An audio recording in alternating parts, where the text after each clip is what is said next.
Equestrian Live SA brings you this live streaming of the 2021 Reonet FEI World Cup Qualifier at Kyalami Park Club. Proudly sponsored by Reonet, resourceful by nature. Very good morning to everybody from a somewhat chilly Kyalami Equestrian Park. The venue looks absolutely lovely. There's not a cloud in the sky, little bit of wind, but almost perfect conditions this morning for some wonderful show jumping that we're looking forward to. We build up to this afternoon at 2 o'clock, the start of the FEI World Cup Series in South Africa for 2021, and how we have missed it. Of course, last year there was no FEI World Cup Series as a result of COVID. So we are really looking forward to this one. There's the schedule. 135s starts first. It's quite a big class. It's a championship class, one round and a jump off. And on my left-hand side, joining me in co-commentary, very good morning to you, Chaitan Hendricks, who is riding in the big class a little bit later on. How are you? No, it's an absolute pleasure. Before we get into the 135s, the championship class, let's chat a bit about you. You've had a good show. You were placed yesterday on, not on your World Cup horse, but let's talk about Greta. How's she doing? You've just visited her in the stable. She's nice and relaxed, settled. Yeah, she's feeling really good. Obviously, we've had the 2 warm-up classes. She was clear yesterday with the time fault. Yeah, she's feeling on form. Let's see what today brings. She's calm. She's, yeah.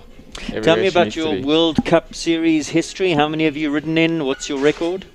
I haven't ridden in too many, but I had Casper in 2019 in the World Cup Series. He had 1 or 2 good places. Greta has done, I think, 5. The first year she jumped her first World Cup was the first year she was in the 150s, and then it was just for experience, and then I was hoping that 2020 was going to be her year. So now this is her first proper year in the World Cups. And your headspace, Chaitan, going into the first World Cup of the year, do you suffer from nerves at all? Nerves a good thing for you? You use them in the right way? Yeah, I think like everyone gets nervous to small extent. I know that I'll get through the finish, which is always good with her. Yeah, I just hope I can ride well and do her justice, and that's all. No, I'm sure you will. Top jockey. And your other horses, how you been going during the show? Yeah, I've only had her and Kalinko. Kalinko jumped in the 140s. We had on the first day he was 3rd, so he felt good. And then unfortunately with the rain, we missed out on the 2nd class. And then yesterday he was double clear and 3rd again in the 140 champs. Had a nice, good show so far. Lovely horse. Tell me about him. You haven't had him for too long. No, we bought him during lockdown, untried. And yeah, it's been a blessing actually. The horse has come into my string perfectly, and he suits me. And yeah, I've had a lot of success so far, and I hope it continues. Tell me about this wonderful string that you've got, because some seriously nice up-and-coming horses as well. Yeah, I'm not going to say you're spoiled, but you are. No, I'm definitely spoiled, Aiden. I obviously have the 2 big horses, and then I have some younger horses up and coming. A few from the Calaho stud. And yeah, I'm really excited about them. One's just gone into the 130s, and I have a good one in the 120s, and yeah, feeling excited. I have a good string. Exciting times ahead for you as the first competitor trots in. It's Foresight Buck Rogers. Let's turn our attention now to this 1m35 championship class, 1 round and a jump off. It is a substantial class. We do have a few scratchings. Number 2, Calibro, has been taken out. Number 4 is actually a duplicate, so Made in Heaven will go a little bit later on in the class, not at number 4 with Lorette. There will be an arena break, a little bit of a break in proceedings after number 39, and then number 50, Chacuelo, is also a scratching. Some course dimensions for you. Obviously it's a 1m35 track. The length of track is 500 meters. Time allowed in this first round is 86 seconds, and as has been the case in the Peter Mini Arena throughout the course of the week, the course design is FEI level 3-star Anne-Marie Esslinger, who's been doing duty here and building some. How have her courses been riding? Oh, that's not a great start for Grant, for Buck Rogers. How have her courses been riding? Anna's been building a little bit technical, I'd say, this show. Anna always keeps us on our toes. I think with the tent in the background there, the horses kind of back off a little bit going down there, and maybe this morning with the sun, Buck Rogers wasn't sure where he was going, but I see Grant's got it back on track. Yeah, he does look a little bit looky here. Do you think can you attribute that to the shadows, the time of day? The sun is not at its zenith, and some long shadows cast over this arena. And have you ridden at this time of morning? Does the sun get in your eyes? Are you squinting a lot around the track? Yes, yesterday the first class was the 145 FEI class, and I was number 5 to go, and it was definitely, there were a lot more shadows and the sun in your eyes. And I think the horses feel it too. So not ideal. You'd rather have be drawn a little bit, or a little bit later would be ideal, I think. Yeah. So unfortunately, that's an elimination for Grant Langley. I think Buck Rogers is pretty new to the 135s, it has to be said. I think he's a bit of a green horse. So I don't think Grant will be too perturbed about that. Obviously, he won't be, over the moon, but he's a young horse. He's got a big future ahead of him. Number 2 is out, so we welcome into the arena the master, Jonathan Clark, who was a winner yesterday in the 140 champs. Pipped you to the post there. Yeah, I mean, Jono's a speed machine, and on that horse, yeah, I think it's hard to catch him on Jono's bad day, and yesterday was a good day. Also had to ride a bit to number 1, to that triple bar. Triple bar at number 1 is always a little bit tricky. And he had to really get after this horse, Gringo de Turin, for Data Sciences. And those green poles are new. I don't think the horses have seen it yet, because they used to be a lot lighter, so I don't know if that's got anything to do with it. That cannon jump there caused a few problems yesterday, Chayton. What do you attribute that to? Barry was saying just a big red box. It was set up going away from the gate yesterday. Caused a lot of problems there. Yeah, I think it's just it's quite a substantial jump with the big wings, and I think the horses look down into that plank. 4 strides up the hill.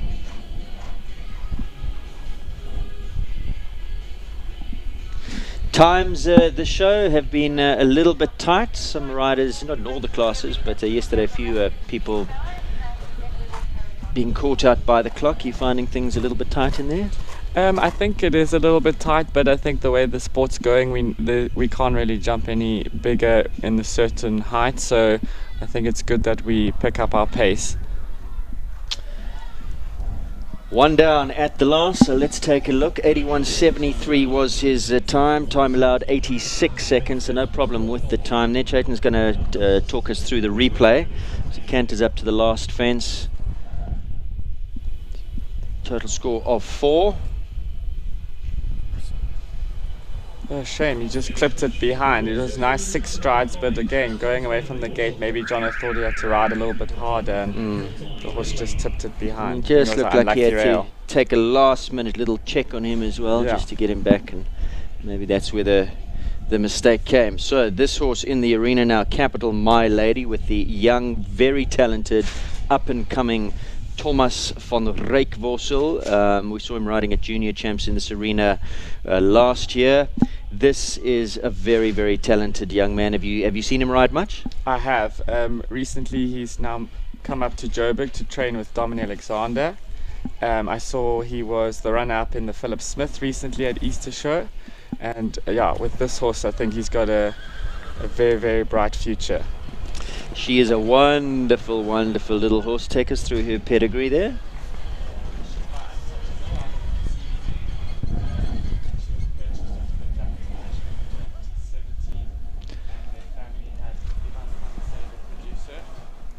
I think she was a winner in the 130 Derby with Ivan. And yeah, I mean, she's an absolute little freak. I mean, she jumps. She's not big. Thomas is pretty light at the moment. We hope he stays that way if he wants to continue riding her. She is a small mare, but my word, she can get up into the air. She's a little freak. She's scopy. She has a big canter. And a big step. I mean, she was deep coming to that A element, landed short, pressed her, and she just shot up into the air, no problems at all. I think Thomas's riding has come on so much, being in Joburg recently with all the shows. Based in Georgia, I think it's hard for them. Yeah. It's a good round. And there you go. You get a time fault. 80.28, no, time allowed 86 seconds. So, yeah, that looked good. Was moving at a good clip around there. It'll be fast in the jump off. Yeah, that will be fast. Very, very fast.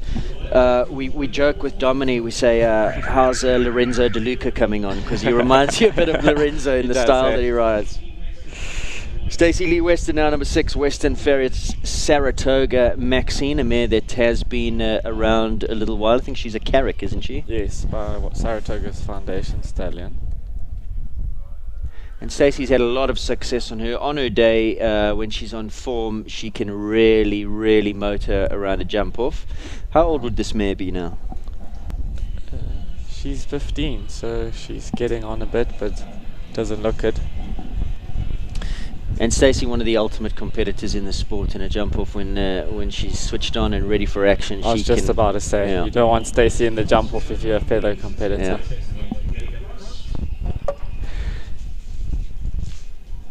Trained by your coach? Yes, she's trained by Gonda, has been for many years.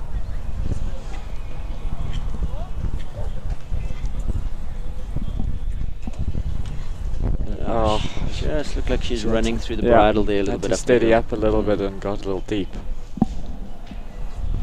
That's unfortunate because she didn't touch that too hard. Oops. Oh. Shame. Now, what do you attribute that to? You think Stacey was thinking about the jump that's just happened and it came down? And yeah, I think if Stacey had cleared the jump before, I don't think she would have circled. I think she would have tried her best to get through the treble, but I think knowing she had a pole, she thought, let me just make sure. Oh, just not her day today. Yeah. So unfortunately after that pole circled, and that's the second disobedience, which constitutes an elimination there for Stacey Weston and Western Ferret's Saratoga Maxine. Let's take a look at, so here she comes up the hill, lands 1, 2, 3, 4. She's clipped it in front, but it took so long to fall. Yeah, I mean that was a bit of a nothing, and she's probably thinking, oh, why did that happen? And Stacey's going to be cross with herself. Nariska Prinsloo Hill, recently married, number 7 GCS Max Chianti Lowlands Z, and sure, don't you just love this horse, the way he canters around at Holstein Canter, uphill. So much to like about him. Yeah, Nariska's very lucky lady to have the ride on this horse. She calls him a real life unicorn, and isn't he just? He's just had one down. She went up. I spoke to Ryan, who's the co-owner of the horse. Said that they made a mistake at Easter Festival, which they put him on the grass in the Bob Charter in his first 150s, having never jumped on the grass before. And the way he jumps, he likes to prop up behind, and he was losing his balance a lot behind, just slipping a little bit, even though he had the studs. It just wasn't a success. So they brought him back down a little bit, and I don't know. This is not his form. Yeah, I think he's a careful horse. He wants to do the job well, and I think even with the experienced horses, if you haven't jumped on the grass before, the horses can feel a lot different to how they feel on the sand. So I think it was a good decision to put him down again for this show, and I think he just needs some. I mean, he's usually rounds. A very, very careful horse, and like I say, this is not like him. This is not his form. So you wonder if he's feeling okay. Wonderful, wonderful horse. Breeding stallion. Take us through his pedigree there. He's by Clintissimo Z, out of an Ideal mare.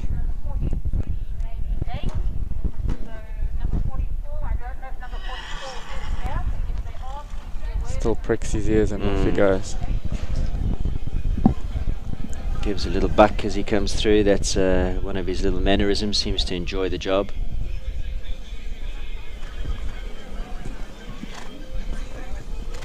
I think it's good Nariska carried on. I think for his confidence he needs to get through this round.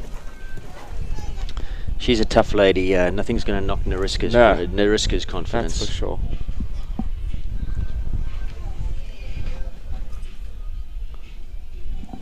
finish. Finds the finish, he'll be happy with that, but I would think a few more rounds in the 135s just build him up again. Yeah. And that's the way it goes, isn't it? They're living, breathing, emotional animals. Sometimes they get a little bit rattled.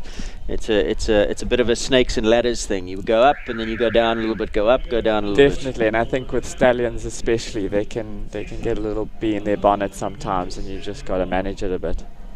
Total score of 23 for number 7 GCS Max Chianti. So at the current time, the young Thomas van Rijkvorsel, the only clear that we've had. Lauren McLaren now. This is number 8 Contessa. This horse, am I correct in saying, was ridden by Nicola Syme? Yes, previously ridden by Nicola. I don't know if Lauren's got the ride now because Nicola's out for a little while, or if she's going to stay on it. Around. She said she broke her shoulder or broke her arm? Her wrist. Her wrist. Was that off a silly horse cantered basically into the ground. Tripped and committed suicide over a trotting pole. Lauren's a very good rider. To the end of last year, she won the FEI Gold Leg on her other horse that we'll see a little later. Is that Nandi? Nandi, yes. And she rides with Nicola? Yes, she's trained with Nicola, I think, for a while now. And she's also competitive in the jump off. Doing a good job with this horse.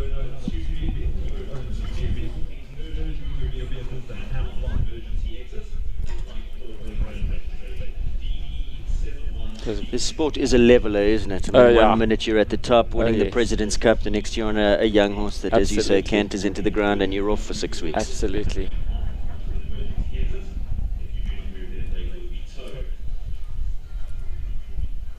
Looking like a really solid round. Yeah.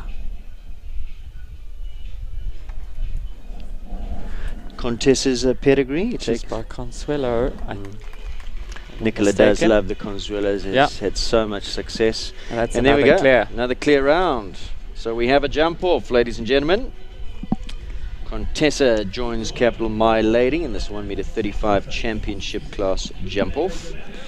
Stenek Mukhna goes next. This is number 9 Pamelia.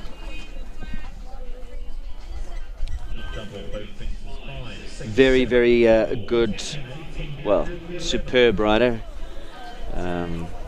Professional horseman, makes his living, makes his wage from horses. Lots of coaching he does out of the Matador setup.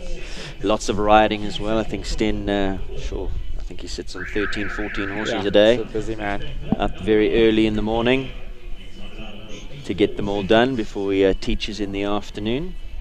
Sten's a very good rider. You'll often see him on all types of horses, and he's very stylish, and I think, he's still got a lot more success to come. Solid as they come. Time has been reduced, we are told. Time has been reduced, so the judges had an eye on the time, been reduced by 2 seconds to 84. So he thought the 86 was a little bit generous, posing no sorts of problems.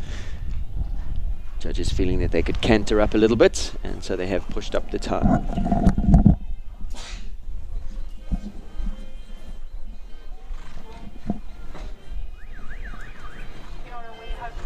Stena Hillcrest High graduates from my neck of the woods. 2 of us both went to Hillcrest. I was obviously graduated many years before he did. Before his time. Bit before his time. When I finished, I don't think he was in primary school yet.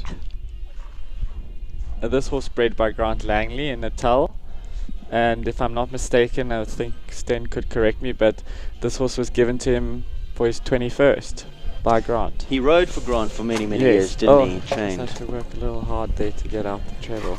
So we'll take a look at the replay once he's concluded his round there, but it looked like he pitched a little bit short and got caught in the distance.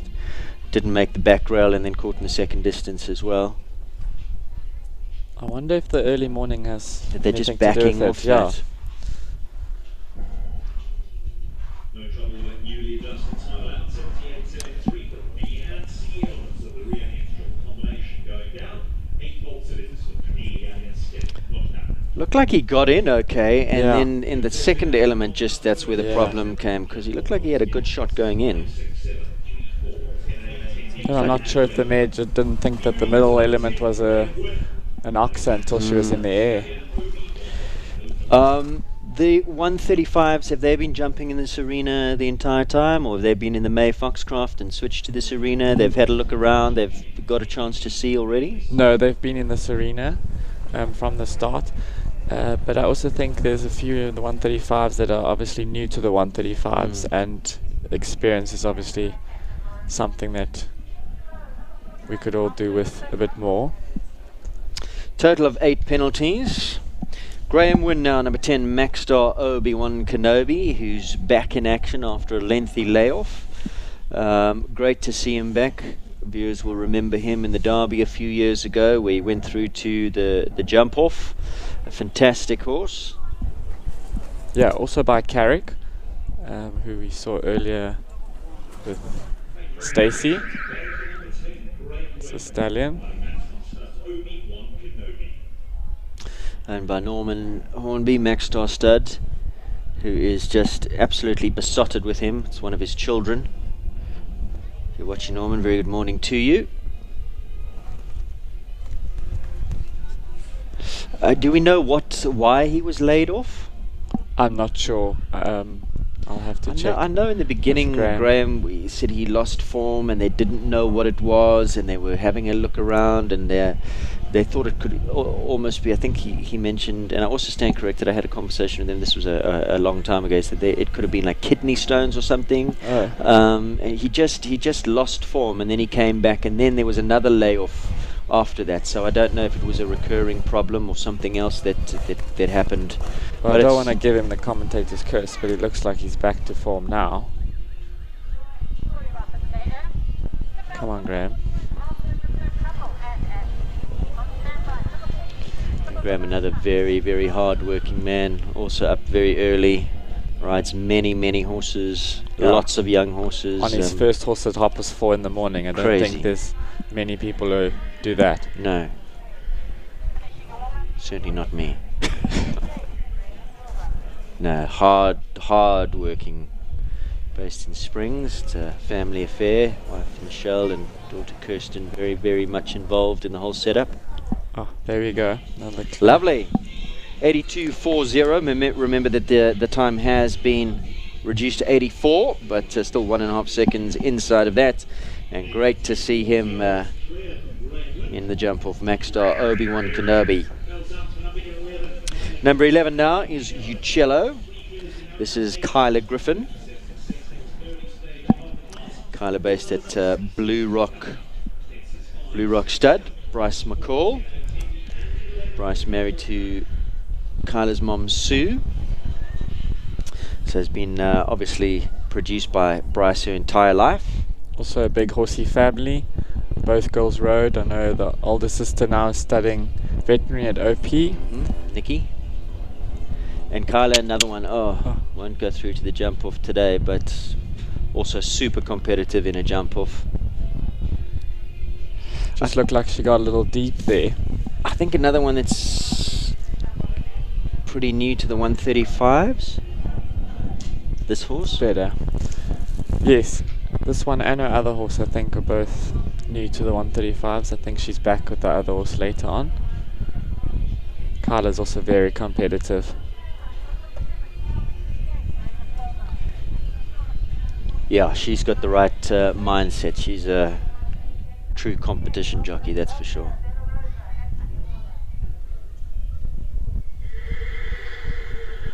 Tough lady. Yeah.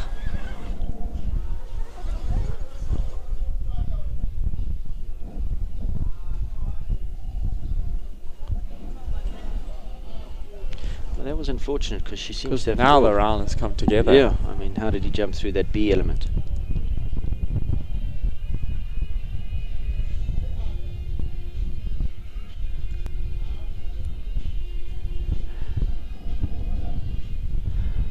It's interesting to see how that bridge jump rides so much better on the sand than it does on the grass. We'll take a look at the replay. We'll come back to that thought in a moment. Take us through this, Chayton. Actually, she wasn't really deep. She was on the 8 and it boxed the 8. I don't know if the horse just second guessed himself last minute. looked into the plank maybe at the bottom of the jump. Unfortunately, that means 8 penalties, 4 for the disobedience and 4 for time for Uccello. Tanya Chelling goes now, number 12. This is Arden Villas. You were talking about the bridge jumping much better on the fiver than on the grass. Yeah, I don't know what it is, but me personally, it feels like the horses jump it a lot easier on the sand. It's always a jump in the grass that everyone's a bit nervous of to make sure we clear, but I seem to think it's fallen too often on the sand. I haven't seen it fallen too often. Jonathan had it down, but yesterday I think it came down less than a handful of times. Yeah. It was really didn't cause many problems at all. This is a lovely horse, and it's so good to see Tanya back in these open classes. She's a very good jockey, trains with Chad.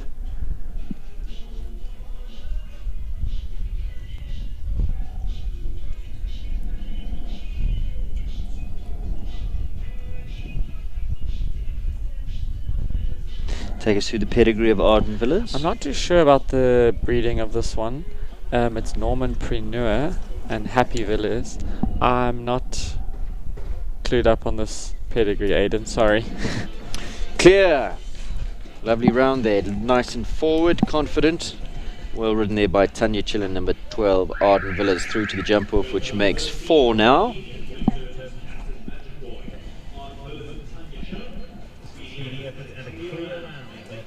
Right, next to go is Ronnie Healy, number 13, Blue Turtles Capital Magic Boy. This is a graduate of the inaugural Capital Stud Sale. Was the top price, joint top price, I think, with the horse that Kelly has taken overseas. Coming along the right way, lovely to watch, extravagant in the way that he jumps a fence, gives them lots and lots of air, and a lovely pedigree. Yeah, he's by Toulon, which is probably one of the most successful sons of Heartbreaker, out of a Darko mare. Ronnie's done a superb production job on this horse. I think he thinks the world of it. Also new to the 135s. But he's got so much scope, doesn't he? He's just sure. Must be quite a feeling to know you're just going to pop up into the air no matter what you do, get him there, and ping, up he goes. I mean, easy through the treble. Yeah.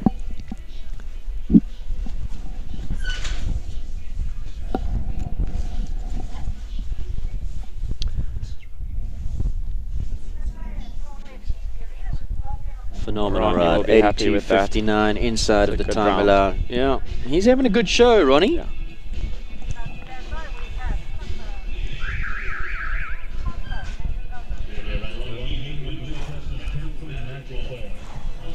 He'll be one of your fellow competitors later on this afternoon in the World Cup.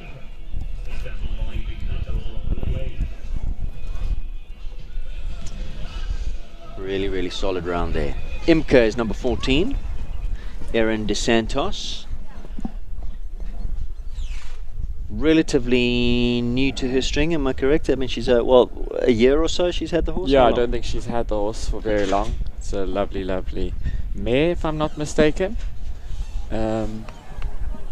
She's putting a good string together with this horse and the other grey horse.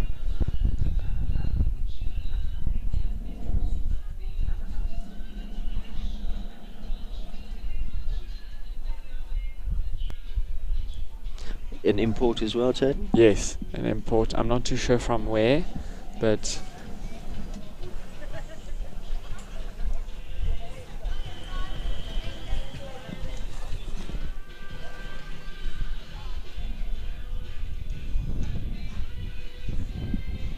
Erin just smiling as she pops out through that. That must have given her a good feeling. Likes the way the mare's going. She's got one down. I was just about to ask you if she's clear, because I didn't see it go down. Yeah, no, she's had the one so far. Fence at number 3.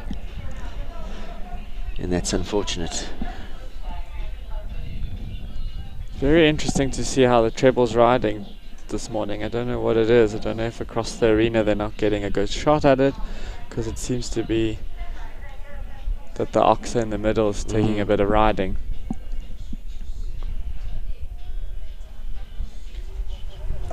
It's not that they're looking up and seeing anything that's worrying them on the outside of the arena. No. I mean, it's they're not exactly. You are going to the side of the arena, but there's plenty of space there. Yeah, I don't know if maybe those boxes and the flowers in the first element maybe make them jump a bit big and land a bit short, but definitely seems to be giving a few people some trouble.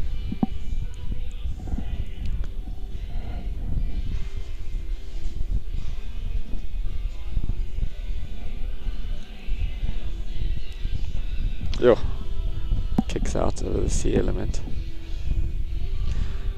So regathers herself. Well done.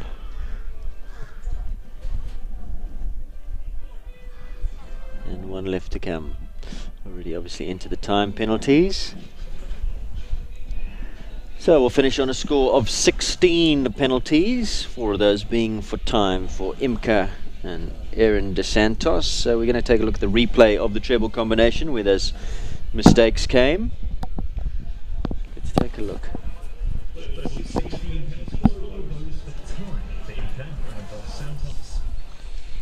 Yeah, look like the horse was just backing off. I wonder if it isn't the sun, if they're squinting into the sun. I'm not...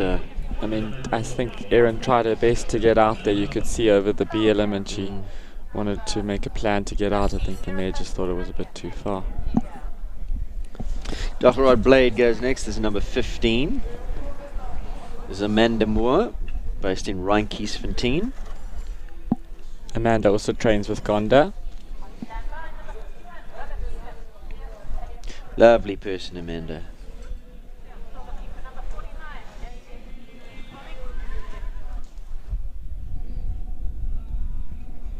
And this is a solid campaigner, this little horse.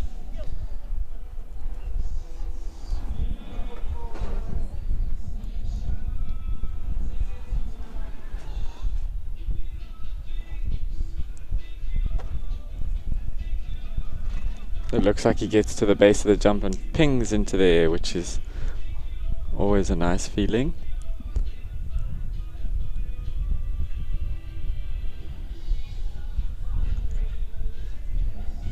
He's riding a good round. Solid. Smooth, composed. Yeah, he looks like an uncomplicated horse, and that's what you want. It's the treble. Makes light work of that. Yeah.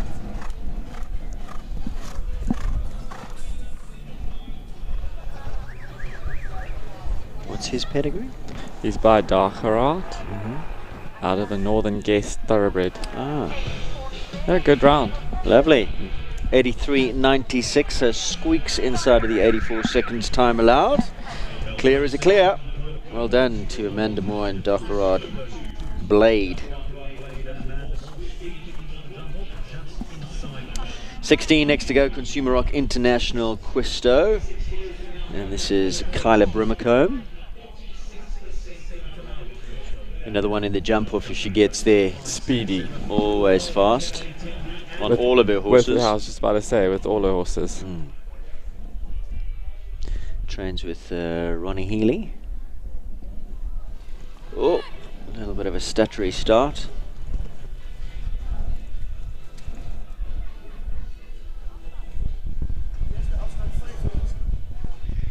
You got any chinks in your armor in terms of any jumps?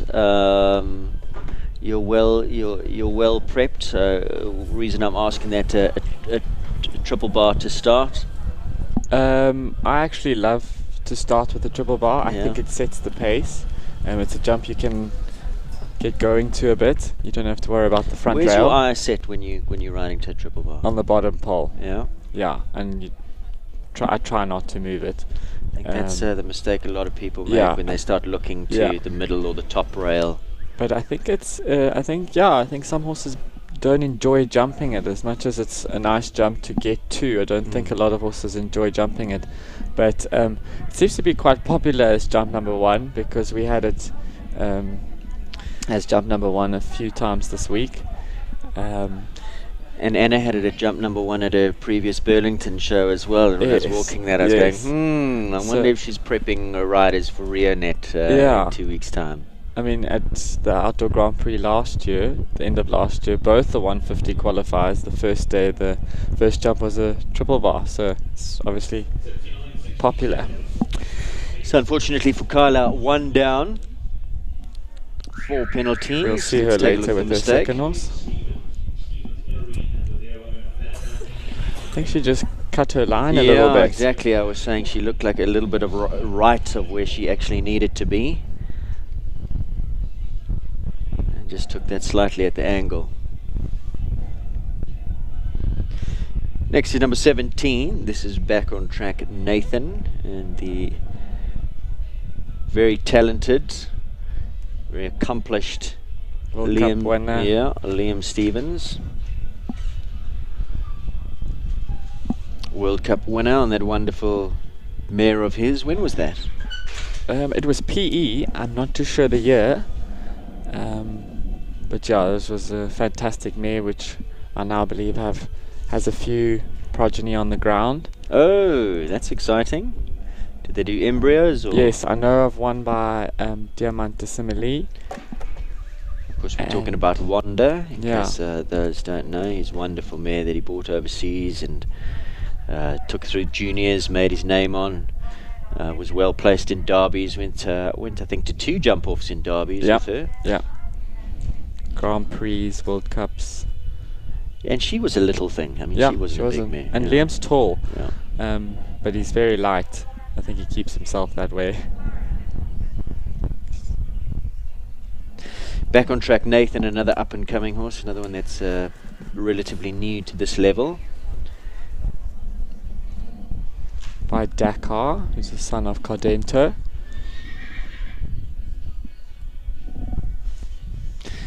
One down, which is unfortunate, but a big future ahead of them. I think owned in partnership with Liam and the Laderas. Is Linda involved in this as well? Yes, I think Linda's involved. He just jumped a bit short behind.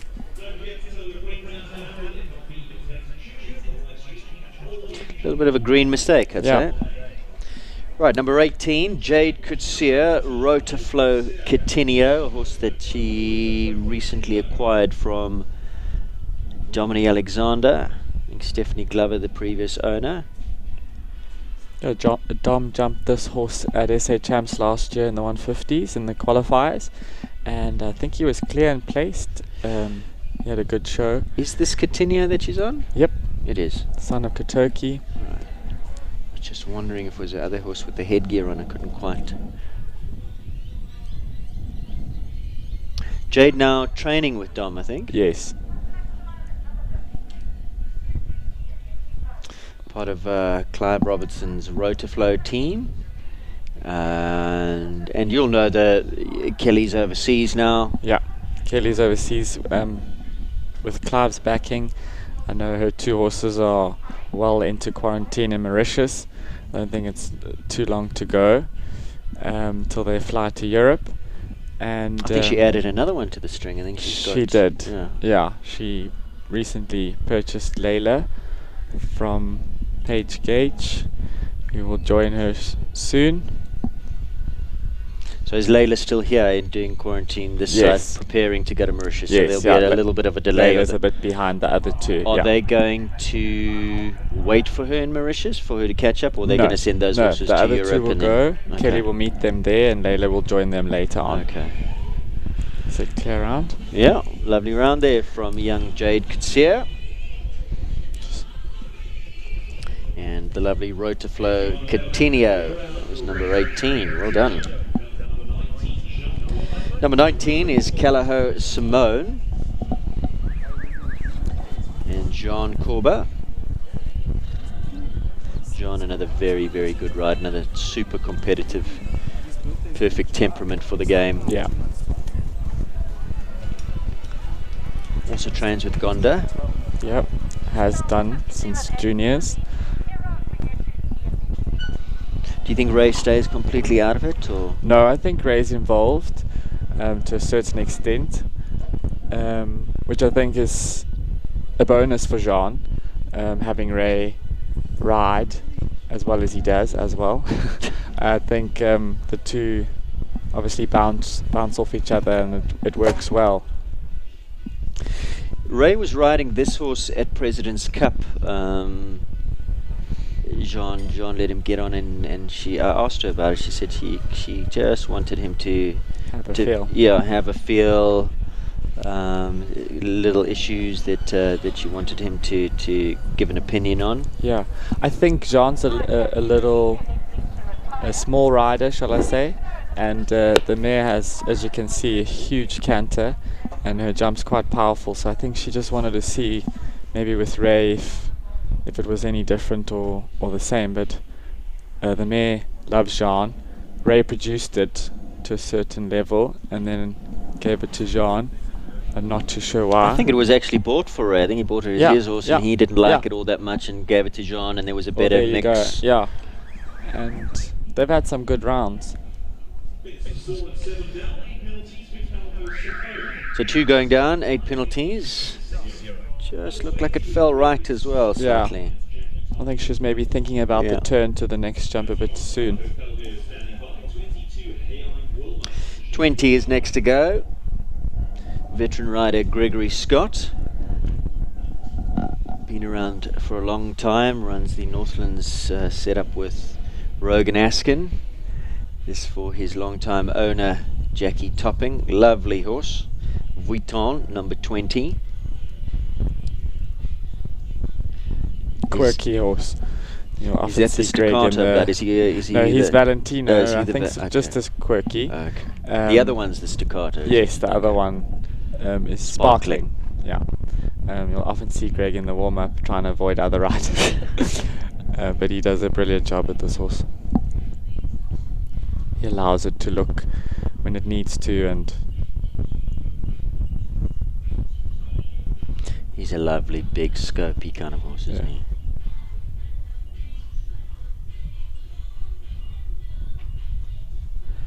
Gregor, also a professional horseman, has been his entire life. Does a lot of teaching, lots of riding as well. He's had a few niggles with his back of late. He's actually apparently a very, very good sportsman at school, Greg, as well. Well, that's why he's such a good rider. Sprinter, apparently very good rugby player. Greg does a wonderful job with this horse at the base of the jump, just giving him time to get up in there without any pressure. So caught by the clock, I'm afraid. 84.95. That time, remember, was reduced to 84 seconds. Was originally set at 86. If it had stayed there, he would have been through to the jump off, but just exceeds the time allowed, 84.95. So that's a bit of a cruel blow there for Greg Scott and Vuitton. Martin Swanepoel goes next, number 21. This is Calaho Felvio. And a nice opportunity, Chayton, because you're very involved with the Calaho stud. The sale's just around the corner. We're going to be chatting to Evie a little bit later, and she's going to take us through some of the lots, but some exciting prospects on offer. Yeah, obviously, as everyone knows, the auction's been split in half. So the winter auction coming up in a few weeks' time actually has a mare by Ulan de Temple out of the same dam line as Fulvio. And this horse is a champion. I think it's careful, it's fast, and Martin does a wonderful job with this horse. How have the tryouts been going? Have you been around for all of that? And I haven't been around for too many, but the tryouts have been well received. There have been loads of people trying the horses out, more tryouts this year than they've ever been. So we'll see what it means for the auction. Oh, Shibbit. Just got there, but quick. How many are offering in the first sale? There's 22, 2 brood mares and 20 riding horses.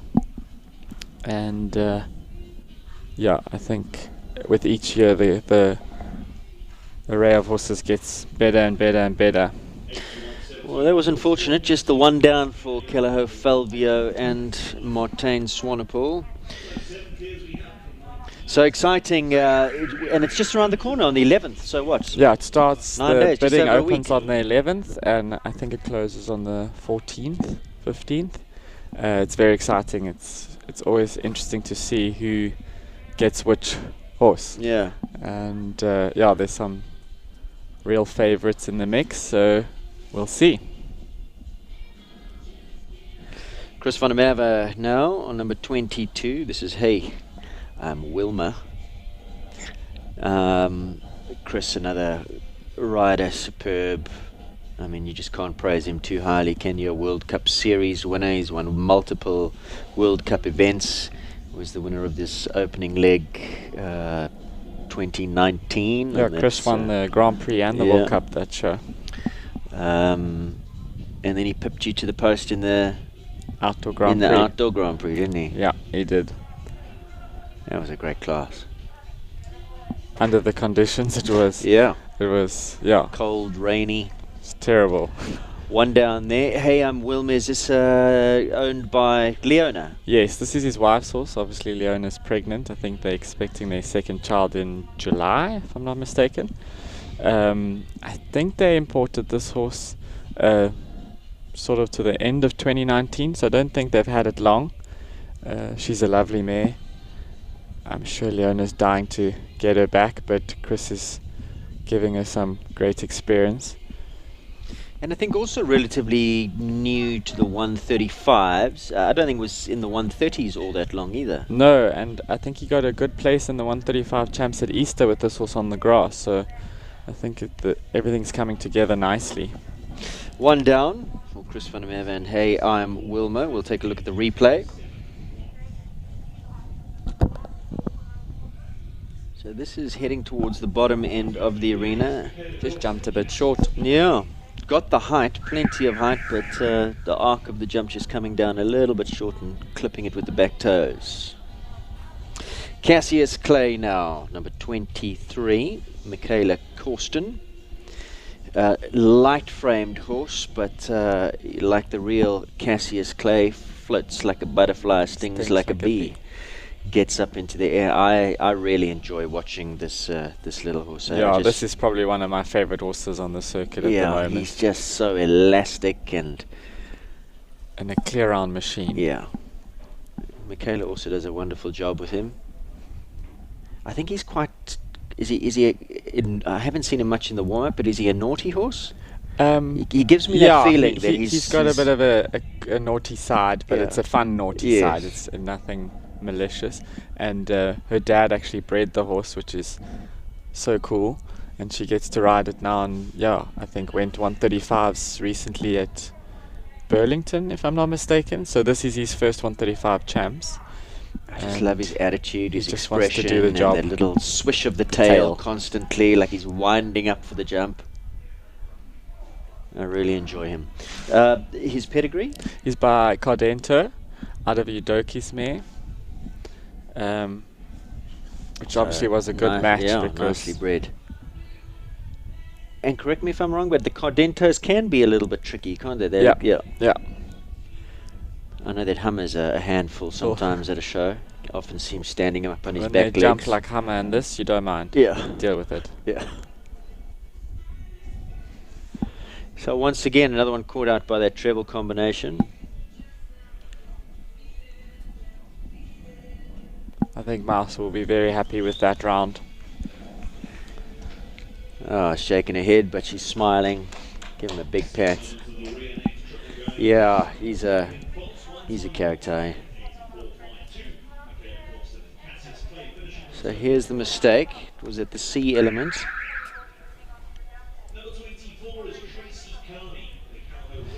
He just got through that distance. Just jumped a bit flat coming out. Yeah. He was a little bit flat over the B element. Yeah. It just looked like he wanted to shoot a little bit. Get out there too quickly. Yeah.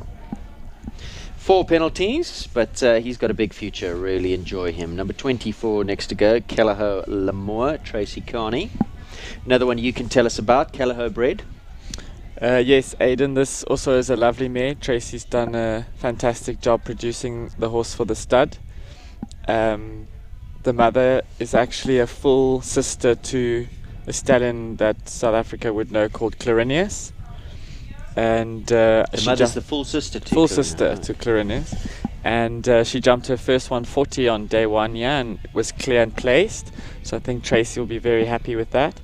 And she too has a half brother on auction in the October auction by Bolzano, who now recently has been ridden by Gareth and seems to be very exciting. So he showed himself off beautifully at the last Burlington show. Yeah, absolutely stunning. Yeah, Tracy's done a really good production job. She really has. She's taken her time, spent lots of time in the meters, meter 10s, getting all the foundations. And you'll often see her in the jump off not give it a full go, and she's really done an amazing job with this horse. Is she a quirky mare? She can be a bit quirky in terms of other horses. I don't think she likes other horses coming towards her. With that name, it's a bit contradiction. But I think when it comes to the job, she pricks her ears, and she has a lovely style over the fence. And Tracy's another rider who top class has always been, also a professional horsewoman, and she's got her Protea colours, and she's another one you can't rate too highly.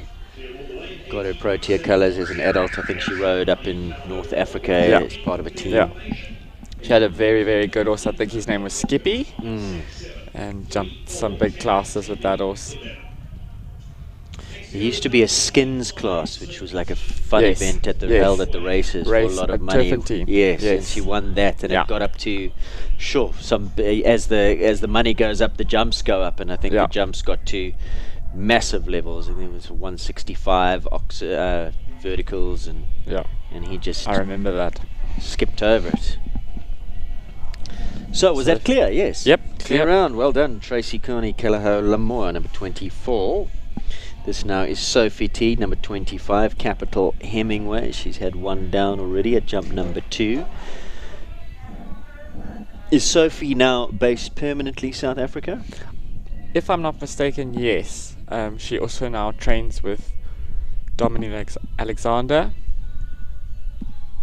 And originally from Zim or Zambia, or one of those two.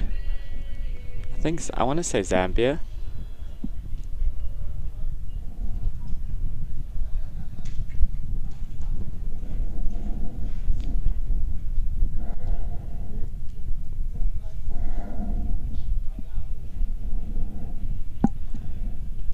Started riding in South Africa originally when Charlie made the move over. It was originally trained by Charlie Crockhart we're talking about.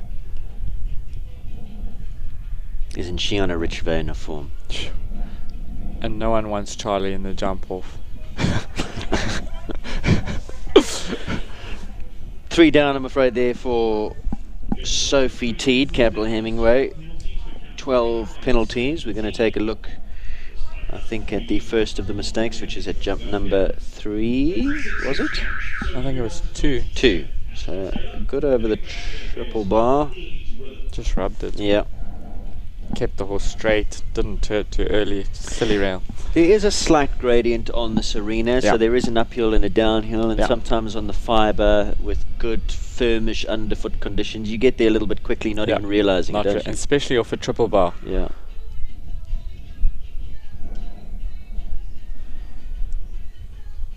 How are the underfoot conditions? We had all that rain on the second day, but as we were saying off the air, actually might have been a blessing in just improving the surface once the excess water is drained. I think the Peter Mini's surface is superb and the drainage is really good, and I think now it's perfect. Yesterday in the 140s it was perfect. Ashley Taylor's on track. This is the daughter of Lorette Knowles and Barry Taylor, and a special horse to them, Equestrian Affairs Farnham Elite Rhythm. Elite Rhythm out of Rhythm of the Wind. Rhythm of the Wind, a special horse to Lorette. She cut her teeth on Rhythm of the Wind, jumped derbies, diminutive little mare with a massive heart. Had a huge amount of success with Lorette. And Bayou Dokies, I think who Lorette also rode, yeah. with also a lot of success. Sophie is from Zim, of course. Thanks for the information.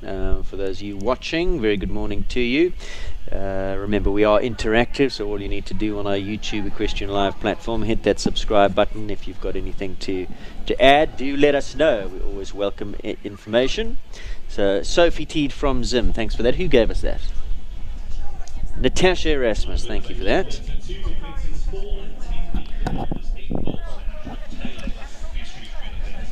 So, young Ashley finishes on a score of 8. Here comes the replay.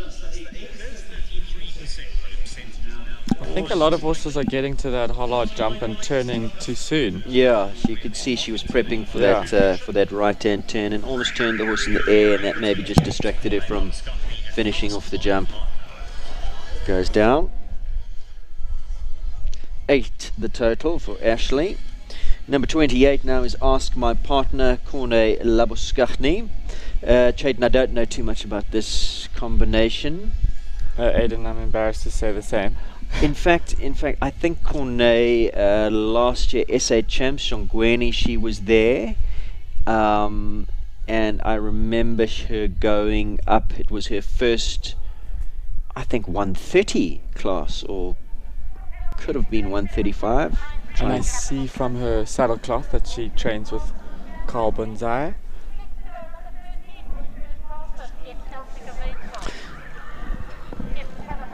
And this definitely looks very thoroughbred. Yeah. But looks like a jumper. Lovely little horse. It's having a good round.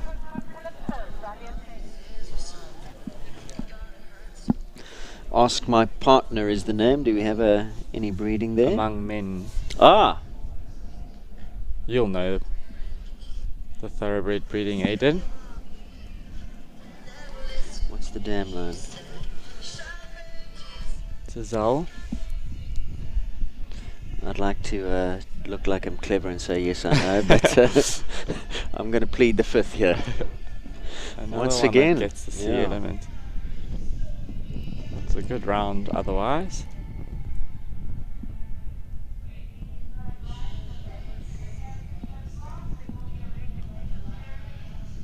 I think she should be happy with that. Big smile on her face. Yeah, she looks happy. Just the one down with that C element once again. Did you walk through that distance? Did I you haven't, walk? I haven't, but it's definitely, I think the treble is definitely what we would call the bogey fence on the track. Also just jumped a bit short.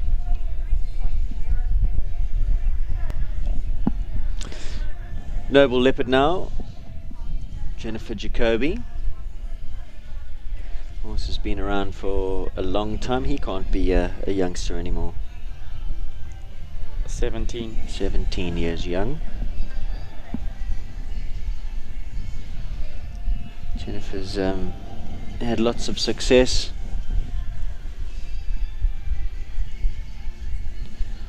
Tell me about the bridle that she's got in. This horse is, Jennifer also trains with Gonda, so I've seen her a few times in lessons. This horse is very strong. So she's got a Hackamore combination in, and it seems to work well for her. Is that lever action also just to assist her, trying to get him over his back a little bit? He seems to invert slightly. He brings his head up before the jump quite a lot, and I think that just keeps his nose in a little bit.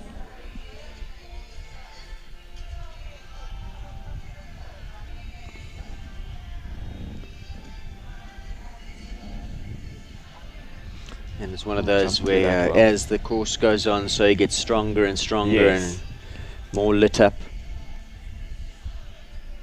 But she knows him well. I mean, she's had lots of rounds. And he's one of those, on his day, he can be absolutely brilliant, or you can see him just dropping a few poles like that. Yeah, definitely. 3 down, 12 penalties for Jennifer And Noble Leopard comes past the commentary box, giving him a big pat. Replay of one of the mistakes there. Again, similar to Hayam Wilmer, got up but just touched the back rail.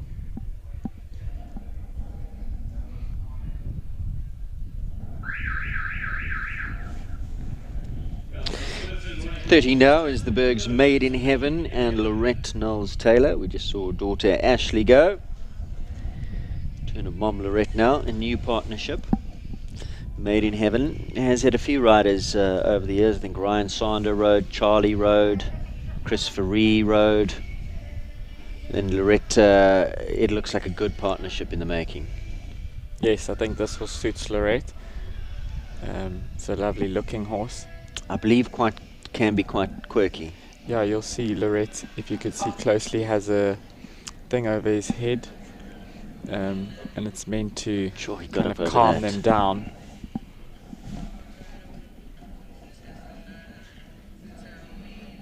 It's a lovely looking horse. An import? Yes, I think the Van der Bergs imported it originally. It's by Haarlem. And if I'm not mistaken, Haarlem is the son of Voltaire. And if you research or go and Google Haarlem, this horse is a carbon copy. Stamped by his dad. I love his expression. Yeah. His head up, ears pricked.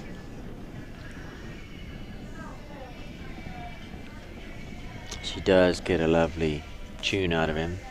Rides him nicely forward as forward well. Off the turn. Yeah. Well, that was unfortunate. 2 silly poles. Yeah. But some lovely, lovely jumps. He came past and jumped his Kelleher fence at number 5, right inside of our commentary. Just shot up into the air, gave that plenty clearance. Another one, same mistake. In fact, that was the same mistake as Ashley. Yeah. Lorette should have been watching. She was warming up. Barry, you should have told her. Don't turn the horse in the air as you're going right. Tamar goes next. Tamar Glixman. Otanikwa, another thoroughbred. This is a fantastic little horse. And by Woodsman, I think. Been an incredible horse for Tamar. Yeah, he is. And another one in the jump off. You know, he's going to be super fast. See that Tamar has just taken over. She was jumping yesterday. Remind me of the horse. Carlisle. Capital Carlisle, previously ridden by Christopher Ferry. And could not be more different to this one. Yeah. I think she has some high hopes for Carlisle. This horse is a speed machine, and I think she's hoping to jump some bigger classes with Carlisle. Just looked like she couldn't get him straight. He was hanging to the left there, and just was a little bit crooked, angled when he got to the fence. I think he can get a bit keen, and Tam tries to keep the lid on it as much as she can. Yeah. Also got a hoodie on him. See if that works.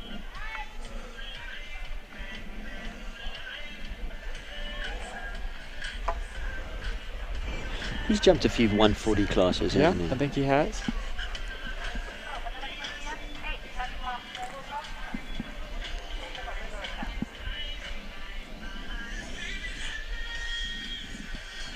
Tamar will be kicking herself for that. No, that was unfortunate. I think we'll have a replay of that as she canters down to that one insurance jump. Just looked like the quarters were swinging to the left-hand side. Yeah. She looked like she was a little deep. But he can do that, as you know, like you said, trying to keep the lid on, and the quarters are fishtailing all over the place as you're trying to control the shoulders. So just the 4. Number 32 is Callahoo Caspiano, young Cameron Dawson rides. Another Callahoo bred, a lovely horse. Yeah, he's by Caspron, who the viewers will see later on in the World Cup, ridden by Carl Bunzai, out of Concoriano mare. This horse is super scopy.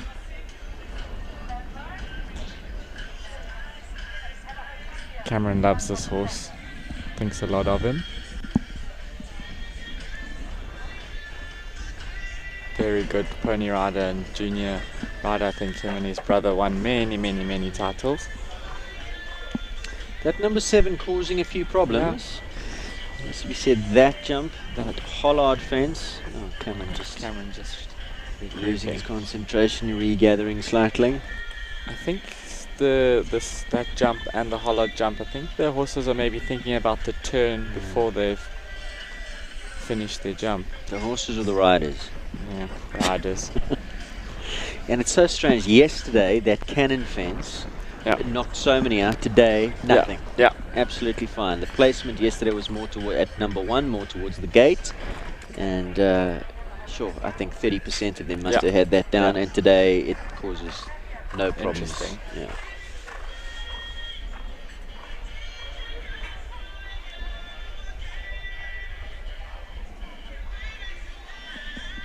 Has this one got any relatives on the sale? Not this up and coming one, but I'm sure there'll be a few more to come. Total of 11, 3 of those being for time after Cameron circled there. Let's take a look at this replay again. So Cantor's down, same fence that Tamar just had. Yeah. And again, as he takes off, goes to the left. Yeah.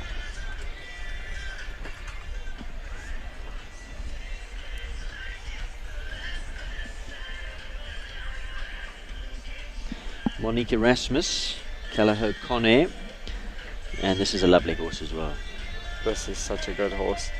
I'm not too sure if Monique bought it directly off the auction or purchased it from someone who did, but it's been such a good horse for her. Concoriano? Yep. Out of a Concord mare. Monique has her own yard in the south of Joburg called Jumanji, and I think, if I'm not mistaken, trains with Ian van Skalkwyk. And she's been in good form late. Has won a few classes.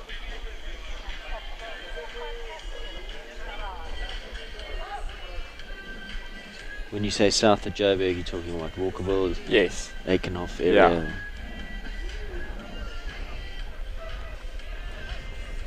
Your old stomping ground as a youngster. My old stomping ground as well. Yep.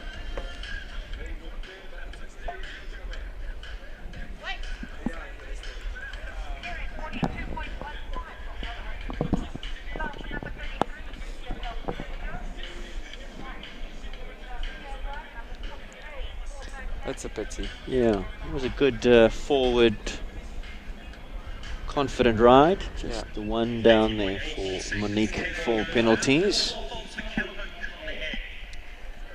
So the sales just now dropping 26% of our 30 starters have gone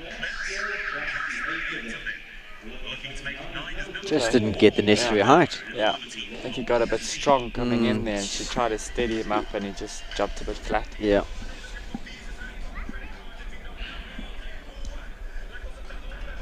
What's that golden rule? The last 3 strides you need to be sitting quiet.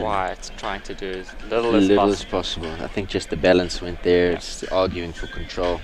4 penalties. The turn of Jenna Barrow, Liberty Lord Cassini. And Jenna, based in KZN, travels to all the big shows. Very, very good and very accomplished rider for her young years. How old will Jenna be now? I think Jenna's 25, if I'm not mistaken.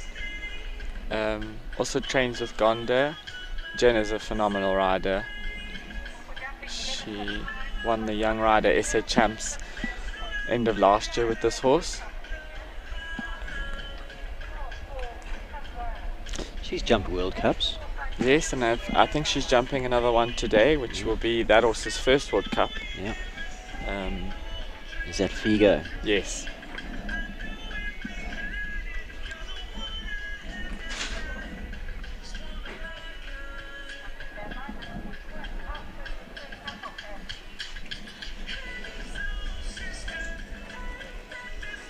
Now, Does Gonda travel to Natal to train her, or does she come up and join you guys? I think that Gonda used to. I think now Gonda doesn't travel to Natal as much. And when she's up in Joburg, obviously then Gonda helps Jenna. But I think it's mainly just at shows. It's incredible. Does she have anybody else on the ground back there? She definitely does. I'm not too sure who. I'd be lying if I said. No, the Chad does a bit of travelling to Natal. Yes, when Chad's there, also he helps her. Jenna's a real talent. So it gives us a clear round. We had a bit of a dry spell. 10 horses have gone since our last clear. That was Callagher Lemoore, and now number 34 Liberty Lord Cassini goes clear, joins the jump off. Michelle Hobbs, number 35, rides Nickelback. And Michelle been around for a long time and top rider. She really is a consummate horsewoman. Her and partner Jose produce lots of horses. We're very involved with the Elzu setup. Fortunately, that no longer. Elzu now defunct. And can ride just about any horse. Any horse.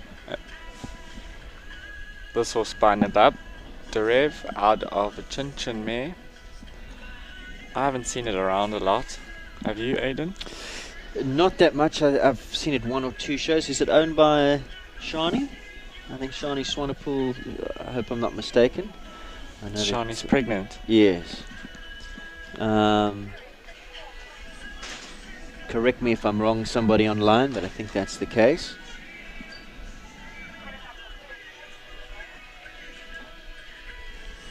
Michelle ridden lots of good horses in her time. Which was Optimum Thunder Wellington, Shiraz, yeah.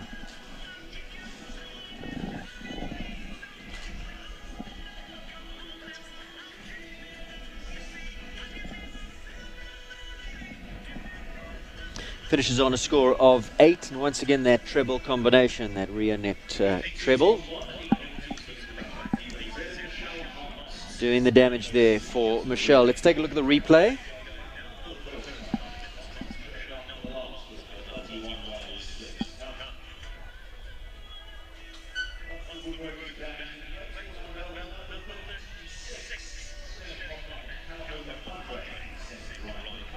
Slightly tight to both that B and C element. Yeah, I think it's a big horse. Jumped in nicely and just looked like she ran out of space. Yeah.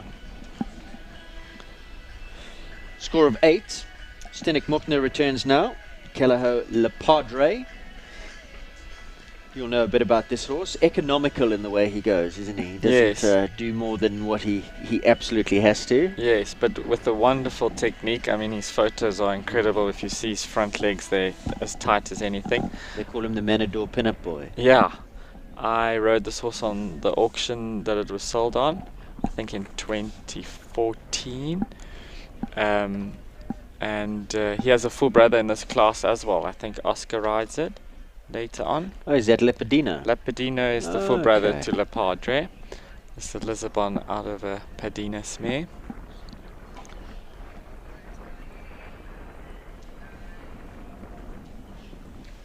Sten's done a super job with him. Yeah. Is he tricky? I don't think he's tricky as such, but I think you can see every now and then he kicks out to Sten's leg after, there we go, after a jump. So I'm not too sure if he gets a little bit behind his leg or if he's just a little bit lazy. But Sten does a good job with him. Oh, once again, it's number 7 going left, catches it behind.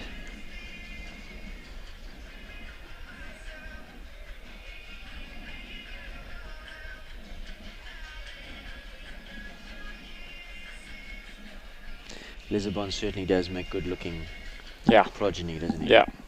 It gives him a good stamp. He was a he is a magnificent looking horse himself. Yeah. They're very careful, neat, quick. Shame. Sten will be slightly disappointed with that. So 5 the total, exceeds the 84 seconds, just over 84.33. Let's take a look.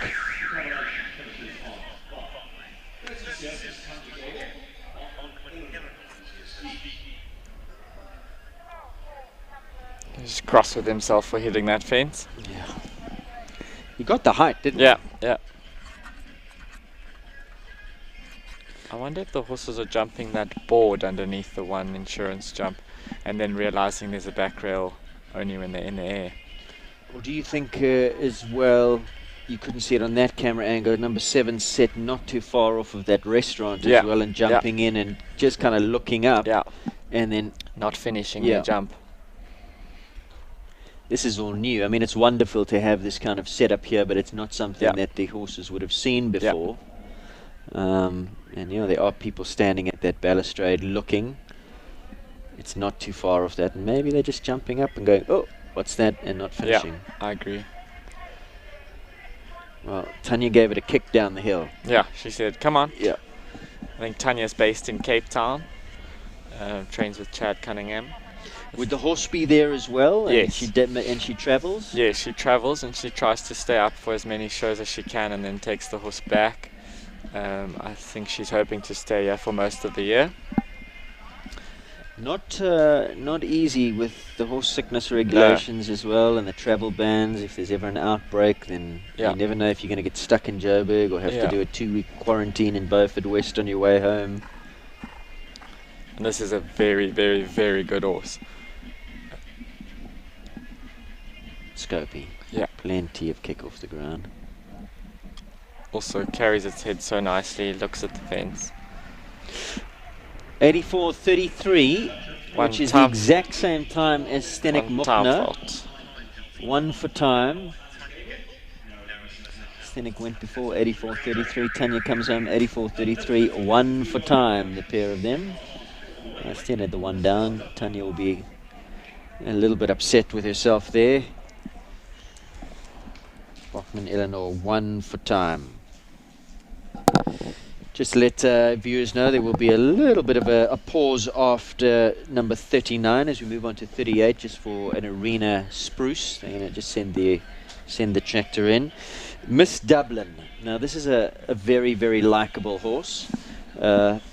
I don't know much about it. I don't know much about the rider either, Emilio Agliati, other than he's brought some horses for free jumping where we stay, and some very, very nice up-and-coming horses. So he must be a pedigree aficionado, an importer, a breeder, I'm not sure, but he's got some nice horses. And he is very quick in the jump off. Do we know anything about Miss Dublin? She certainly got little springs in her hooves.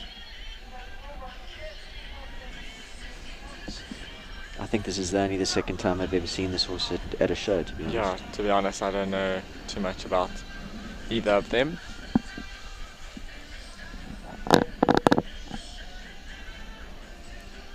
Sure. Very careful. Very.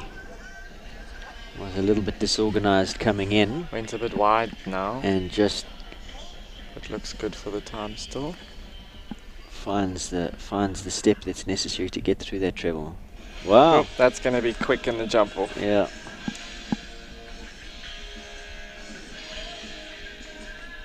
Well done, Emilio. Through to the jump off he goes. So any viewers out there, give us some information. Emilio Agliati and Miss Dublin. I think he's quite friendly with Jules. So Jules, if you're watching, let us know. Hit that subscribe button. Johan Lotter now, last to go before the arena rake. So good to see Johan in the lineup yesterday. Yeah. I didn't realize he had been in the wilderness in terms of the big stuff for so long. I thought it was just the horse. And then he said, I made the comment yesterday, oh, you know, is this horse new to the 140s? He said, yes, so am I again. It's been 5 years It's since been he's, a while. Yeah. It's so good to see him back at this level. And that just reiterates the point that, I mean, Johan's been to World Equestrian Games. He is such an accomplished rider. But if you don't have the horse flesh, No. I think his long-time supporter, Lynn of Nova Zonestral, is always keeping him with some good horses. She owns this horse, if I'm not mistaken. yeah. This is a horse called Poimois. I think that means who, me? Something like that. I looked it up and it came up as a ladies' lingerie shop, so which I teased Johan about.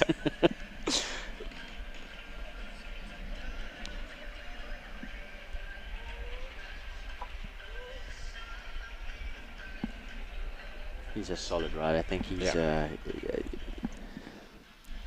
so laid back, isn't he? Yeah, he's got big match temperament. Yeah, ice in his veins. Nothing rattles him. Stay around. Well done. Super. Through to the jump off goes Pour Moi and Johan Lotte. So that's number 39. So the tractors apparently are going to come in and just give the arena a once-over. As then we'll go to the second lot of horses. There are 77 in this class. There are a few scratchings. Number 50, Chakwela, will come out. Midway through the class we are now in this first round. Let's take a look at the stats. We have 11 clears, 30% at this stage. 74 starters, 36 have gone, 37 left to come. Of those 36, 11 clears, 30%. We're going to take a short break. We'll be back once the tractors have done their thing. Don't go far.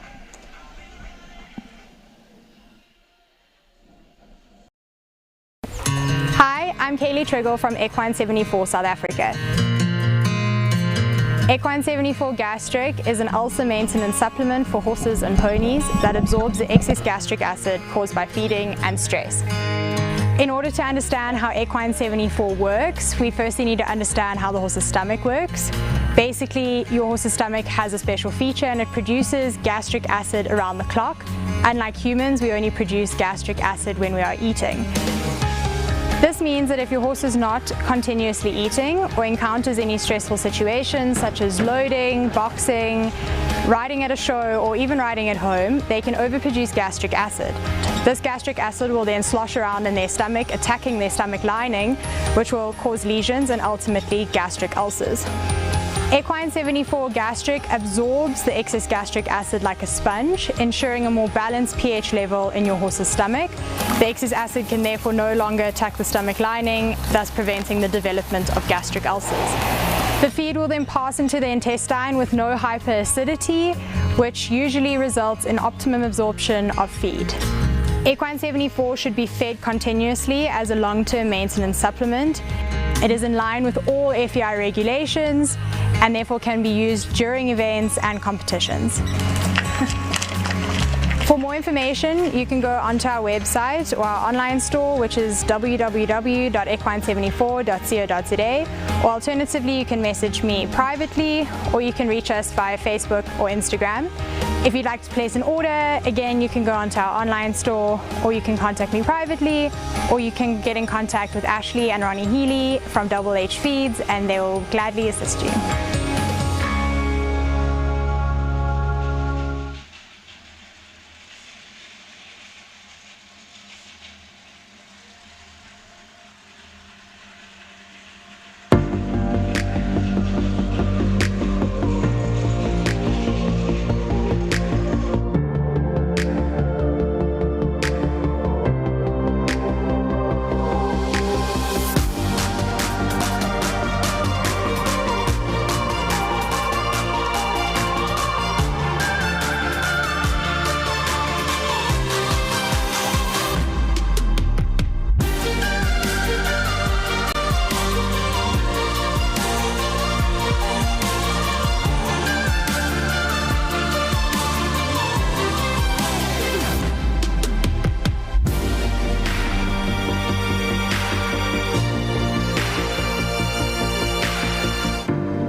third way through the class, 11 clears from 36.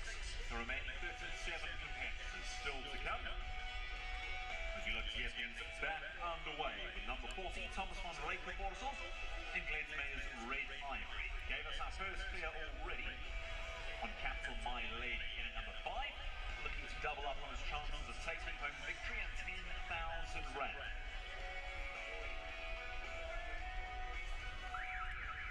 That's the bell to get things back underway with Thomas van Rijkenborsel and Gledsmayer's Red Ivory.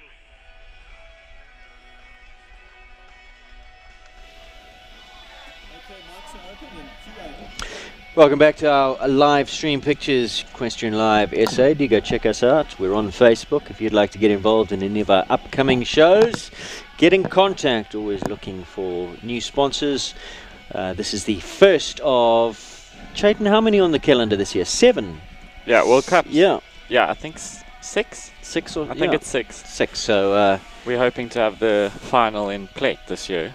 so if you'd like to be involved, all the information is there. We'd love to hear from you. Thomas van Rijkenborsel, the young man from George, as we spoke earlier when he was on Capital My Lady, gave us our first clear.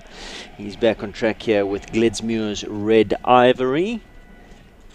Very different type of a horse to Capital My Lady, a little bit unconventional in the way of going, carries its head very high. Good horse on its day, can sometimes just find a rail with the back toes. Looks like he's having a good round today. Yeah. Riding very well. Yeah, he's a big talent.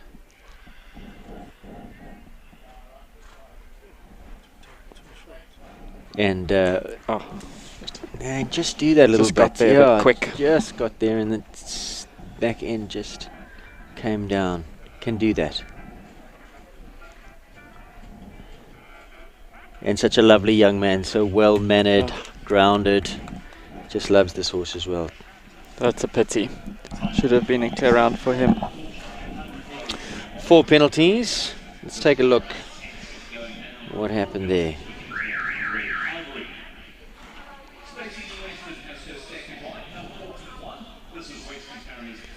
A good, be good.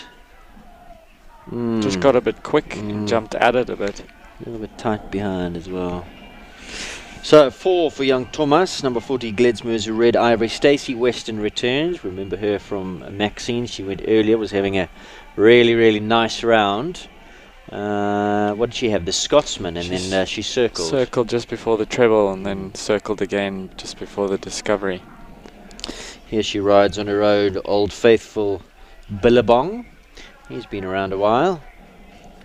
This horse has been a good horse for Stacey. I think also, if I'm not mistaken, jumped a World Cup with this horse. I think she might have even jumped a Derby on this horse as well. Yeah, he's getting on a bit now, but still loves his job, and Stacey loves riding him. And how old would he be now? I think he 18. 18.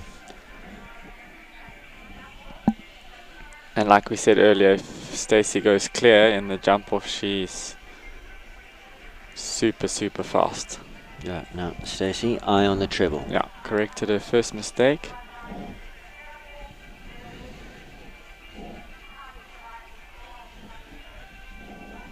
Come on. That's it.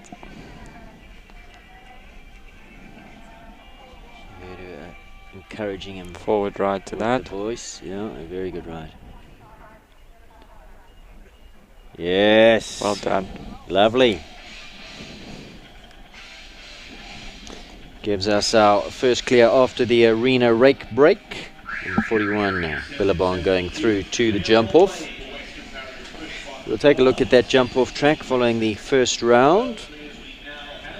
See what that's going to offer the riders. Mariska Prinsloo Hill goes next. She went earlier on Chianti. Not her day on the Grey Stallion this morning. Here she goes again on GCS Max Laguna.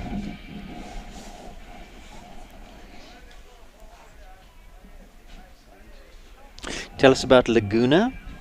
She's by Lacana shotgun out of a Drosselkang mare. Not too sure how old she is. Very careful. She had a good placing at the Stokkies Dry Cup. earlier this year. Not too sure if Nariska brought it to Easter Show. And again, as a fellow competitor, when Nariska goes into the jump off, Lightning.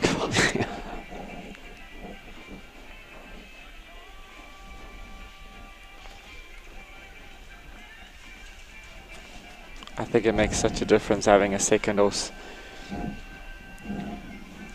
Both her and Stacey know what they need to do now.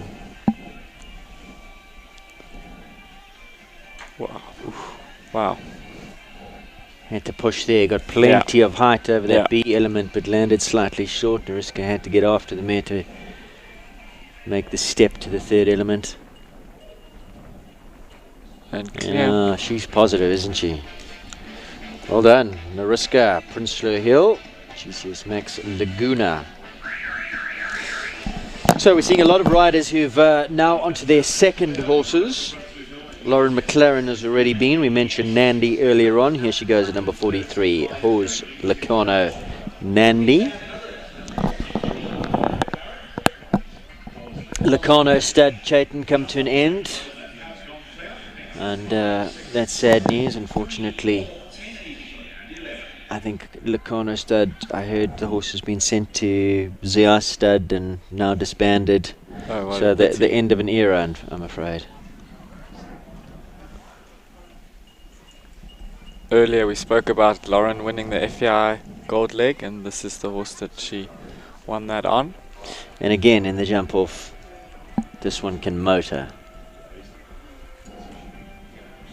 Lauren has very good body control over the fence.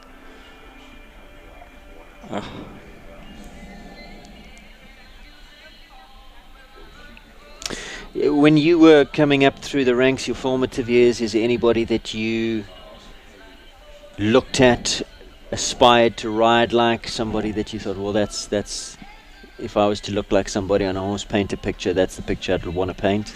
Locally or internationally? Or either. Locally, it was definitely, the first person was Sean Henderson.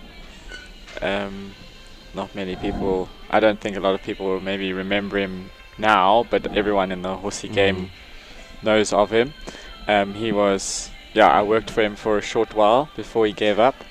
But he's a big loss to the sport. Yeah, his body control, rhythm, he could ride all types of horses. There was definitely someone that I looked up to. We'll get back to that now. Just one down for Locarno Nandi, 4 penalties. Let's take a look, and again, that fence. Unlucky rail. That fence has to be called the bogey. That, the treble, and that hollard fence. Sean was a magician on a horse, and as you said, the hallmark of his riding, he just put them in the perfect rhythm spot every time. Very good upper body control. A winner of Fact and Fancy, I think, won this event around about 2006, there or thereabouts, with Sean. I think did he win an outdoor Grand Prix with him? Yeah, I think he did. I think he placed in Derby. Yeah, he was second, I think, in a Derby to Lisa Williams. So definitely someone that would. And internationally? I think recently it would have to be between Steve Godat and Lorenzo De Luca. But back then, it's I think you got a bit of a Scott Brash thing going for everyone's you. trademark is Marcus Aining. Yeah. But who would be would they be your favorite riders, or? I think my favorite rider now on the European circuit, it would have to be Lorenzo De Luca. Yeah. Do you see a bit of him in Thomas? I do. I do. No, they've said it. You go, that forward pace. I can definitely see it. Also, back then, not many people heard of him, and then I think Stefex Stables put him on the map with some good horses. I would be a Steve Godat, Scott Brash fan. Growing up, Nick Skelton was my ultimate. You wouldn't call Nick Skelton a stylist, but the ultimate competitor. Absolutely. Did he get a time fault? He got a time fault. 84.61, Kelleher Vivaldi. And let Graham win. One for time, I'm afraid. So Kyla has a second crack here. Kyla Griffin returns in Callagher Flintstone. Had a on Uchilla, just the stop here right in front of us at number 5 on her first effort. She's not going to do that again.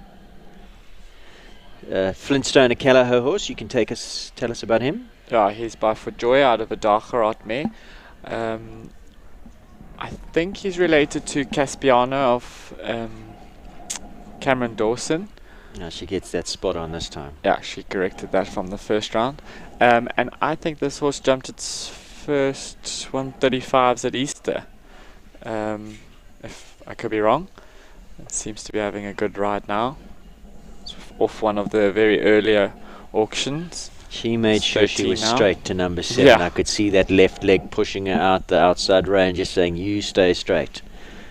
I think Bryce might have had a word to her in the warm-up paddock saying, a lot of people are going left there. You just make sure you're in the centre and you stay in the centre.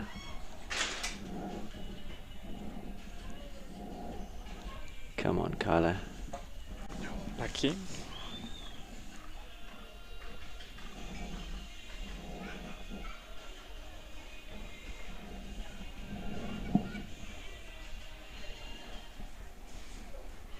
Yes. Play around.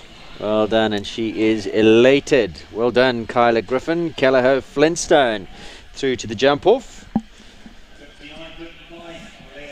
Super happy about that. That's my sister-in-law. Ah.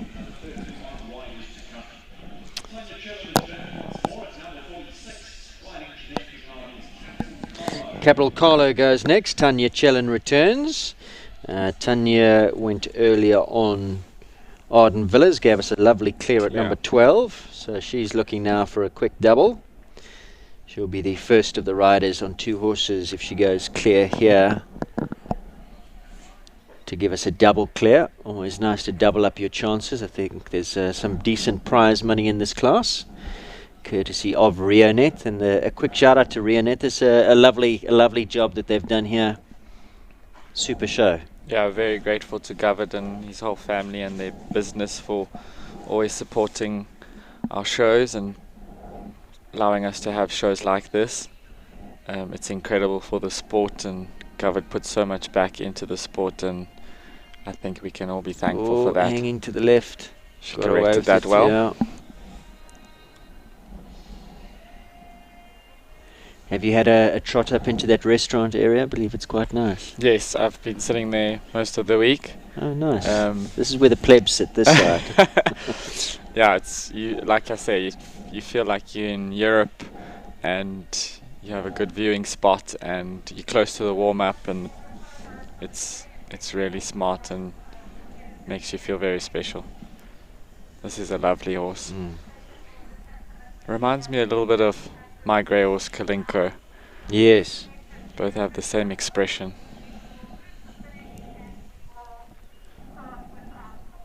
2 out of 2. Lovely.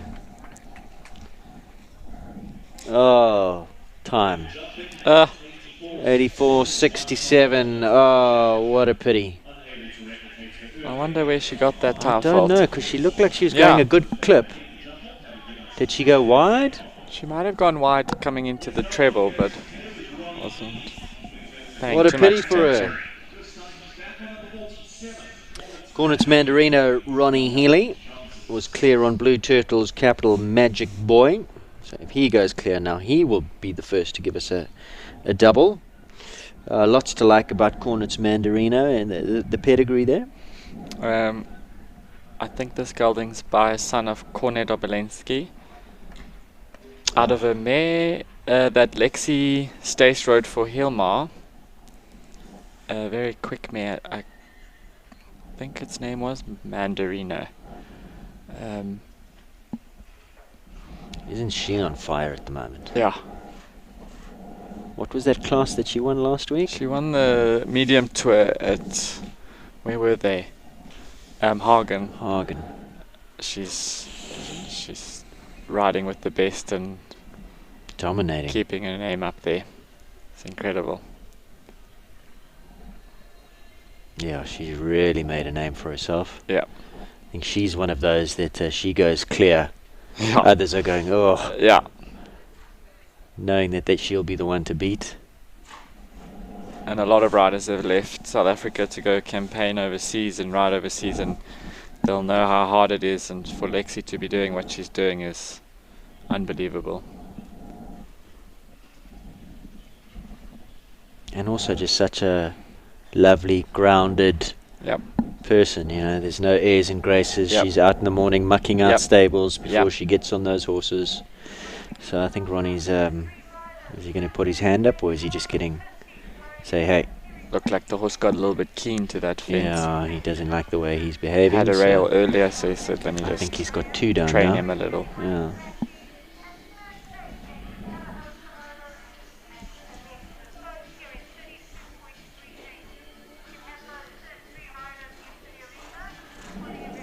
Also got a lovely string of horses, Ronnie. Yeah, and he's an exceptional rider. He'll be a little bit sad to have lost out on Elder. Elder. Yeah. but 48 is Elton Z, Aaron Dos Santos, the overhand rider. Just clipped it behind. That rail's also fallen a bit this morning. Total there of 17, 5 of those being for time. Erin DeSantos, so this is the horse we were talking about earlier when she was on her first one, Imca. Yeah. We were talking about the grey, Altador, and this is him in picture now, number 48. Lovely horse, imported. Imported, yep, by Askar Z out of a Voltaire mare. Silly rail. Yeah.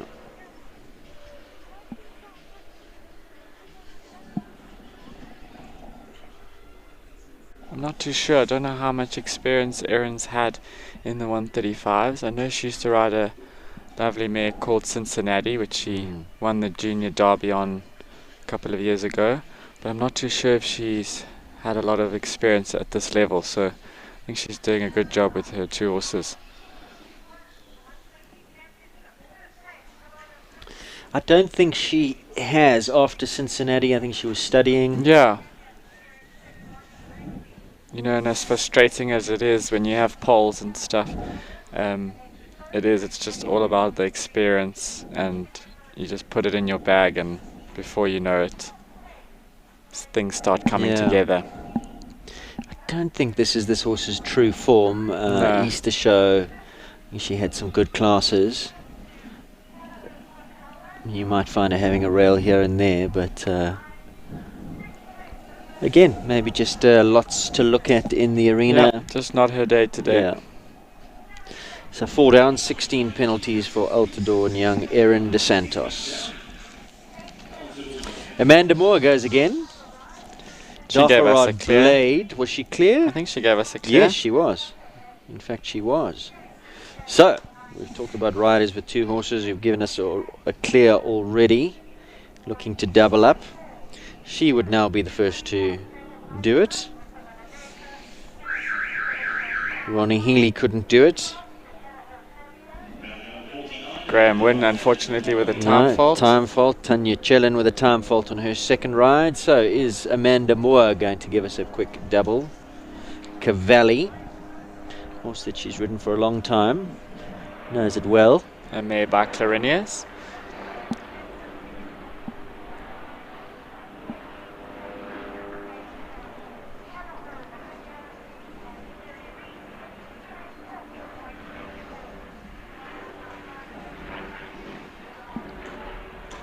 Ah, She just steadied there a little bit. yeah. One.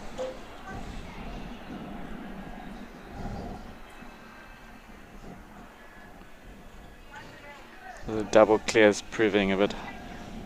Bit tricky. Few coming down. Number 7 once again.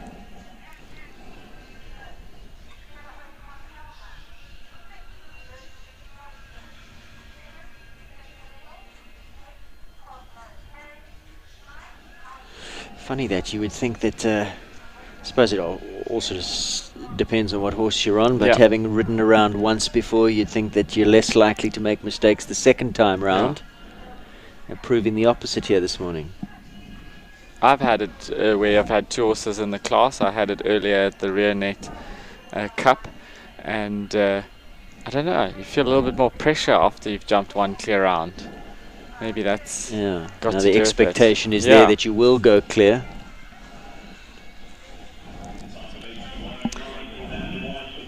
Eight penalties for Cavalli and Amanda. So let's take a look. The first mistake happened at the Hollard fence, cantering up the hill. Yeah, her body in the air was a little bit to the right, so maybe she was just got the horse off balance, and as you said, there was a slight check coming in. Also set up towards the corner of the fence. We saw yesterday that treble combination was set up that way, and I think they're jumping into that corner sometimes. Again, they're looking at the edge of the arena. 8 penalties as we move on now to number 51. 50 was a scratching, so Mumpro, Callagho, Floyd now. Kyla Brimacombe, she went earlier on Quisto. What was her score on Quisto? 4 penalties, so she's looking for a clear here on Floyd to give her first clear. This is a fantastic horse, isn't he? Yeah. This goes clear. This is fast. This is incredibly fast. I He's think, got that long raking stride. Did she win the 130 at Reonet Cup or the 130? No, she won the 130s with this horse in the grass earlier this year. She's been winning lots with this horse. She's won a good couple of 130 classes at Burlington as well.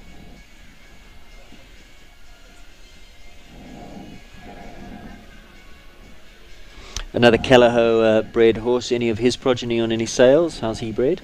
He's by For Joy out of a Calato mare. And this auction coming up, there's a lovely For Joy called Foreign Affair. And I think that's the only For Joy on this year's 2 auctions. That's a quick one for the jump off. That's going to be a lively candidate come the jump off. Make no mistake, Kyla Brimacombe, she's going to pin her ears back and say, right, catch me if you can. Callagho Floyd, he is super fast. He's a rangy kind of horse, and he can move those legs quickly, so he covers a huge amount of ground at the gallop. Jason Slade, number 52, data sign says Gida von Het Elkenhof. Jason rides also Chad and Gonda, does he not? Yeah, he rides with Chad Cunningham, and Jason's riding has come on so much. He's matured. He's such a gentleman, always walking around being very polite. Yeah, he's a good kid.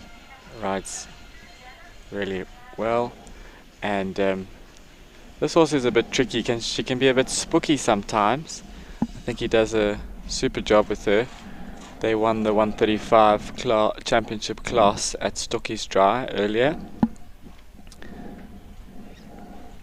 And he hasn't had her for a huge amount of time. No. It's she was imported into the country, what, a year ago maybe? I think maybe a little bit more. Maybe a little bit more, yeah.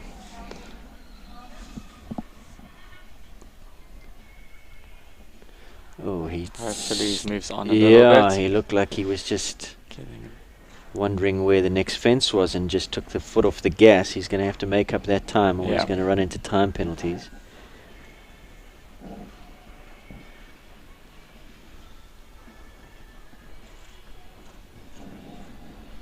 Oh. What a pity. He was jumping so well up until then.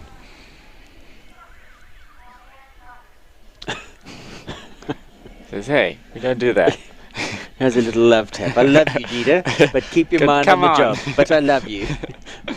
This is going to hurt me more than it's going to hurt you.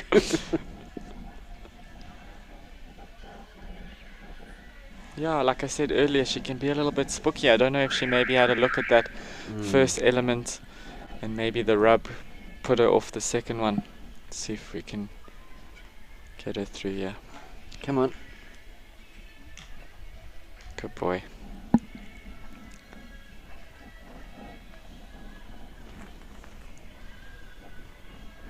Like you were saying earlier, Aiden, sport's so humbling. 1 minute you're winning a championship, and the next Exactly. Bad luck, Jason. 14, 2 of those for time. Let's take a look at what happened. Comes around the corner. It's weird that she was looking at that second element, because you'd think that the first one would be a little bit more spooky with the fillers and the flowers. And he looked like he had a good shot going in. And shame. It's a bit of bad luck. yeah. Catherine Neal goes next, number 53. This is Caliho Freedom. Catherine, past winner of South African Championships with the great Clyde, who was retired end of last year, wife of Sean, daughter of Paula, been raised horses her entire life in her pedigree from Natal originally. Well, Gets away with that. this is a big scopy horse. Sean used to ride him. I think Kaylin Fensham rode him for a little while. Kaylin, another one who's expecting her first child, so she's out of it or straighten up. Yeah, the horse was bought off the auction originally by Simon Byrne, and then I think he sold it to Marlene Sinclair. Barry had the ride on it for a while. I think the horse jumped an outdoor Grand Prix with Barry as a 9-year-old, so he's been around. I think he suits Catherine, and Catherine seems to be enjoying having him. Just looking at what she's got one of the little hoodies on, and also a lot of protection through sheepskin around the bridle as well. So would he be a little bit sensitive or claustrophobic? Yeah, I wonder if he gets a bit funny with things on his face.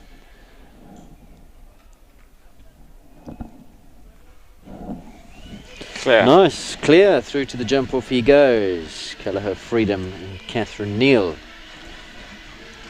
That horse can turn on a ticky. So Yeah, I've seen Sean in some run-offs where he's done things that other people don't even know that they're there. yeah.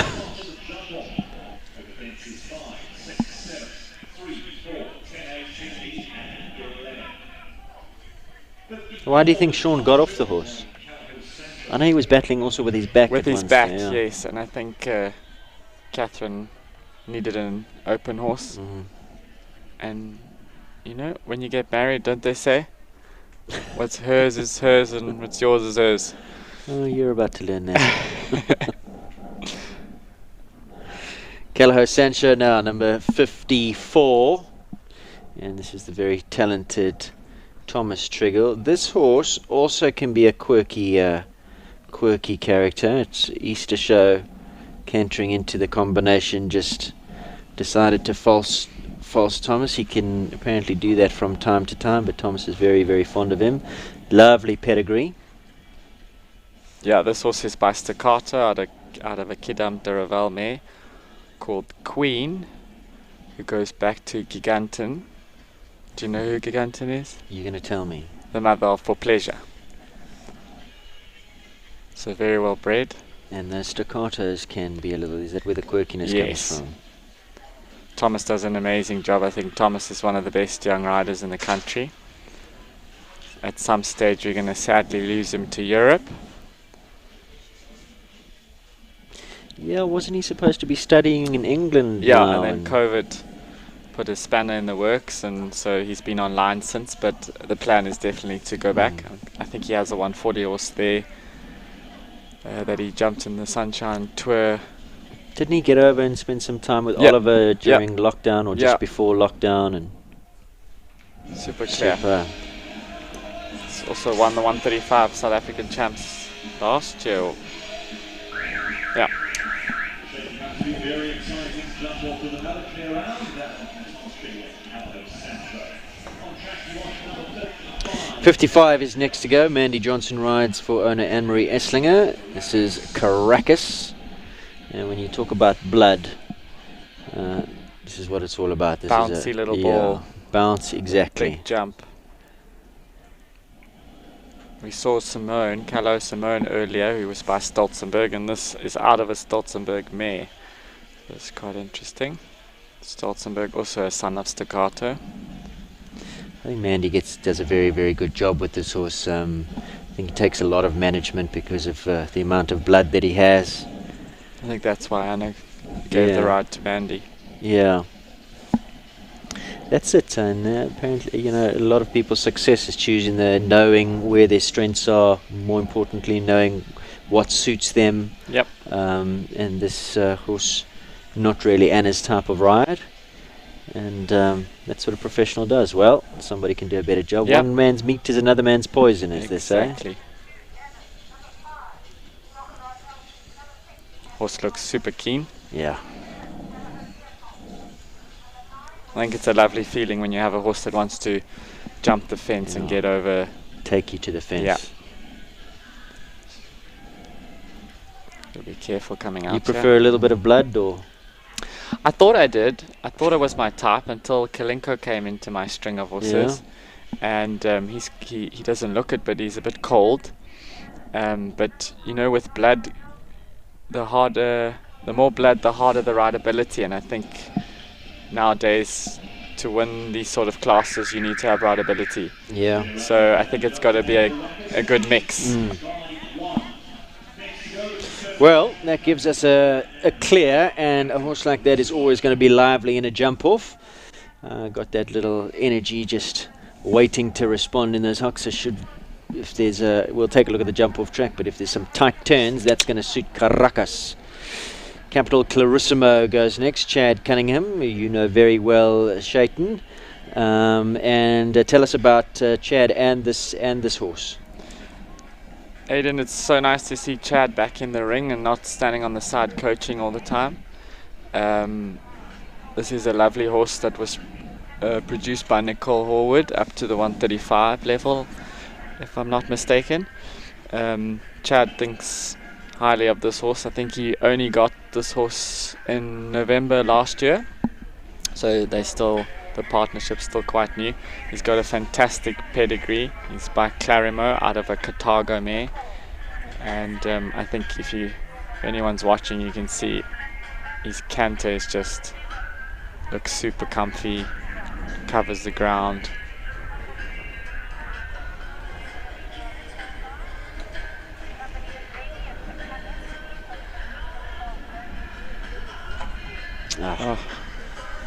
Looked like he was manuring coming into that. And I don't know if that just stopped him from going forward over that first element. Travel, just maybe stopped his travel a little bit. We'll take a look at the replay. What a pity. Otherwise, it's such a good round. Yeah.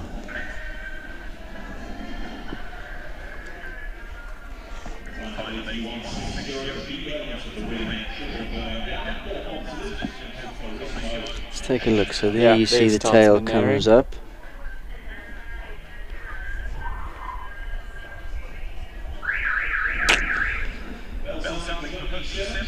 Not sure. Not sure if that was the problem, but just caught it with the back toes. Was he clear for time? He was clear for time, yeah. Carl Bunzai now, number 57, Airborne. Now, is this the horse that Ian... Yeah, this is the stallion for London Lane that Ian used to ride. It's the son of Caratino. Also won few 135, 140 classes. Beautiful looking horse.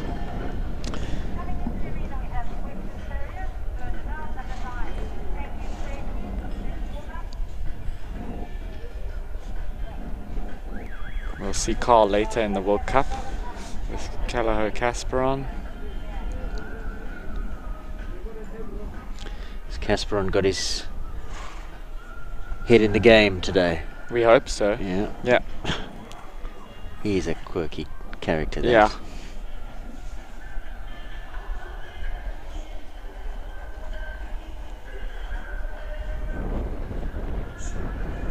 Carl, a very good rider, isn't he? Yeah. Multi-talented, does dressage at high level, runs his own yard. Also, I'm sure, much like Sten and the rest of them, rides. They are loads of horses. I mean, did you see I had to ride through there? They're looking at something. Something is Yeah, he's having a good look. He looked at that Discovery fence as well. Nice to have Discovery Bank, a new fence in the arena as well. 87.01. Ah, what a pity.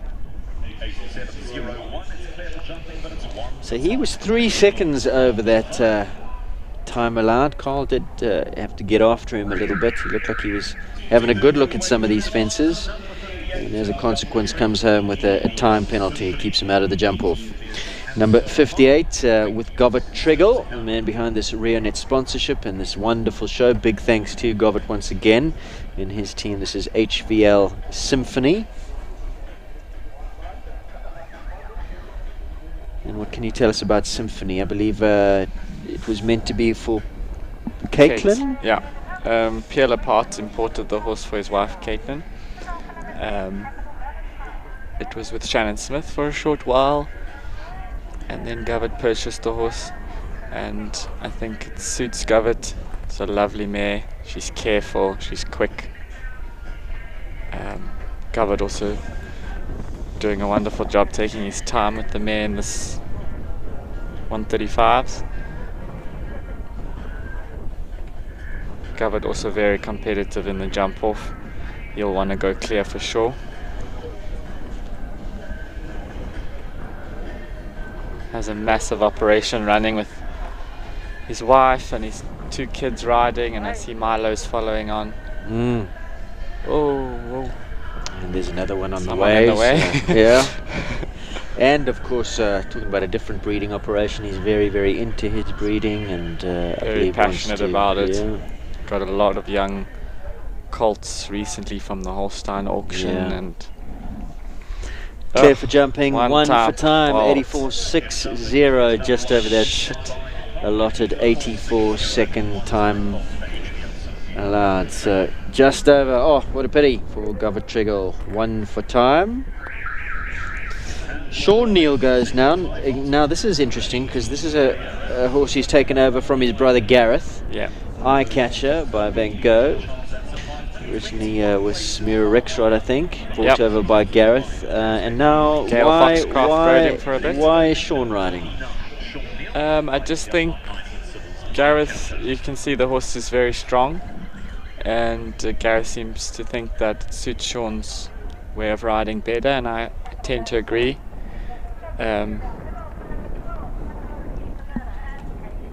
I watched him earlier this week and they seem to suit each other. I mean, I think Sean only got on the horse last week, and it doesn't look like it. It seems like they've been together for a while, so hopefully it's a good partnership. He was worried about that jump because he showed him that jump before. Yeah. That's a pity.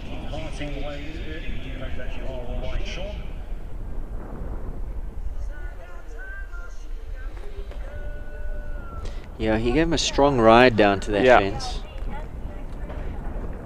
And you never know, you know, it's in the obviously that fence has created a lot of problems throughout the course of the day, so Sean would have been worried. I don't know if he thinks that sometimes it's in the rider's mind and they get after the horse and create a little bit of anxiety there when let's watch this. Yeah. Oh, it's good of him to hold on. Yeah. Strong young man. No, Sean also battles with his back. I hope he's okay.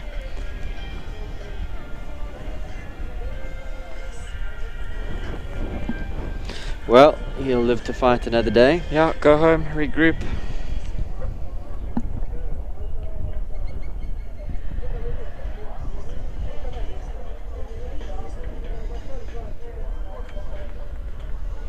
What I was trying to say is sometimes it's in the rider's head that they're anticipating a problem and create a problem. Exactly. You know, you give the horse a little bit something to worry about. What's wrong with this fence? You know, and I don't know. I'm not saying it was that, but sometimes that can happen.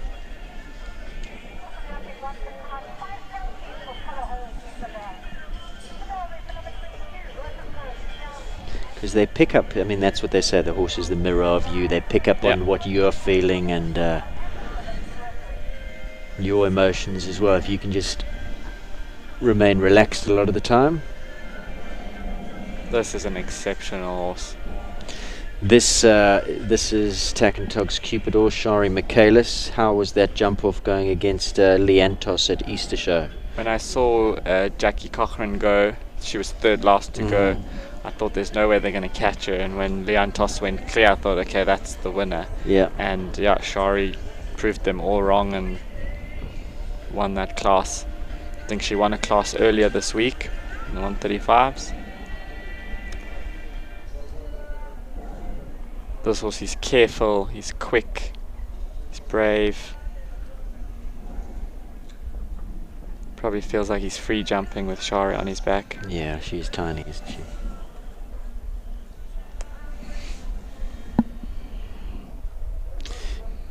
And correct me if I'm wrong, but he was injured and came back. Yeah, I'm not too sure exactly what happened, but apparently it was the vets said to her that he would never come back to form. So the fact that he's jumping again is a miracle on its own, and he's not only jumping, he's cleaning up.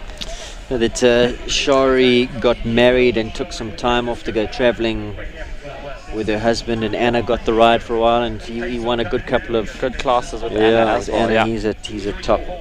Now you mentioned Jackie and Beauty, that wonderful jump off that we saw at Easter Show. That was the 135s, wasn't it? Yes. Yeah. It was the 135s. And Cupidor, Beauty, Liantos. This is the Beauty we were talking about. Yeah. And Jackie, I think, does a wonderful job with her. Another one that just gets more and more buzzy as the course goes on. So eventually, towards the back end of the track, you'll see her just trying to hold on the front end. Stay with me, stay with me. You're talking about keeping the lid on the pot. Yes. She gets nice and straight for that jump. Oh. We'll take a look at the replay of that, but that was she was slightly awkward through the air. Looked like she was just bracing behind. Has she put her hand up? Is she going out? Is she going to continue? I think she's put her hand up. She realizes she can't win it from there. Yeah.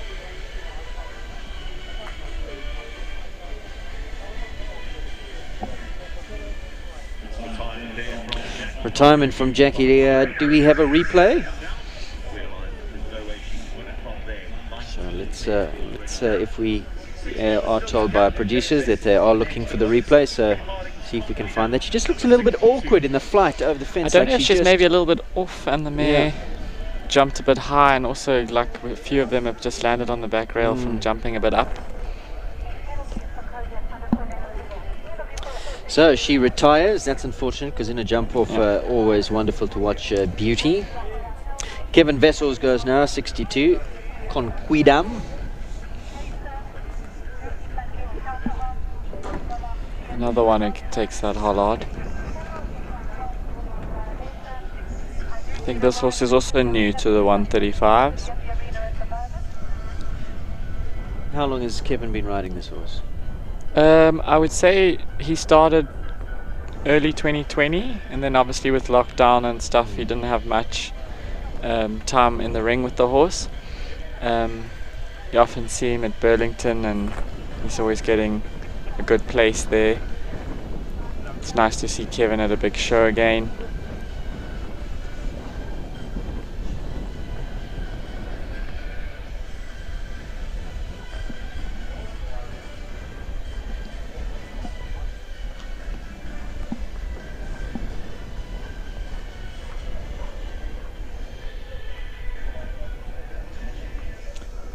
There, one left to come. What a pity. Also had a good pace forward. Yeah. Bad luck. 4 penalties. Conquidam. Let's take a look at the stats of this class. So 58 gone now, 15 left, 19 clears, 32%. Replay here coming up the hill.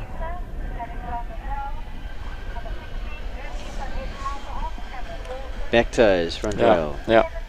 That front rail's fallen a lot today. Locarno Cosmopolitan, Haley Stradum. This is number 63. Haley in a jump off with this horse can be blindingly fast. So if she goes clear, and this horse is a bit of a clear round machine as well. Yeah. Haley's a very, very talented up and coming rider. Did super well at junior champs. She's also a previous junior President's Cup winner. Yeah. Trains with Nicholas Sam Riley. Another Locarno bred horse. She did well there because the horse again was falling into the left hand side. She managed to keep him upright.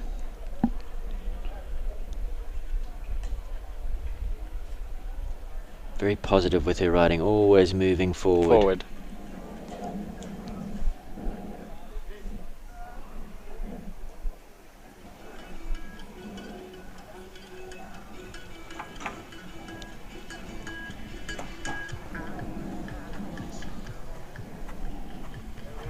Lots of very talented young riders moving up into... The young rider classes are getting bigger and better.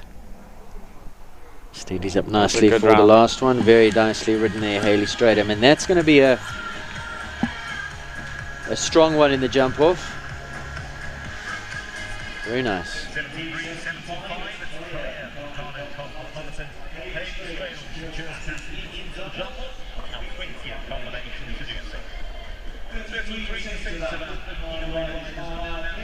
'64 is Oscar.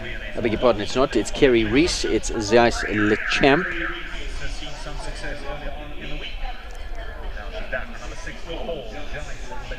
Another one that's super fast in a jump off.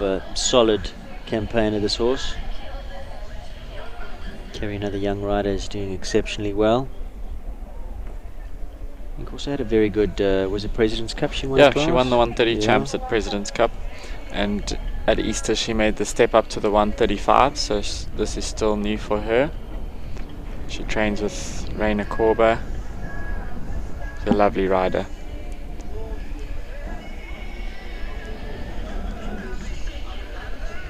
Has she just bought a new horse as well? She added, so why have I got in my head that she's added a horse to her string? She's recently bought Capital Cameroon from Tegan Brains. That's it. I saw them at Easter in the 120 classes. I'm not too sure what she's jumped him in at this show. Haven't seen her on him at this show. That will soon be joining the champ, I'm sure.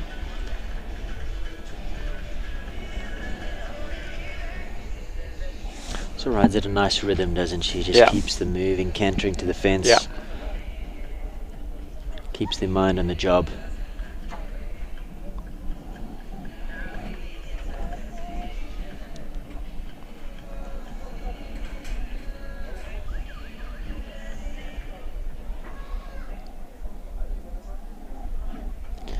Oh, that was well done. Very nice. Doesn't seem to be in her head that she's new to the 135s. Looks like she's been doing it all her life. Well done, Kerry Reese, Zeiss Le Champ. Sten returns now with number 65, Lord Ad Astra. This is his third go. Come on, Sten, give us a clear.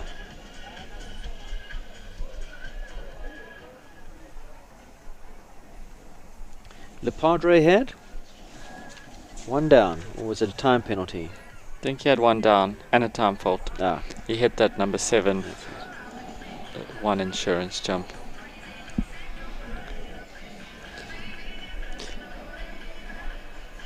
This is a fantastic little horse as well. It's a lovely little horse. It's bred by his wife Kirsty. And what's his pedigree? He's by Lord Zed out of Davenport Peter Pan.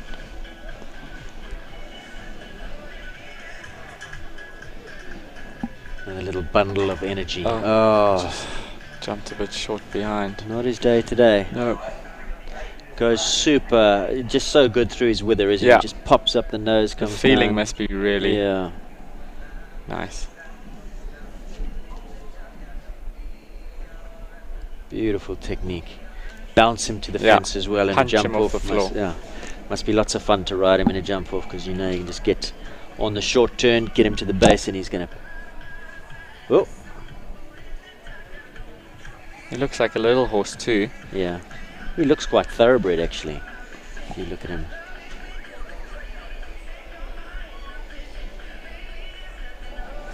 You know, the look of him, you think. Yeah.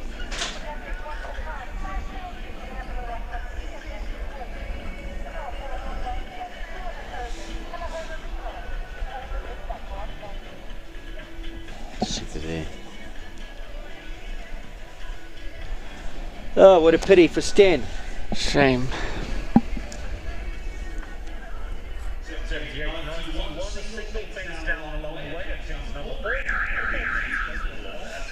Chayton, you can take us through the replay. Oh, Sten just shaking his head. Shame, he just cramped a little bit behind. The horse got up nicely in front, but just found the ox a little bit wide.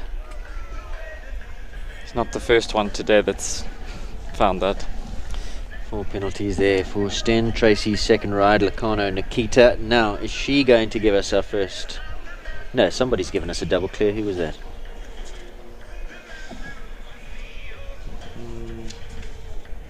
This is Tracy Carney. She's already clear on Lemoore. This is also another son of Caprivi, like Haley Stradham's Cosmopolitan. Have we had a double clear? I don't think so. I think we've had clears with time No. faults.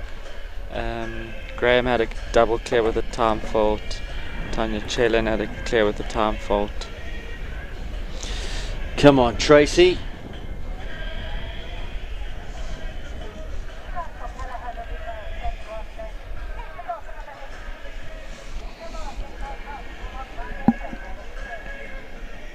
Lacano Nikita. Nico, as he's fondly known in the stable. And another one in the warm-up with Tracy. Every time you get too close, she's shouting, go away, go away. I wonder if it's maybe a Tracy thing. Could be, yeah. Yeah.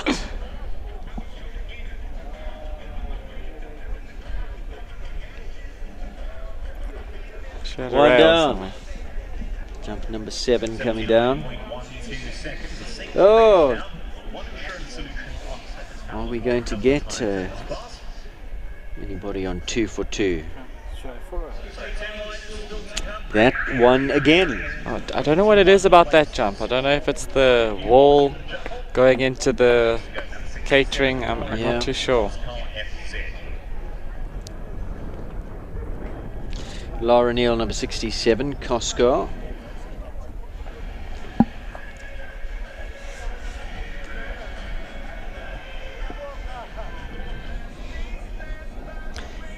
Laura wins a lot, doesn't she?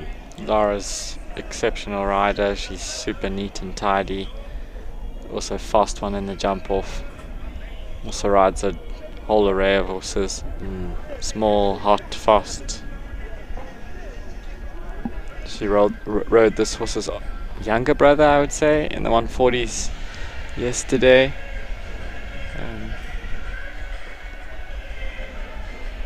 She gets a lovely tune out of this horse. Martin rode this horse. Martin rode this horse, and then Lara purchased him from Martin, I think at the end of last year. She won a class in this arena last year. I don't know what champs it was. You can just see him going into the big time, can't you? He's Yeah. got plenty of power. He's a big horse, plenty of step. Got a lot of care.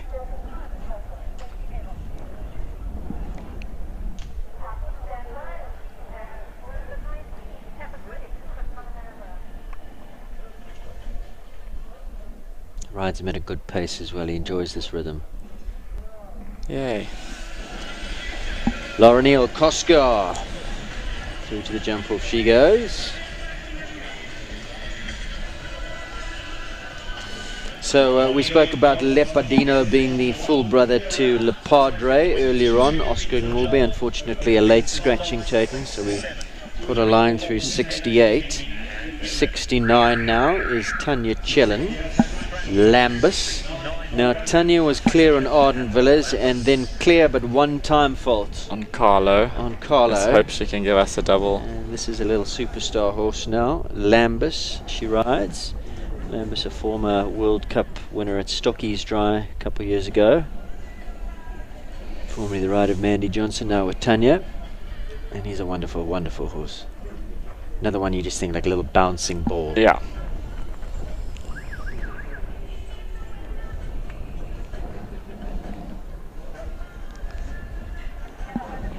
Do a good job to get over that. Giving that plenty of height. He was off for a long time with a check ligament injury. Has come back strong. Sure. Wow. Well, he wasn't touching that, was he? No.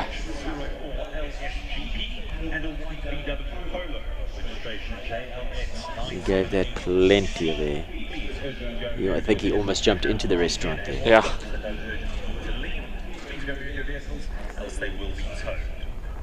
And Tanya making sure she's not going to get a time Time penalty fault with this this one. She's got that on her brain. You can see she's riding very forward round the turns. Gives that plenty of air again. That B element went super high over that.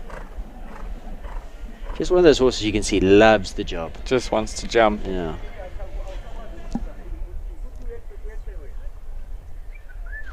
There we go. And there you go, 76.22. So well within the 8 seconds within the time allowed. We're going to take a look at number 7, where lots of people have been having trouble. Watch how he jumps this. Wow. What a jump. Ha, that must have felt good. Yeah. Little superstar Lambus, 69, goes into the clear. And so now we do have someone who's given us 2 clears. Tanya's in a good position with Arden Villas and Lambus. Nicole Bates now, number 70. Brannick Always Special. We saw the full brother, My Hercules, doing well with Robin Shaw yesterday in the money. There's an Always One. Reval Door. Ooh, gave that a rub. Stays up, number 5.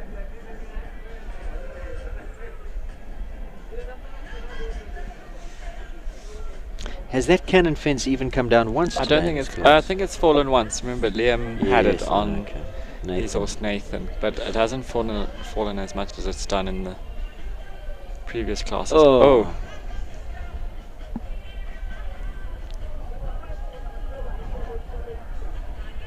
He can do that, or she can do that. Yeah. I think Nicole might have broken the golden rule, don't fiddle in front of the fence there. I think she might have just on the left rein.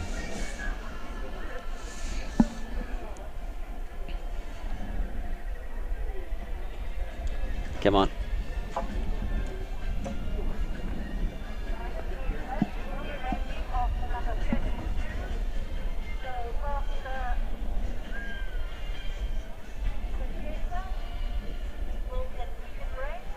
That was bad luck.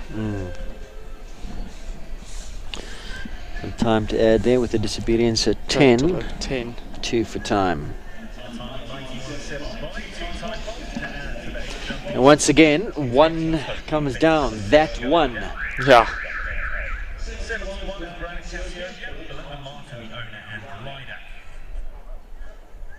Well, I tell you what, if you're a sponsor, it's good that you got a tricky jump, because you get a lot of airtime on live streaming, don't you? I hope. We're sending you an invoice, one. I hope Anna moves that jump for the World Cup.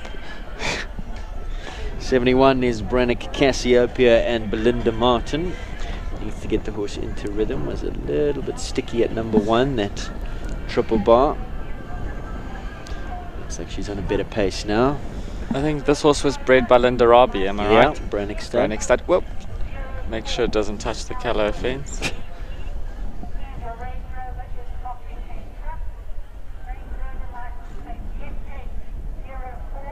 I think Belinda now training with Oscar, if I'm not mistaken. Yeah.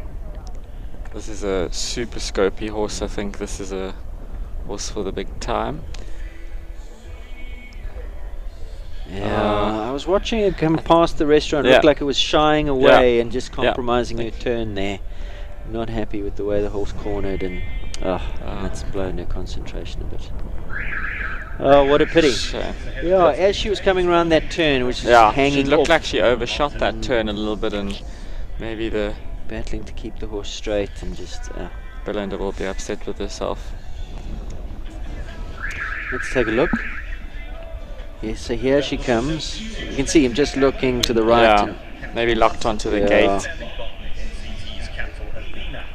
Oh, pity.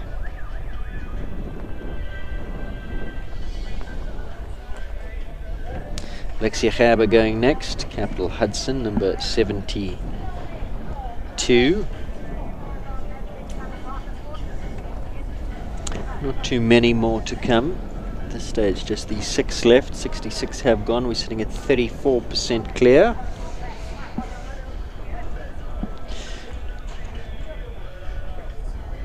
So yesterday in the 130s, the obviously two big pools of horses, 2 championship classes.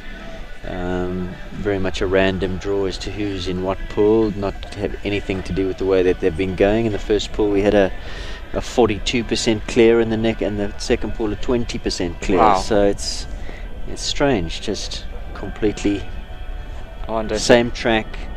Sure. This class sitting at 34%. Current time 23 clears, and the time just gone 25 past 10. Expecting to finish before 12 o'clock, and then a start time for the big class 2 o'clock.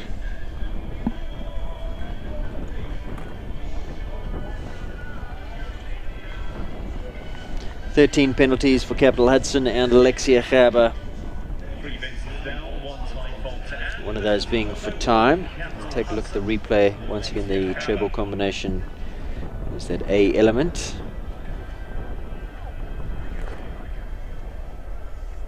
Yeah, I just laid a toe on it. A bit sticky coming out. Both the mistakes there happening in the treble. George Cutlass going next, number 73, NCT's Capital Athena. Chapin's going to tell us about young Master Cutlass. Yeah, George trains with Ronnie Healy. Some of the viewers might have seen him yesterday in the 140s. I think it was his young Calla horse's first 140s, and he jumped double clear in with the 4th place. George has come up the ranks quickly. He's a lovely boy, rides nicely. This horse has been a good horse for him, given him some good mileage.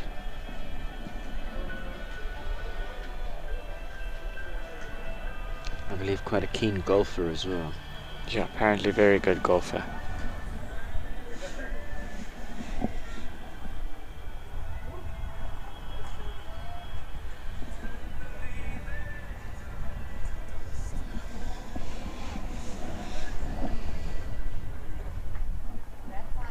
Has he always been trained by Ronnie, or?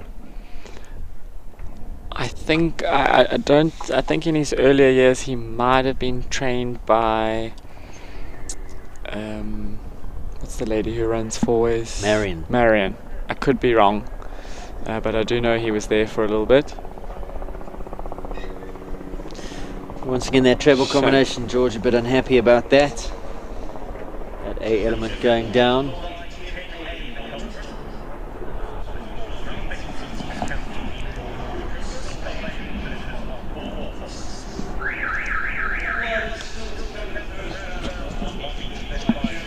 Take a look at the replay. A element going down there for George Cutlass. Just didn't seem to get the height. Again, this horse is looking through that treble combination, and that's happened a lot today. Yeah. Just looking through that treble, and the mind goes away from the A element, the immediate job at hand. Just gets slightly too low. Right, so Debbie Last is on track now with Phoenix Courtesan. And again, the Hollard fence coming down. Oh, a little bit creepy there, gets away with it. To number 5. This is a lovely horse. Yeah, by stallion Courts de Eclipse. I think Linda Rabi also imported that horse. I think he died as a young horse, if I'm not mistaken. And then ended up importing the full brother, I think Quino, out of an Acclaim mare.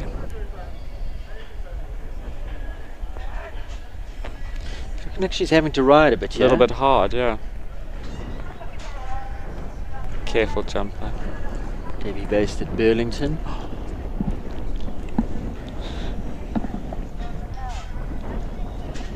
Has been for many years.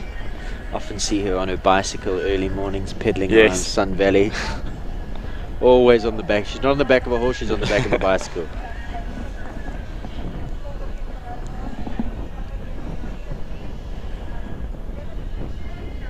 I think she can't be too upset with that round. Yeah. It was quite a good round. Yeah, that was well done.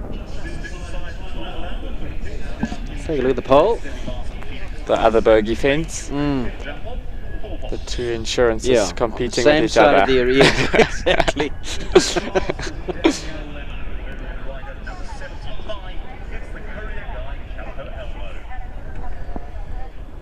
So next to go is the courier guy Callagher Elmo, Daniel Lemmer. What a fantastic horse Elmo's been to young Daniel over the years, and I rate her very highly. I think it's time for her to get another good horse. She needs one. It's all about the horsepower, but she's a very, very talented rider. Everything is neat, correct, stylish, good rhythm. He's getting on a little bit now. Was he ever on a sale, or was Yes, he was on, if I'm not mistaken, the first sale. He was bought by Natasha Bartlett. Okay. She jumped him up to the 140s, and then the Neal family bought him for their father Bob Neal, who had a spin on him for a few years, and then she bought him from them through Chris van der Merwe. I think she was training with him at the time because they were based in Limpopo, and this horse has won a lot of classes. Yeah. And she's good, isn't she? Yeah. And she's... Come on. Come on. Is she clear? No, she had number 7, Chayton. The one. That one.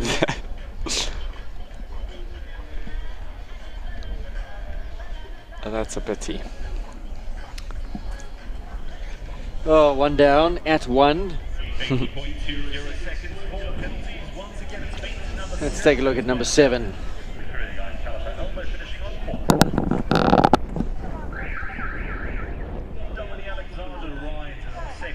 And again, it's the back rail every time. Prepping for that turn, looking into that restaurant. Once again, the mistake comes. And that's an experienced combination, very experienced. 76. Penultimate competitor, R&R Capital Coleman. And the very experienced Dominique Alexander. And Dominique just loves this horse from Ross and Natalie Robinson. Was highest price a couple of years ago at the Capital Stud sale. I think that was on the second sale. Yeah, this horse is bred in the purple, as they would say, by Colnado out of the For Pleasure mare. Dominique loves this horse. He thinks so much of him. No mistake there. And also progressing quickly up the grades, because he's, how old would he be now? He's only a 7 years. 8. He's an 8-year-old now. Yeah.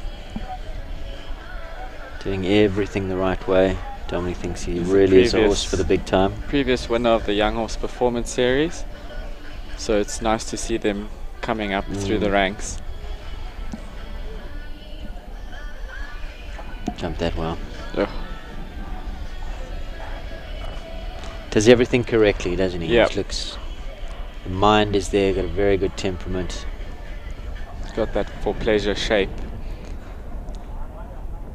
Super.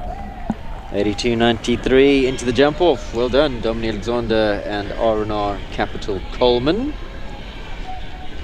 Sitting in a good spot in the Very jump off. nice, yeah.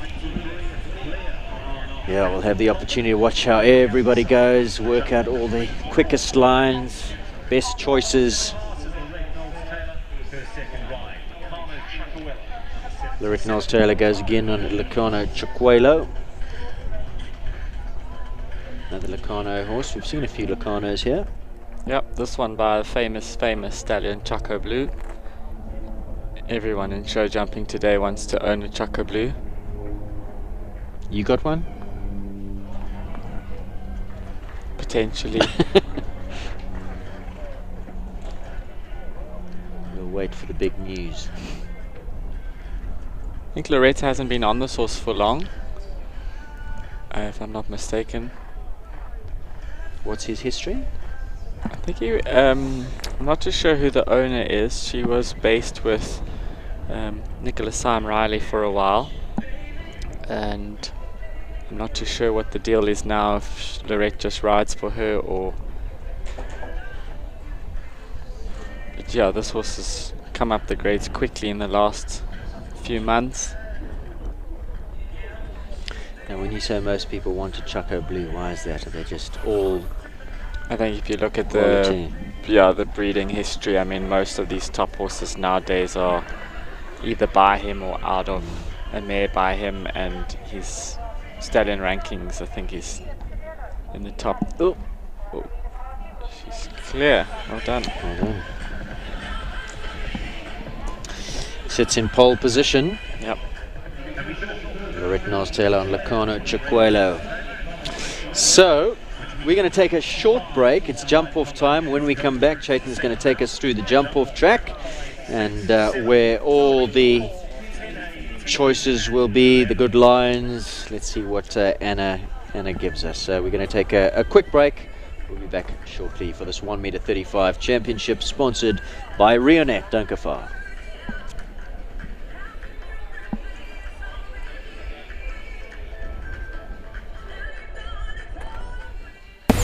Hi, I'm Kaylee Triggle from Equine 74 South Africa. Equine 74 Gastric is an ulcer maintenance supplement for horses and ponies that absorbs the excess gastric acid caused by feeding and stress. In order to understand how Equine 74 works, we firstly need to understand how the horse's stomach works. Basically, your horse's stomach has a special feature and it produces gastric acid around the clock. Unlike humans, we only produce gastric acid when we are eating. This means that if your horse is not continuously eating or encounters any stressful situations such as loading, boxing, riding at a show, or even riding at home, they can overproduce gastric acid. This gastric acid will then slosh around in their stomach, attacking their stomach lining, which will cause lesions and ultimately gastric ulcers. Equine 74 Gastric absorbs the excess gastric acid like a sponge, ensuring a more balanced pH level in your horse's stomach. The excess acid can therefore no longer attack the stomach lining, thus preventing the development of gastric ulcers. The feed will then pass into the intestine with no hyperacidity, which usually results in optimum absorption of feed. Equine 74 should be fed continuously as a long-term maintenance supplement. It is in line with all FEI regulations and therefore can be used during events and competitions.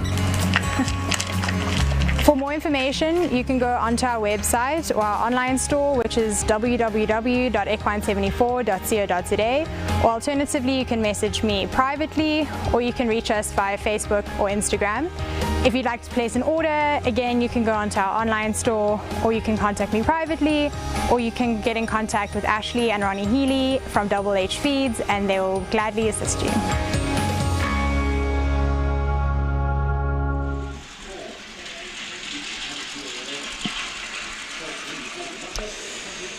Welcome back to our Equestrian Live SA pictures, and there we are in that little teepee-shaped tent, very generously sponsored by Downings. We've got a wonderful view of this arena. Give a wave. There we are in the background, myself and Chaitan. Mike Domain's hiding in the corner. No need to hide, Mike. Don't be shy. Step out, step out. There he is, giving a little wave. And Erwin as well behind the camera. Big thank you to Downings, Richard Mons and his team for the sponsorship of this very lovely little teepee tent. Good to be out of the wind. And a big thank you to our guys on the cameras, those wonderful Canon cameras. There's Jim. Or is that Toomey? Give a wave. There he is. Big thank you to Canon, www.canon.co.za. Do go and check them out. These cameras generously sponsored by Canon. Great to have them involved in the game. Except if you're a rider yesterday, their jump was causing lots and lots of heartache for many of the riders in yesterday's classes. And there, give us a wave. Is that Jim? Is that Toomey? And Erwin's over here. Toomey! There he is. Toomey's social distancing with his mask on top of that Canon camera. Who's up there visiting you that you've got your mask on there? I think you're safe. Right, so Chaitan's going to put his head.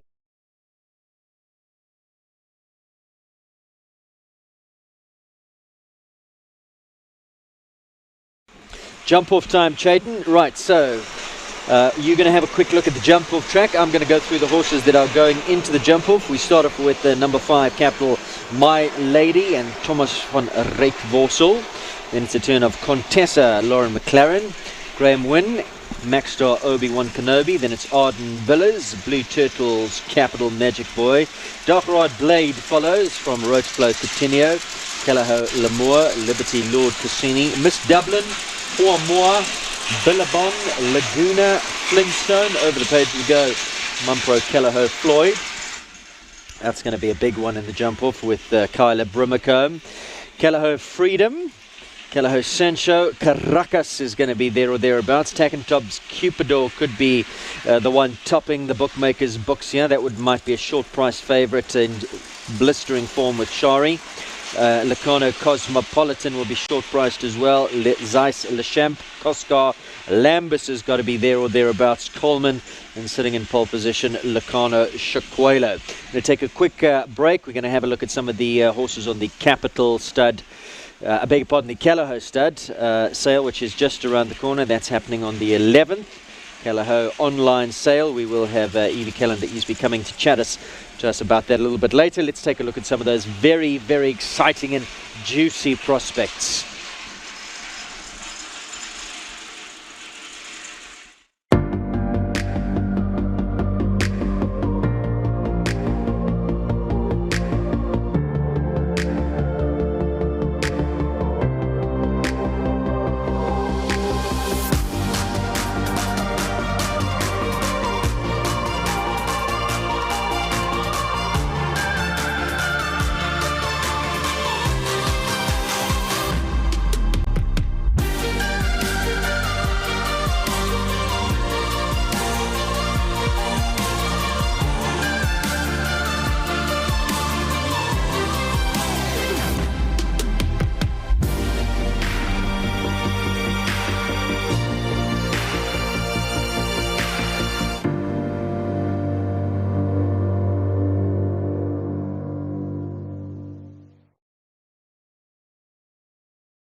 Very, very exciting. As I said, Evie's going to come and chat to us a little bit later about some of those horses on that Callao sale.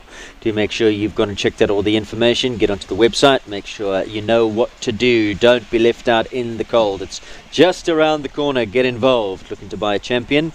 Look no further. 1m35 jump off time now, sponsored by Reonet. Looks like it's going to be a seriously exciting jump off. Some lively candidates in this track. In this jump off, the jump off track is over fences 5, 6, 7, 3, 4, 10A, 10B, and 11. Chaitan, have you had a look? Yeah, Aiden. They start here with the Callao jump right up against the judges' box, and they're going to make a right-hand turn. I saw one person, I think it was Chad, went inside that flower arrangement there to the cannon. We'll probably see a lot more people do that now. Then down to one of the bogey jumps, that one insurance jump, then turn back to the western shop with the water tray underneath it. We'll see if they drop a stride here to the Hollard or not. What did that walk in the first round? Were you counting? 8. 8 up the hill, so looking and for 7s. There's a long run up to the first 2 elements. That was the treble in the first round, the Reonet double. And then we'll see if people go inside that western shop or go around the western shop to the Discovery Oxer right there by the tent and the end gate. And that's your jump off. So I've got a bit of everything, some choices to make, some short turns and some gallops. Yeah. First to go will be Capital My Lady. And the young up-and-coming star, Thomas van Rijkvorsel. Here goes Luca. Let's see what the superstar little mare can do. Right, coming in. First to start. Sure. Oh, Wow. Safely. good shot. Wow. She is something. He did 8 down there. 8 down to number 7. And he's on a good pace. 7. 7 up the hill, so he's Now he's dropped got one. a gallop. This is looking super. Come on.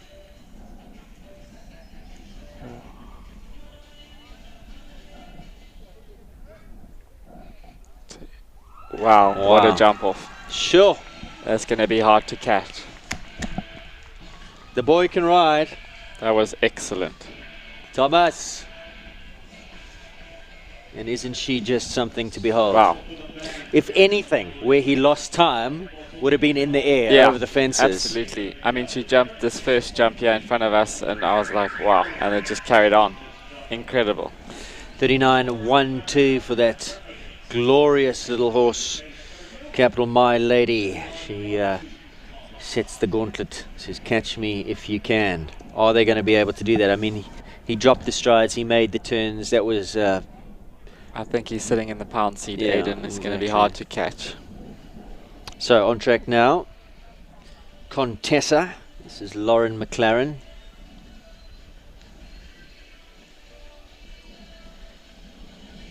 She's doing a good job, but you'd have to say that she's down on Thomas. Oh. And that's down. So unfortunately, her chances are gone. Was she on the 7 up the hill? I wasn't counting, to be honest.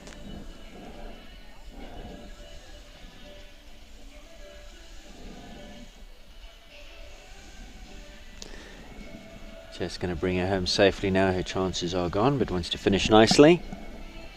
So 39.12, the leader's time. Capital My Lady and Thomas van Rijkvorsel. He rode that like an old pro, didn't he? Take a look at the replay here. The first pole going down over that water tray, that Western Shop fence. Just didn't get the necessary height. Came off with a short turn. Locked on late and down it went, I'm afraid. Number 10, Maxstar, Obi-Wan Kenobi and Graham win. So what is he going to do? He looks like he's getting the horse into a nice forward rhythm. But he's on the comeback trail. I'm sure Graham's got big things in mind for Obi's return.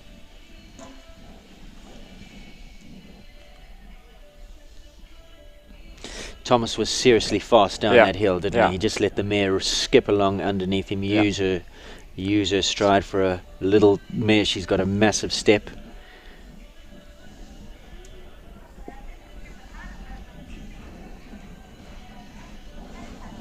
So he's going around there. Thomas came inside. Yeah, you can see where Graham's head is at. He's thinking about the future. I think Graham's just happy to have him back in the ring. Yeah, absolutely.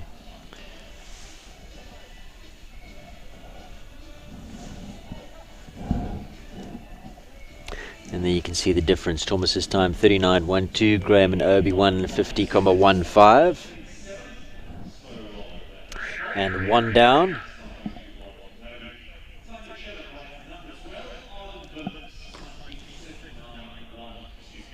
Just clipping it on the way down. Got lots of slightly awkward over that fence. Yeah.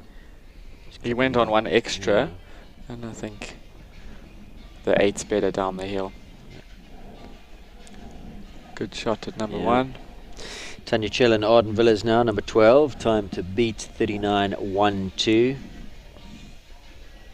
This is looking good. Oh, I'll take that one.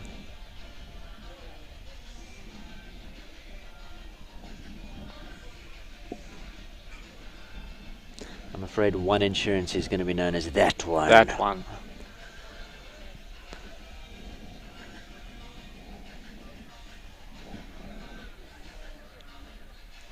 going to give us a good gauge on the time, though. Yeah. 38. Was she fast? She's She faster. was faster. What a pity. I think, like you say, my lady spends a lot more time in the air. In the air, yeah. 38.89. As we take a look at the replay once again of number 7. As Ronnie Healy goes down and shows Magic Boy that fence at number 1. Doesn't want to make the same mistakes, and that's if there is going to be a mistake, that's where it's been the entire morning. Wants to get that correct. There's another horse with a lot of airtime. Yeah, I think if I'm correct, Ronnie might not Yeah, go full gas on this, but we'll see. he's a wily old fox. So you see how he came towards us and then angled that in, so he got a good shot over the fence. He's the only person to have done 6 there to that jump. Got away with that.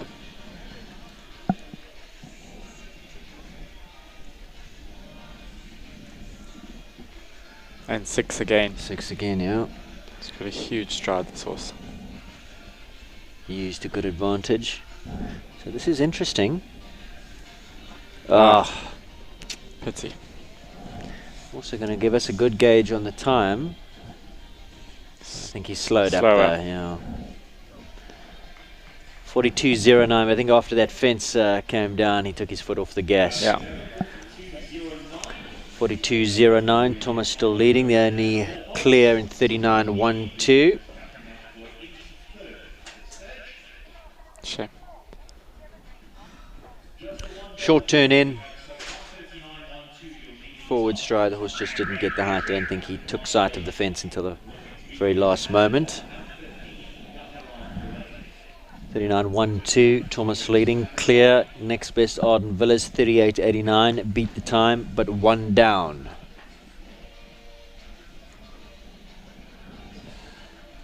And on track now is Dacharad Blade. And Amanda looking like she just wanted to go for a nice clear. She came in pretty steady to number 5. Unfortunately, took the back rail and the cannon fence going down as well. So I think Amanda just didn't get going from jump 1, and that's frustrating. yeah, she looked a little bit passive. Didn't Yeah, she? it was just a little bit casual.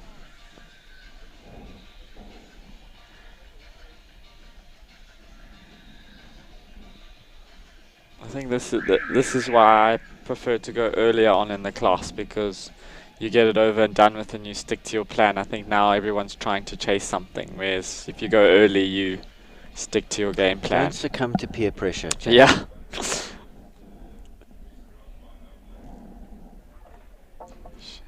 Just not going according to what she was hoping for.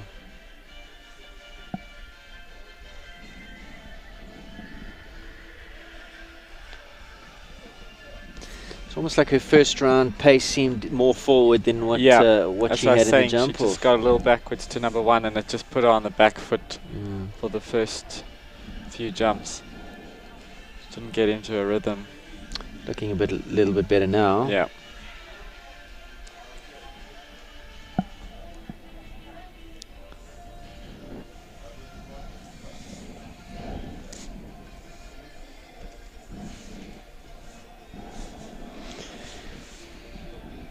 As Amanda exits, Jade enters, and Rotaflow Coutinho was nicely forward. Well, before we go to Jade, let's take a look.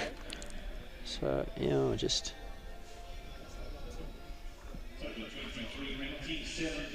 Sure. Maybe thought about the turn a bit too soon and didn't travel enough. Yeah. I just think the rhythm wasn't quite there to begin with. I think Jade's going to give it a go. Well, she was forward in the first round. Yeah. She rode very positively in the first round. So also trains with Dom like Thomas. I'm sure she's been given the how to. Also came quite close to us here to get the angle to number 1 to make that inside turn to the cannon. Pulls it off well. Come on. She's done 2 extra there where Thomas did. She's a little bit slower. 7 up the hill. Yeah, no, she's definitely off of his pace. Now she's going round there where he came inside. He was just travelling. I didn't see him take a single check, actually. He was just going. It was top draw stuff, it has to be said.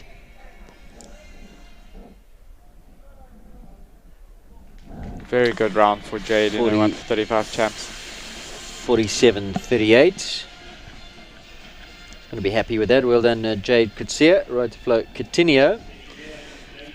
Leader's time 39.12. But remember, some real experienced speedy sorts coming later. We've got Cupidor, Floyd, Lambus. So it's not over. He's set a really strong target to beat, but there are certainly some there that are up to the task. Tracy Carney now, Callagho Lamour.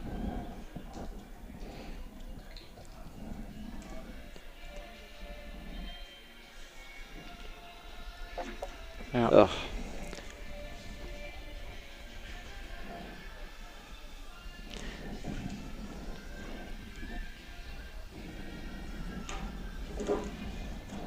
The 2 bogeys. Yep.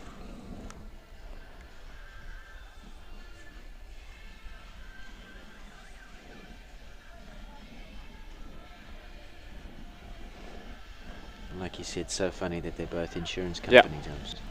Fighting for prime time. Yeah, exactly. 43.85 the time where she cuts the beam, but 2 down, I'm afraid, there for Tracy. So we're going to take a look at the replay of the first of those faults. Didn't like the leg there. Oh, just a little bit flat on the way up. Jana should be fast. Very competitive horse. Yeah, and experienced as well.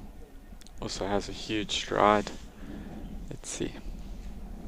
It's so important that you start before you get through that beam, that you're on your rhythm. Yeah.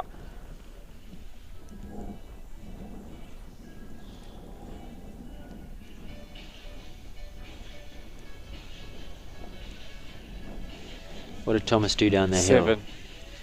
No, 8. I lie, 8. He did 7 up to the hollowed, yeah.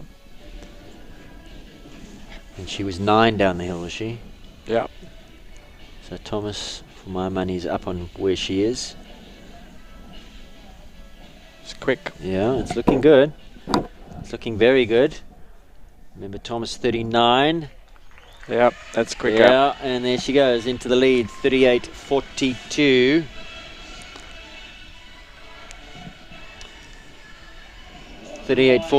Jenna Barrow takes the lead. Well done, Jenna. And yeah, we'll say it again. I mean, My Lady was traveling over the ground, but when she gets up into the air, that's where she's spending extra amount of time. She's extravagant, but it's costly. Yeah. This could be very, very fast if he could leave all the jumps up. Yeah, this could be anything. Miss Dublin, Amelia.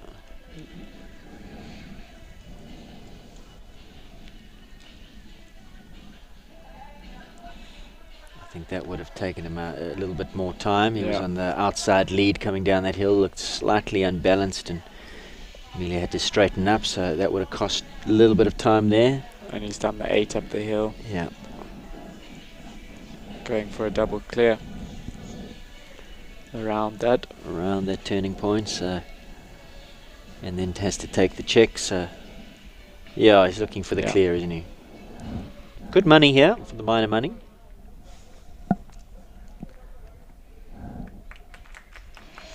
$44.98 for Emilio Agliati and Miss Dublin.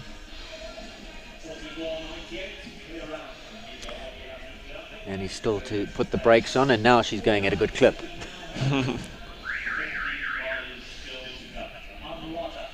Johan Lotto was in the money yesterday in the 140s. It was a very, very smart ride from Johan yesterday. Get himself up into that I doubt he's going to go for a slow double clear. I think he's going to try and give it his best shot.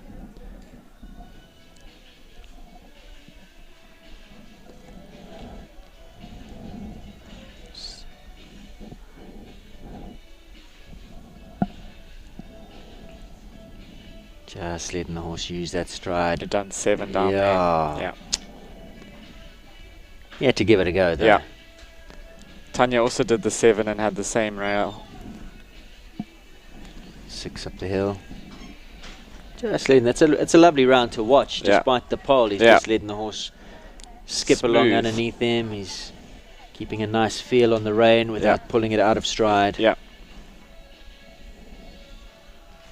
It's a quick round. 39.19. So that would have gone into third. Capital My Lady's time 39.12. Leader's time Jenna Barrett, Liberty Lord Casino 38.42. So let's take a look at down the hill he comes. Yeah.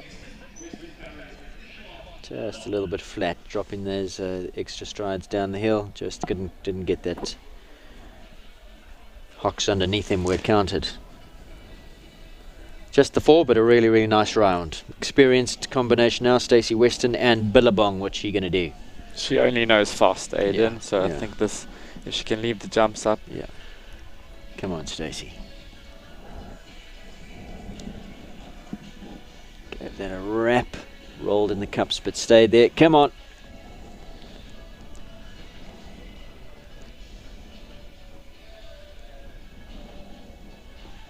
Tight around there. Yeah. 7 up the hill. Come on, Stacey.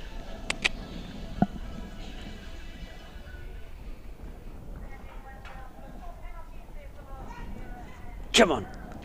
She's doing a good job. Gives a kick down the hill, flapping at the reins, saying keep going, keep going. Well done. Still not faster than My Lady, so that's what, third? Into third place, yeah. Western Ferris Billabong, but I think that was a great effort. She can be really happy with that. Well done, Stacey. 39.58 leaders time, 38.42.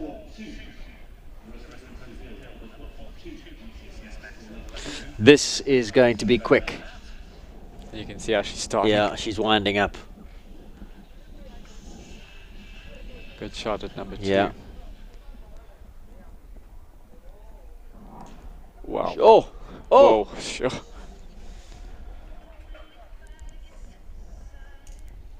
That's going to cost some time, I'm afraid. She's done 1 less up the hill. Sure. Was she on 6? Yeah. Okay, she is flying. She's got to get this double out the way.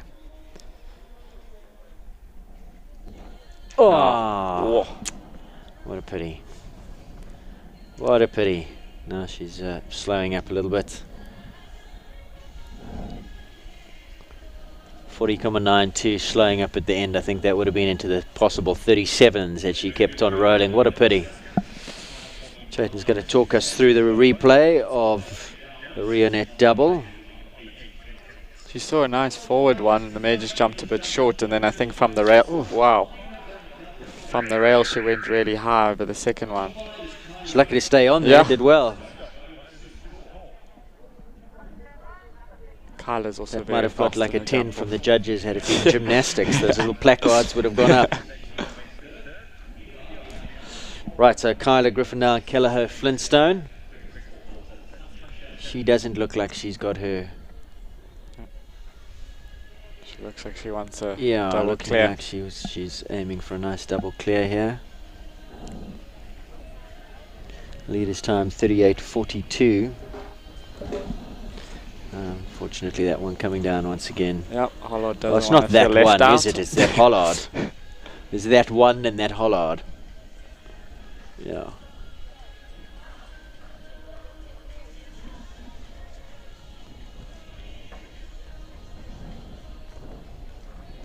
Four penalties for young Kyla in 41.68 and puts her into 8th position at this time. Cassini still leading. We're going to take a look at the replay. Hollard. Looks like he just clipped it with the back legs. So here we go. If there's one that can beat the time, well, there's a couple, but this is one of them. Kyla Brimacombe and Mumpro Callagher Floyd. Always deceptively quick, got a huge stride. She go around? She's gone around, yeah. Maybe she thinks it's quicker. She doesn't look like she's in top gear.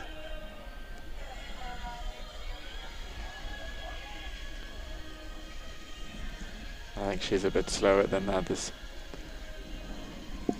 Yeah, no, I mean, he would easily, with that stride of his, done a 6 up that hill. She did an 8, so I don't think she's...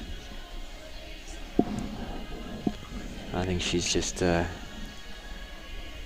looking for a nice double clear. It's not slow. No. 40,81, into 4th she goes.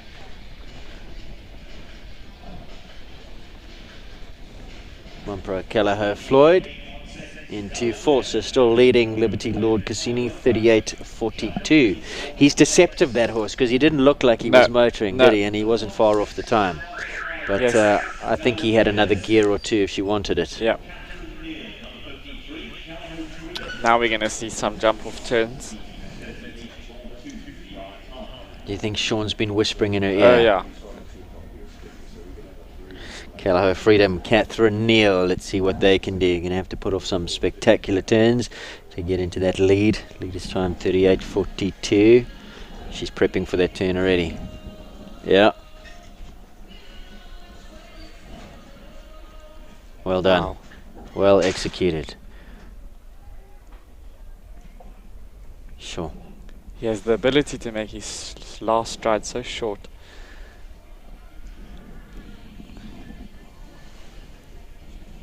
Sure, she is shaving the wings. That's gone down, I'm afraid. I hope she keeps moving because I want to see what this time would be, but it does looks like she's slowed up. Oh! Shame. He tried. Yeah, look, she's giving him a pat. Catherine says that was my fault.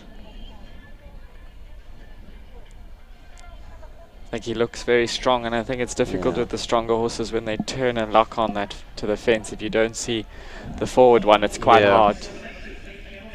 You often saw Sean sitting right up against him, you know, because you could take a hold. All of his body weight to keep him.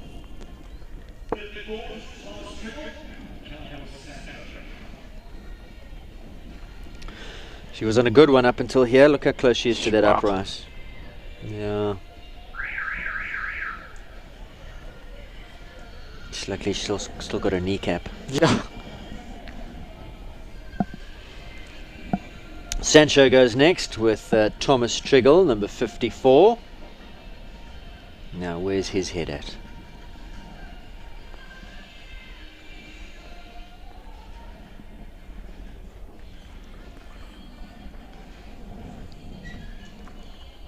Wow. Super jump over 1.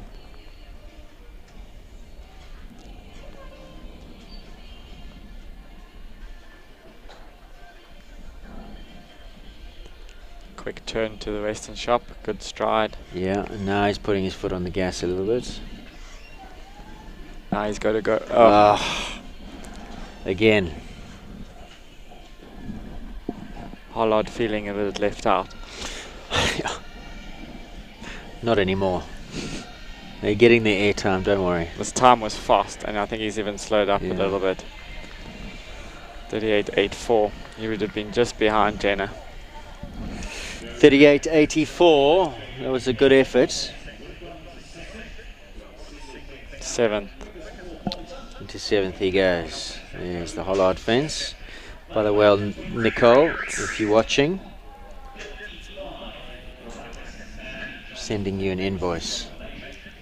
Right, Caracas, Mandy Johnson. So she's won a good couple classes in some provincial shows on this horse.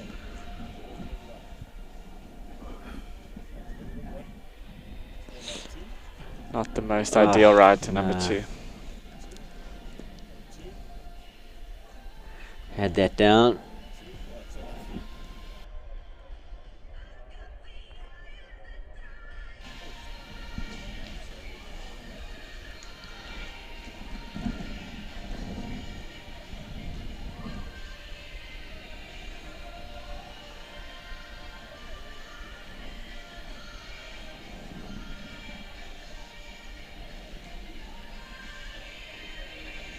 This horse covers so much ground. Yeah, when you let the hand go and you put the little bit of leg. Yeah. I think she would have preferred to do one less to the cannon. Let's take a look at the replay here.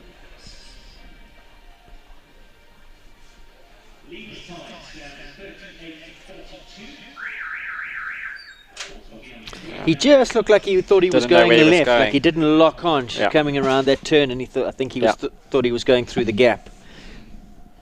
So, Cupidor now. Shari sees a long one, forward one.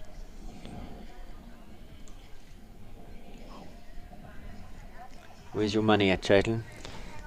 The horses. Well, she's cleared both of those, so, well, she's got the Hollard to come, but she is flying. Oh, it's almost as if he kicked it back. Yeah. Now she's gone round. Jenna's sighing some relief. Yeah. That was the one she was most worried about. No, she can't jump that second element from there. Just like that, the concentration goes, doesn't it? Yeah. I know her plan would have been to come inside of number 5. She had the rail. Her mind would go, and then over the Hollard, missed that one, and then the concentration's gone. I guess you can't win them all. No. Try telling Charlie Crockart that. Yeah. Her and Jono. Yeah. Let's take a look at the replay. Looked like he kicked it back.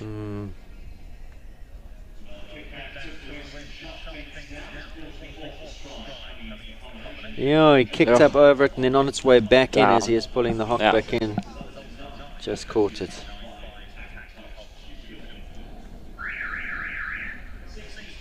Not too many left to come now. Locarno Cosmopolitan, Hayley Stradham. She's another one who could do it. She's look getting at her a running up. start. Yeah, she's winding up. She's ready for action.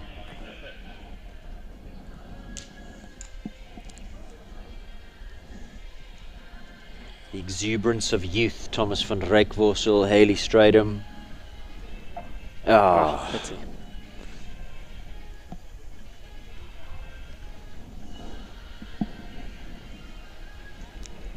Good ride up the hill.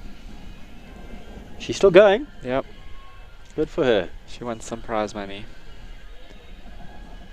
It's all experience, isn't it? I think the young riders have shown. Look at the other time. Riders Look at the time, Jaden. Wow. 36:51. Wow. 2 seconds quicker. What might have been for Hayley Stradham and Cosmopolitan. Wow.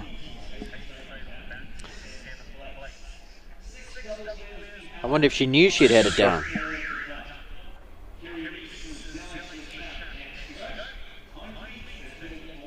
She still kept her foot on the gas. So it shows you that the door has been left open by Jenna. The time certainly can be beaten. Who's going to be brave enough to give it a go? I think if you can pull off the 7 down to that 1 insurance and go 6 up the hill, you're in with a chance.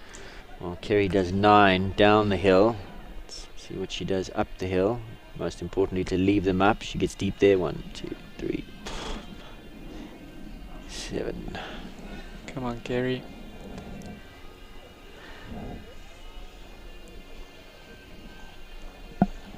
Little deep. Gets away with it. She's looking good. Can she beat the 38, 36, 37? Nope. No. 40,58. Good Just enough behind for Stacey in 4th. Good enough for 4th. So Liberty Lord Cassini, Jenna Barrow still leading in 38.42. In 2nd place, Capital My Lady, Thomas van Rijkvorsel, 39.12. Currently sitting in 3rd is Stacey Weston and Billabong. And then now Kerry just pops into that 4th position. 5th place, Mumpro, Kelleher, Floyd and Kyla Brimacombe. 4 left to come. Koskar. Now, looking at this horse's make and shape, his asset would be that he's got a big step. Does he have the speed in the step to be able to beat this time, Chayton? Or is he looking for 150 Grand Prix? Well, he's got the jockey to do it, so I think he's in with a shot. Depends what Lara's plan is. But knowing Lara, it's Either win or go home. Lovely jump over A jump little number slow 1. to 2. Yeah. She does the 8, pulls it off. She's got to go 6 up here if she wants to. 2, 3, 4, Nope. 5, 6, 7. Leaves it up. Keeps him galloping. Gets a good shot, yeah. Now she's got to go.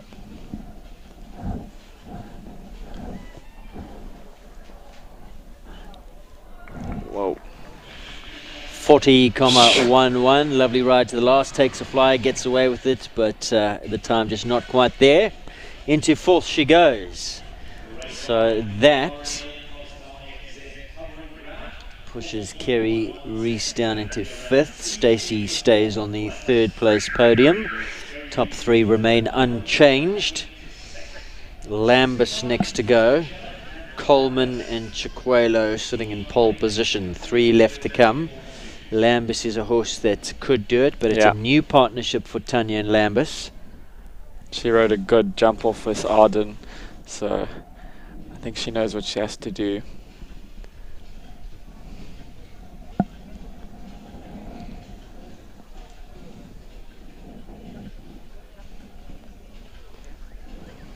Gives a nice flow between first 2 fences. Opened up that left rein to get him straight. I don't think she's fast enough. 7 up the hill, gave that a little bit of air. Asked him for more gallop.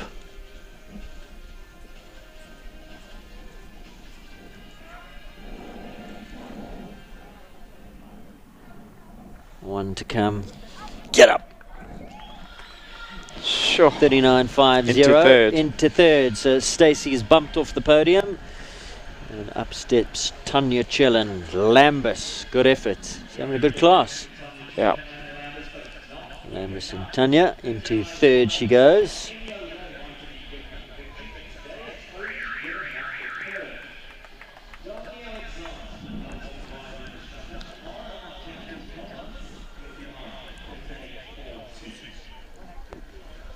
I wonder if Dom's going to go for experience or the win. I would think that he's thinking about the future.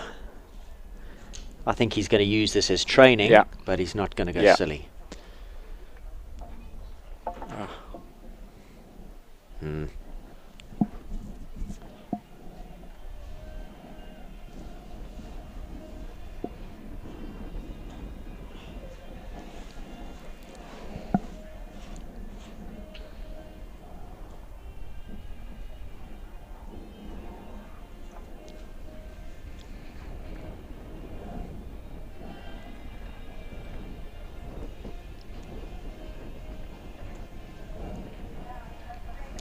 One down. That one. That one. R&R Capital Coleman and Dominic Alexander 44.12. Good effort. Still a green horse and a big future ahead of him. 1 left to come. Lacano Chiquelo. Liberty Lord Cassini leads. Has been in that lead for quite some time in 38.42. Jenna Barrow. Capital My Lady sits in 2nd. And in 3rd place, Lambus and Tanya Chillen. Lorette Knowles-Taylor is on track now with Chiquelo. Last to go in this 1m35 championship class. Brought to you by Reonet. Yep, that one. That one, once again.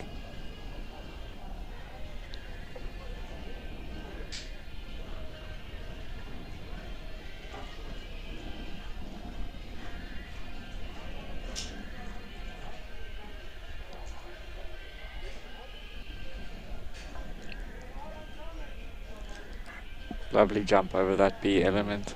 I think this horse is still new to this level. I think Lorette will be happy with this class. It's a good round.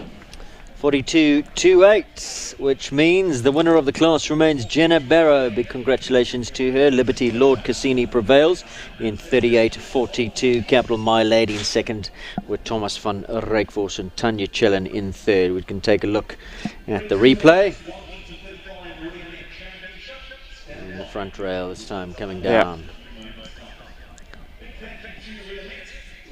Well, that's the class, Shaitan. You've got things to do. All the very best for this afternoon. We'll be watching keenly. Big thank you to you for joining me in commentary. My pleasure. And yeah, we'll be enjoying you and Greta a little bit later. All the very, very best. That's Shaitan Hendricks joining us here for the 135s.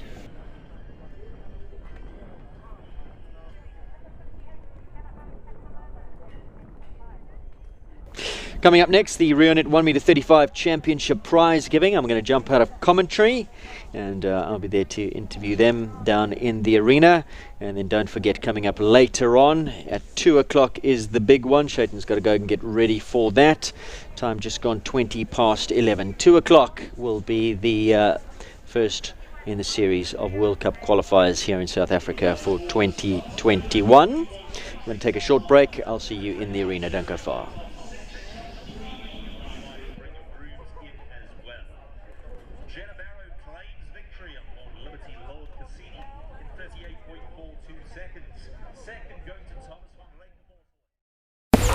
Hi, I'm Kaylee Triggle from Equine 74 South Africa. Equine 74 Gastric is an ulcer maintenance supplement for horses and ponies that absorbs the excess gastric acid caused by feeding and stress. In order to understand how Equine 74 works, we firstly need to understand how the horse's stomach works. Basically, your horse's stomach has a special feature and it produces gastric acid around the clock.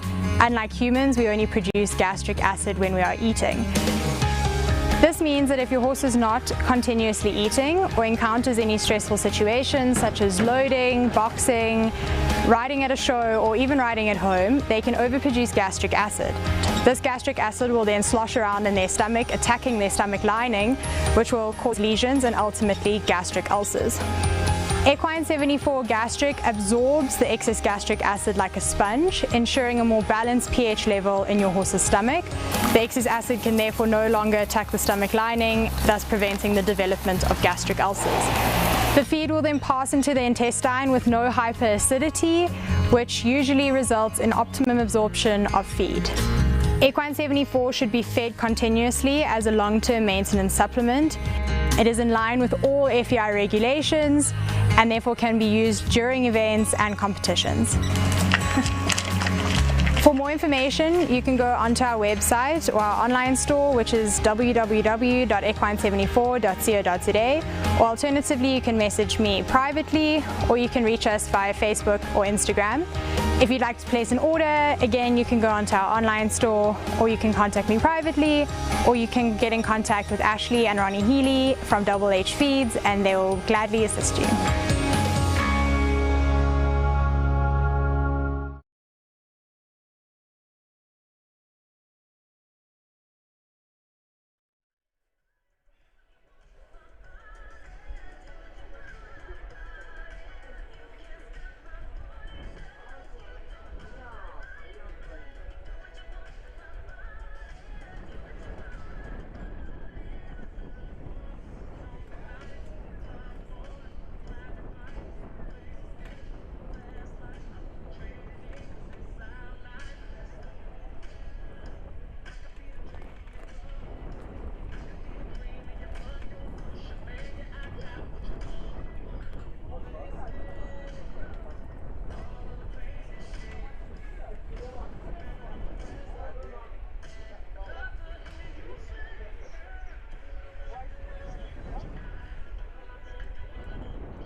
Championship class, it's Jenna Barrow and Liberty Lord Cassini who emerged victorious. as the winners of this class, not only do they pick up 10,000 rand for their efforts, second place picking up 7,500, third 5,500, but the Callao Warm Blood Stud and Agrivan sponsoring wonderful hampers and the 10-kilo pockets of potatoes to the winning 3 groups.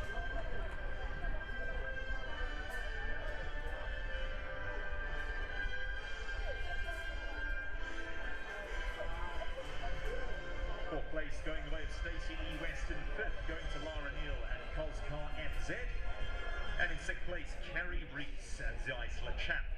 Once the initial photos have been taken, our top 3 place competitors will be asked to dismount and make their way forward to the podiums. I'll now hand you over to Aidan Lithgow. He'll handle the interviews down on the ground.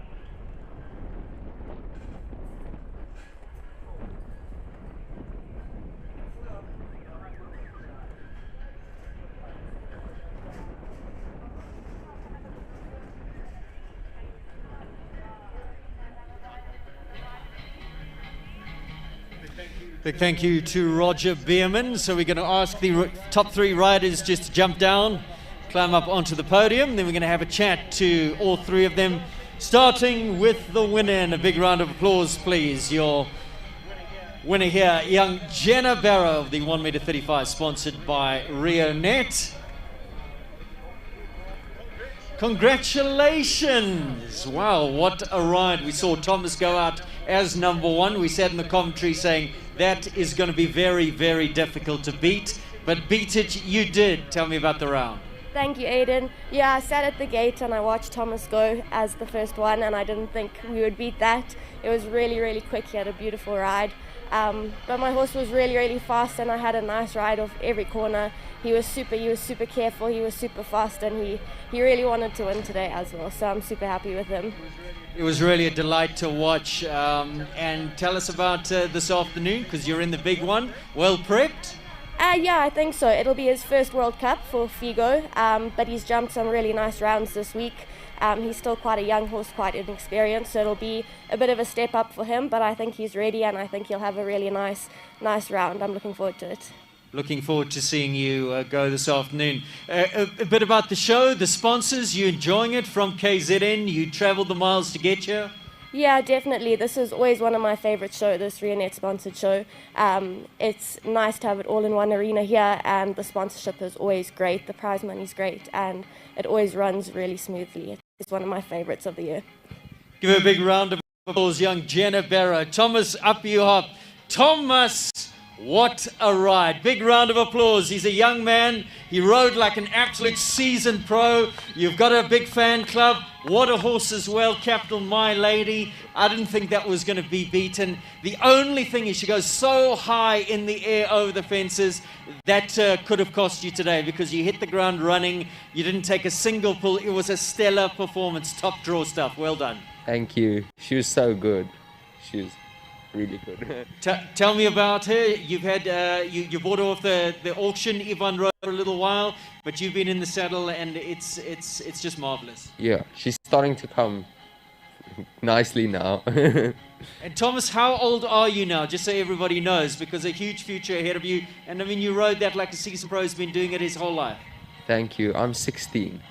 16, ladies and gentlemen. What a future he has. Give him a big round of applause. Thomas van Reekvorsel, going to do big things. Up you hop, Tanya. Wow, what a class you've had. A wonderful ride in Arden Villas. Stellar stuff. You're the only one that had 2 horses in the jump off. Congratulations to that. Arden Villas was great, but Lambus, it's a new partnership coming along the right way. Yeah, I'm very blessed to have the ride on Lambus. He's new to my string, as you say. And I think I'm forming a really nice partnership with him. Pity on my other horse, Arden, because I made the decision to go on the 8 strides, and maybe I should have done what I did with Lambus.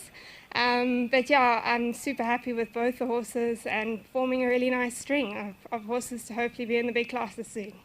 It's just around the corner for you. Talented rider, talented horses. Congratulations. Give a big round of applause. Tandya Chellan. And before we let you go, just a quick, are you enjoying the atmosphere? Are you enjoying the show? No spectators, but some great stuff that Reonet has laid on.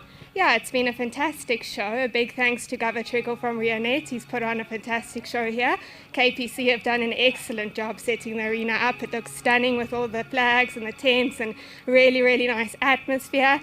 And I'd just like to say thank you to my owner, to Jeanette McCarty. She owns most of my horses, and a really, really thanks to her for all her support and everybody else in my team. So thanks to them. We look forward to the next one. Congratulations, Tanya Chellan, ladies and gentlemen. Big future ahead of her. Those are your winners. Jenna Barrow, Thomas van der Reekvorsel, and Tanya Chellan. Big round of applause to them. What a great class it was. And all the best, guys. Entertaining stuff. Well done.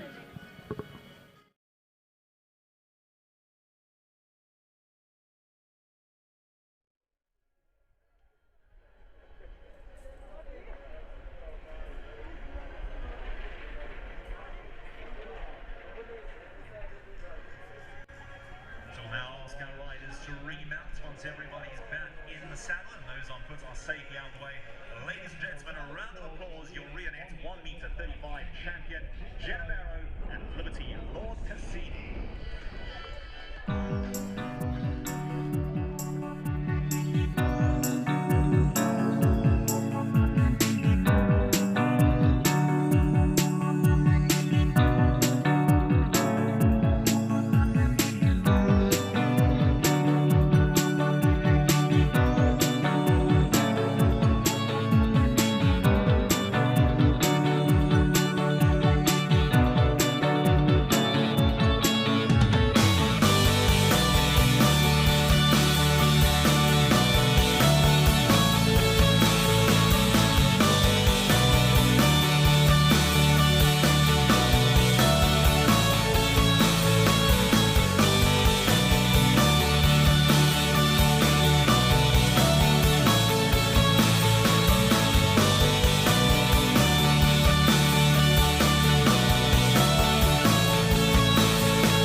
Welcome back to Equestrian Live SA as we build up to the big one. That's at 2 o'clock this afternoon, the first of a 6-series World Cup qualifier for South Africa for 2021. Looking forward to that.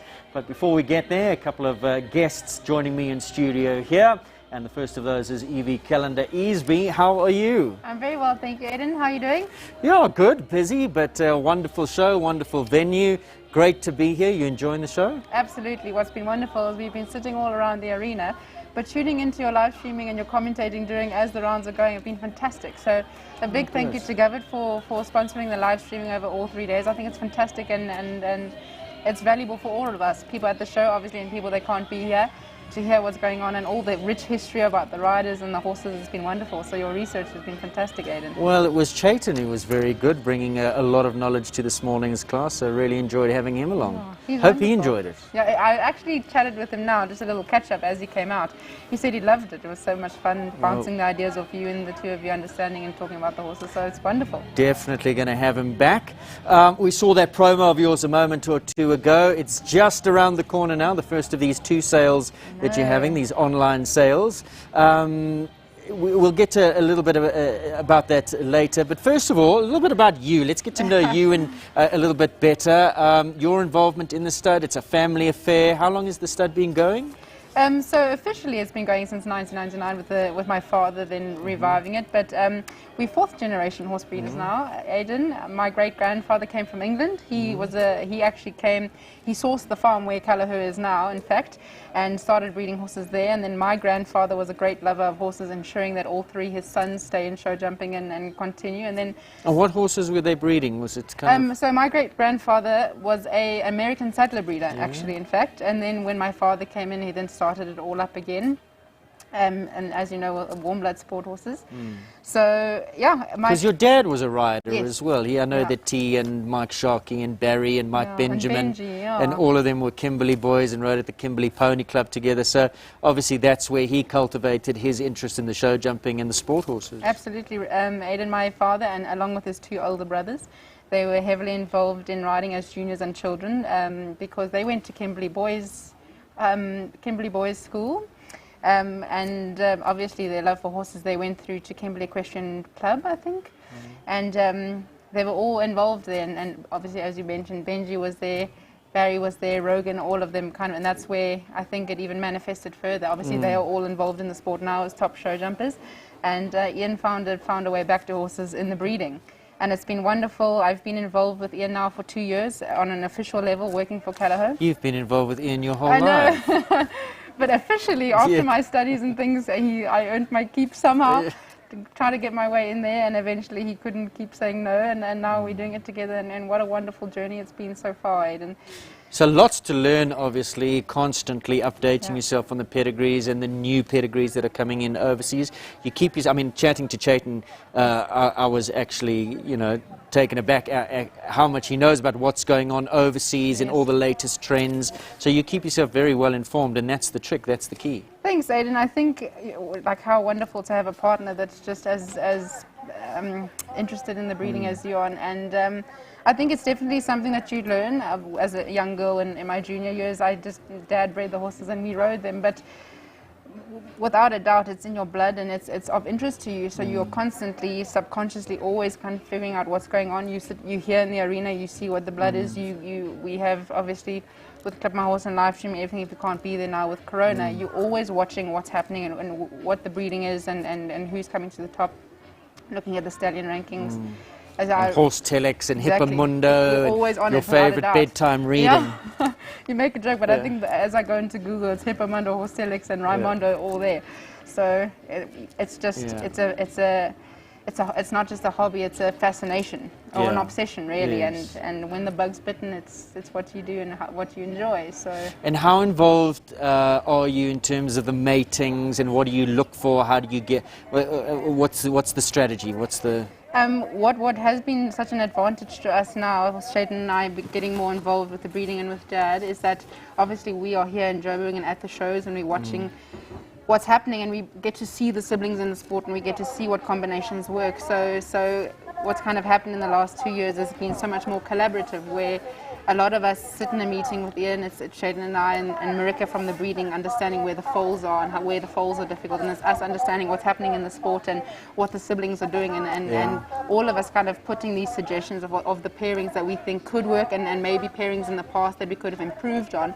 So it's definitely a collaborative effort now, and such a fun thing. I mean, we could sit there and talk for hours about what about this mare and what about this stallion and the front technique and the rideability, and let's add some scope, and it's a wonderful thing to do all together. And then do you sit there and watch Clip My Horse and look at pedigrees and go, hey, exactly, I've got a mare with that same lineage on the farm, maybe that's the new step, maybe that would work. Let's try a pairing in this way, absolutely. And also now, I mean, as you know, there's not just our own Calo stallions, but frozen semen available. So often we'll go and sit in Ian's office and go look up the stallions and go look up their progeny. There's so much information now for you to reference and cross-reference with, that it's a constant, continual thing.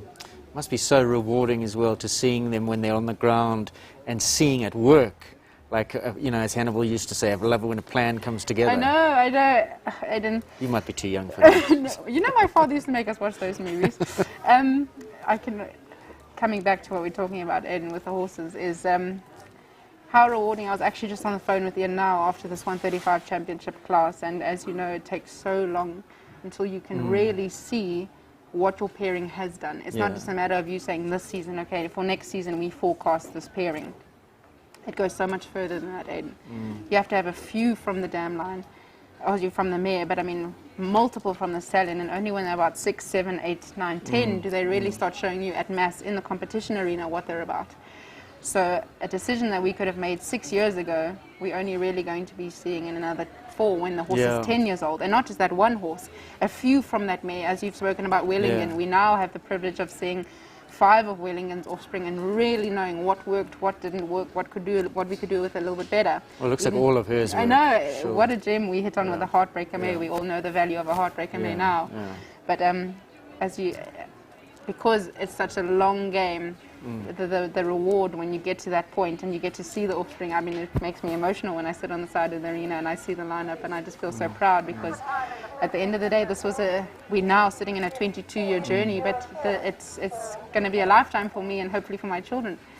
So. Now, let's talk about the sale that's just around the corner. 11th it starts, but of course the tryouts have already been underway for how long? A month or so? So we've had tryouts for the last 3 weeks. We had a little bit of a break now for the long weekend. Our whole team has come here to the Reonet World Cup class, or qualifier, and it's going to be going for another 2 weeks up until the Friday of auction. As you mentioned, Aiden, bidding starts on Tuesday the 11th. That's when everything opens and everyone can start bidding on all the lots at large.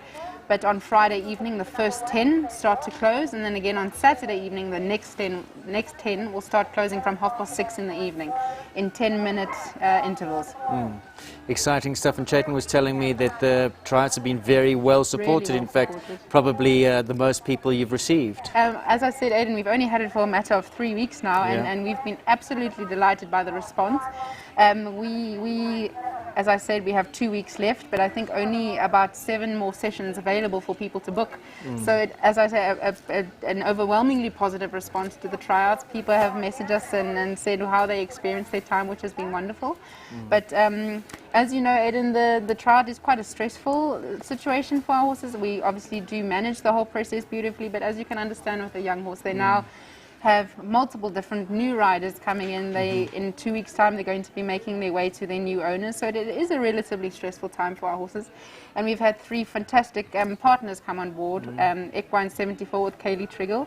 All our auction horses are now on the supplement, on the gut health supplement, just to buffer the pH levels in the gut and make sure that if they are feeling a little bit stressed with their kind of change of scenery, that we've facilitated that process a little bit more. And Western Shop also, they've given us these lovely equilibrium blankets. It's a beautiful massage blanket to warm up and cool down the horses, and obviously Equestrian FEI, our long-time tack partner. Look, our horses all looking smart. So we've tried to facilitate the Triad Pro program as much as we can, and the horses are doing really well.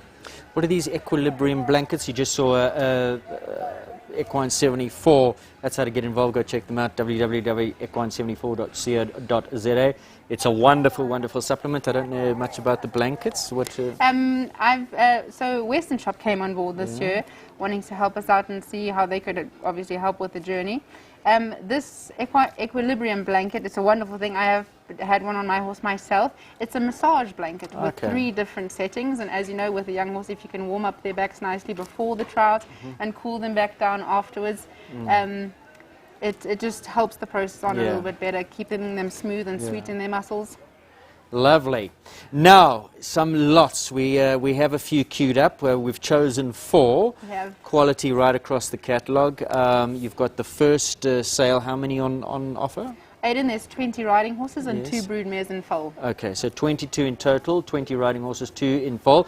Let's queue up the first. We've chosen 4, and these are not necessarily who you think are the best. You just try to give us a nice overview picture of what's coming up. So Liska, lot number 4, is who our producer Scott is going to queue up for us first, and tell us about Liska. There we go. Aidan, I've tried to provide you with as you say, an array of the different stallions and different dam lines here. Starting off with lot number 4, Liska. I absolutely love this mare, Aidan. She's a Lissabon mare.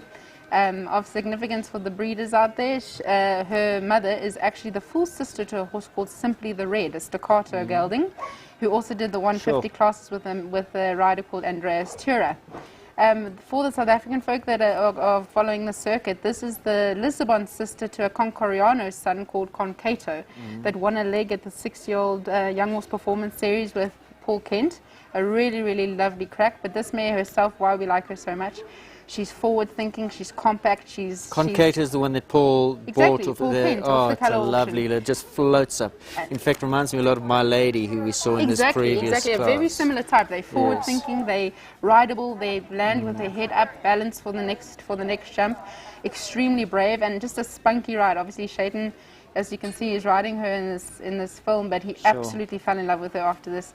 She's just forward-thinking and game. She's ready to make a plan, and like with the family, as you know, when you watch Paul Kent ride Concato, also they've got lots of blood. They're forward-thinking. They are brave horses. Yeah. So and altogether, she's quite compact. Talent. I mean, look at the back end. You saw the free jumping. It's just quite spectacular. How tempted are you? I mean, these are mares. You've got the family in the paddock already, but how tempting is it to keep them? Aidan, and it's a good thing that you bring this up. So what we do before I don't know if I'd be able to sell something. No, before we actually decide who's going to be going on the auction, we obviously go through the list of mares and watch them free jump. And Ian makes a final call after the free jumping session, who he's going to bring back into breeding and who he's going to be putting into sport and into competition. And funnily enough, with this actual collection this year, Ian took out 9 of the mares to put back into breeding. Really? So it shows you. We're getting to a point now where obviously it's always important to freshen up your blood and make sure that you're bringing in dam lines, but the 3rd, 4th generation now that we are breeding are of such a point where we want to keep them back and breed with them. So it's exciting. Well, I do like the look of that Liska. I'm looking forward to lot number 7 now, if we can queue up Lafayette. Yes. Aidan, I on purpose put her in here because, and again, another Lissabon lady, but if you look at this mare's pedigree, you can understand why she's a really good candidate as a dual-purpose horse. A top prospect for dressage, but also from the contender side with her, and obviously with Lissabon, a really, really good jumper. So I wanted to bring this forward and let everyone look at it because rideable, sensitive, a really lovely, rangy mare, and especially for the dressage contenders, if you're looking into our auction. No, that must jump. That's not for dressage. You know what I mean? How lovely is it as an all-round sport horse? With that beautiful front technique of Lissabon. Yeah. Tidy in front. And such a joy when a horse is so lovely as a person. Yeah. So really, really interesting horse. Fantastic. So that's Lafayette, lot number 7. I'm sure that has tickled your fancy. Let's go to lot number 16 now. 16, Beaumont. Aidan, not to be biased, he's one of my favorites from this collection. I say this because he comes from a superb dam line. I don't know if you remember Saigon. So Beaumont's mother herself, Alchemy, she's an Argentina's Land Idol Grande mare. But what is of interest to us all, this is a son of Bolzano. And as we know, there are not too many Bolzano offspring now in sport. They're coming, I think this is now our 2nd auction with Bolzano sons. But now having made the swap from Bryce McCall, who laid a beautiful classical foundation for Bolzano up until the 130 level, with now Gareth Neal taking... the Jump Off wrote such a lovely article the other day and said that the proverbial passing of the baton from one top rider to the next. And with Gareth Neal, I think now going into the top classes with Bolzano, I think it's going to be a really interesting saw him at season. Burlington last week, and he looked a picture. Super. He's an interesting horse. Tell us about Bolzano. He's actually an Anglo-Arab French horse. I think Ian bought him on the Fences auction as a 2-year-old. Ian is obviously always on the quest to a lighter horse, a more intelligent horse, a nimble, rideable horse. So looking not just to introduce more thoroughbred blood, he wanted to see how this Anglo-Arab experiment can kind of follow on at Callow. So as you'll see, there's many Anglo dams, and obviously him now, Bolzano, as a stallion, just to bring that intelligence and that blood, Aidan. And if you look at Bolzano himself, an out-and-out athlete, so elastic, so forward-thinking, huge scope, Aidan. So obviously it is in the R&D phases of Callagher now, but the offspring that we're seeing, huge scope, a little bit. He's a big, leggy, pure jumper, athleticism, elasticity. He's a lovely, lovely individual. Yeah, so we'll see. Exciting, and we look forward to seeing more of him in the ring as well. And the last one we're going to look at is Laredo, lot 22. Yes. So Laredo is a bit about, I can tell you guys about horses in sport and what's happening.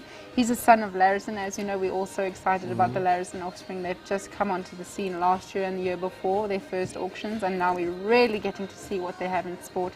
They are sensitive but sensible horses. They move beautifully, they have huge scope. Laredo himself comes from a superb dam line, coming from a mare called Piquette, his Pilot grandmother. She herself jumped the 150 classes with Dutchman Leopold van Asten. And then a horse that we all know on the circuit is Callagher Lansink, who hails from this dam line. Yes, with his new riders, Andy Alcock, doing such a spectacular job with him now on the 130s.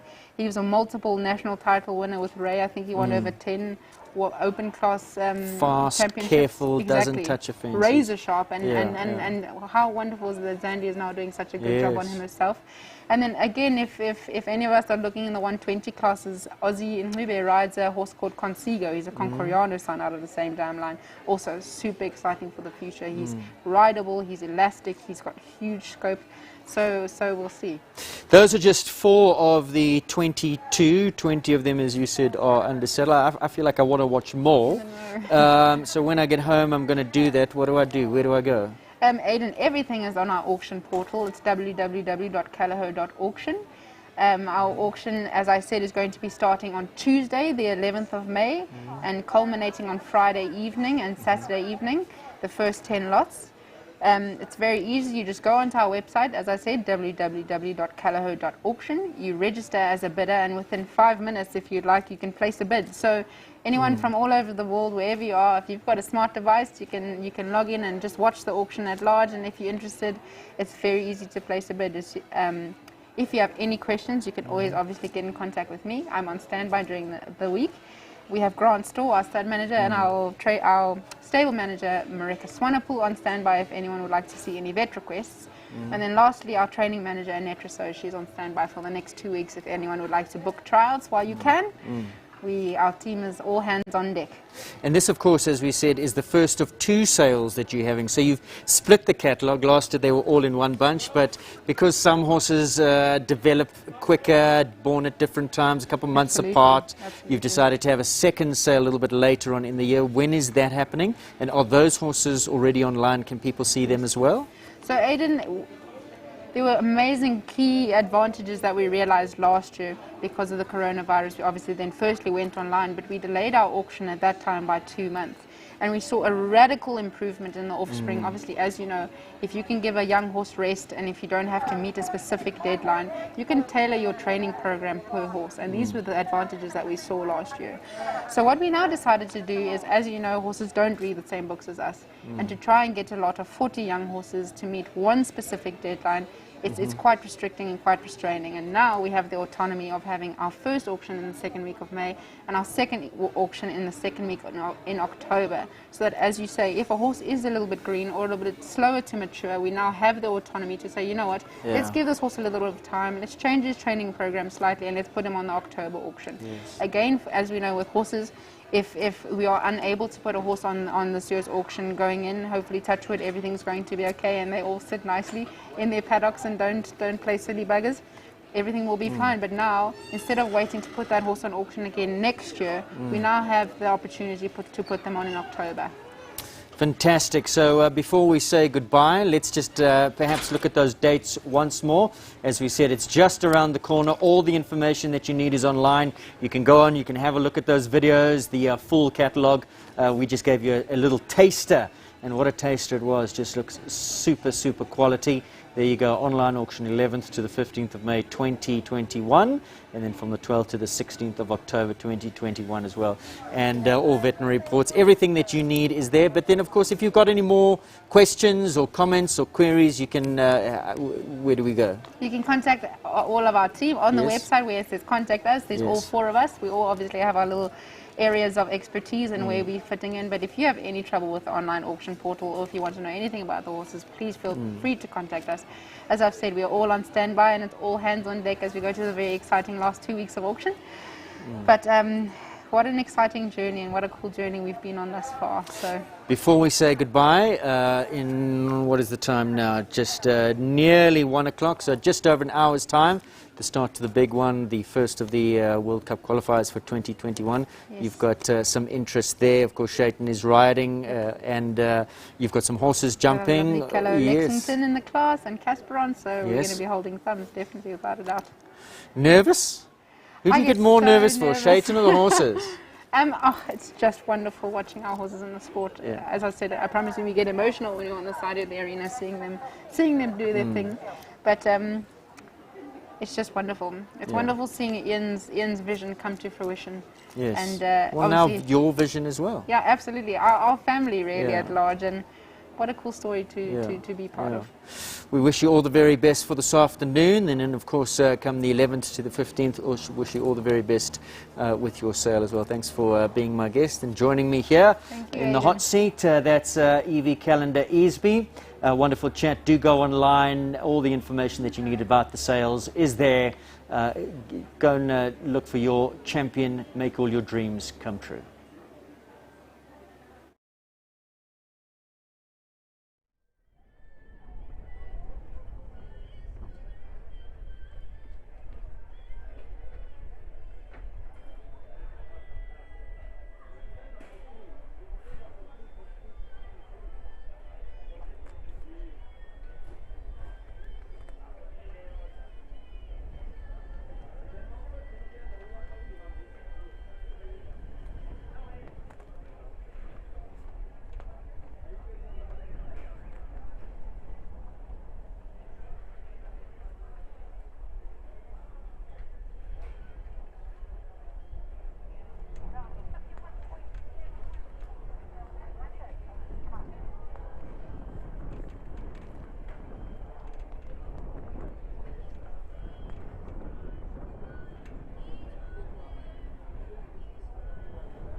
I'm Kaylee Triggle from Equine 74 South Africa.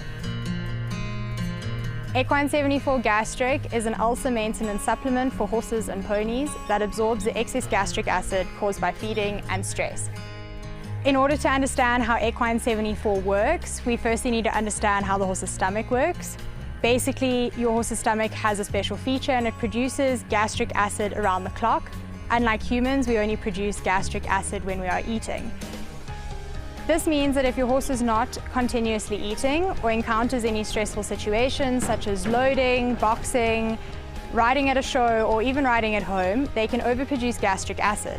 This gastric acid will then slosh around in their stomach, attacking their stomach lining, which will cause lesions and ultimately gastric ulcers. Equine 74 Gastric absorbs the excess gastric acid like a sponge, ensuring a more balanced pH level in your horse's stomach. The excess acid can therefore no longer attack the stomach lining, thus preventing the development of gastric ulcers. The feed will then pass into the intestine with no hyperacidity, which usually results in optimum absorption of feed. Equine 74 should be fed continuously as a long-term maintenance supplement. It is in line with all FEI regulations and therefore can be used during events and competitions. For more information, you can go onto our website or our online store, which is www.equine74.co.za, or alternatively, you can message me privately, or you can reach us via Facebook or Instagram. If you'd like to place an order, again, you can go onto our online store, or you can contact me privately, or you can get in contact with Ashley and Ronnie Healy from Double H Feeds, and they will gladly assist you.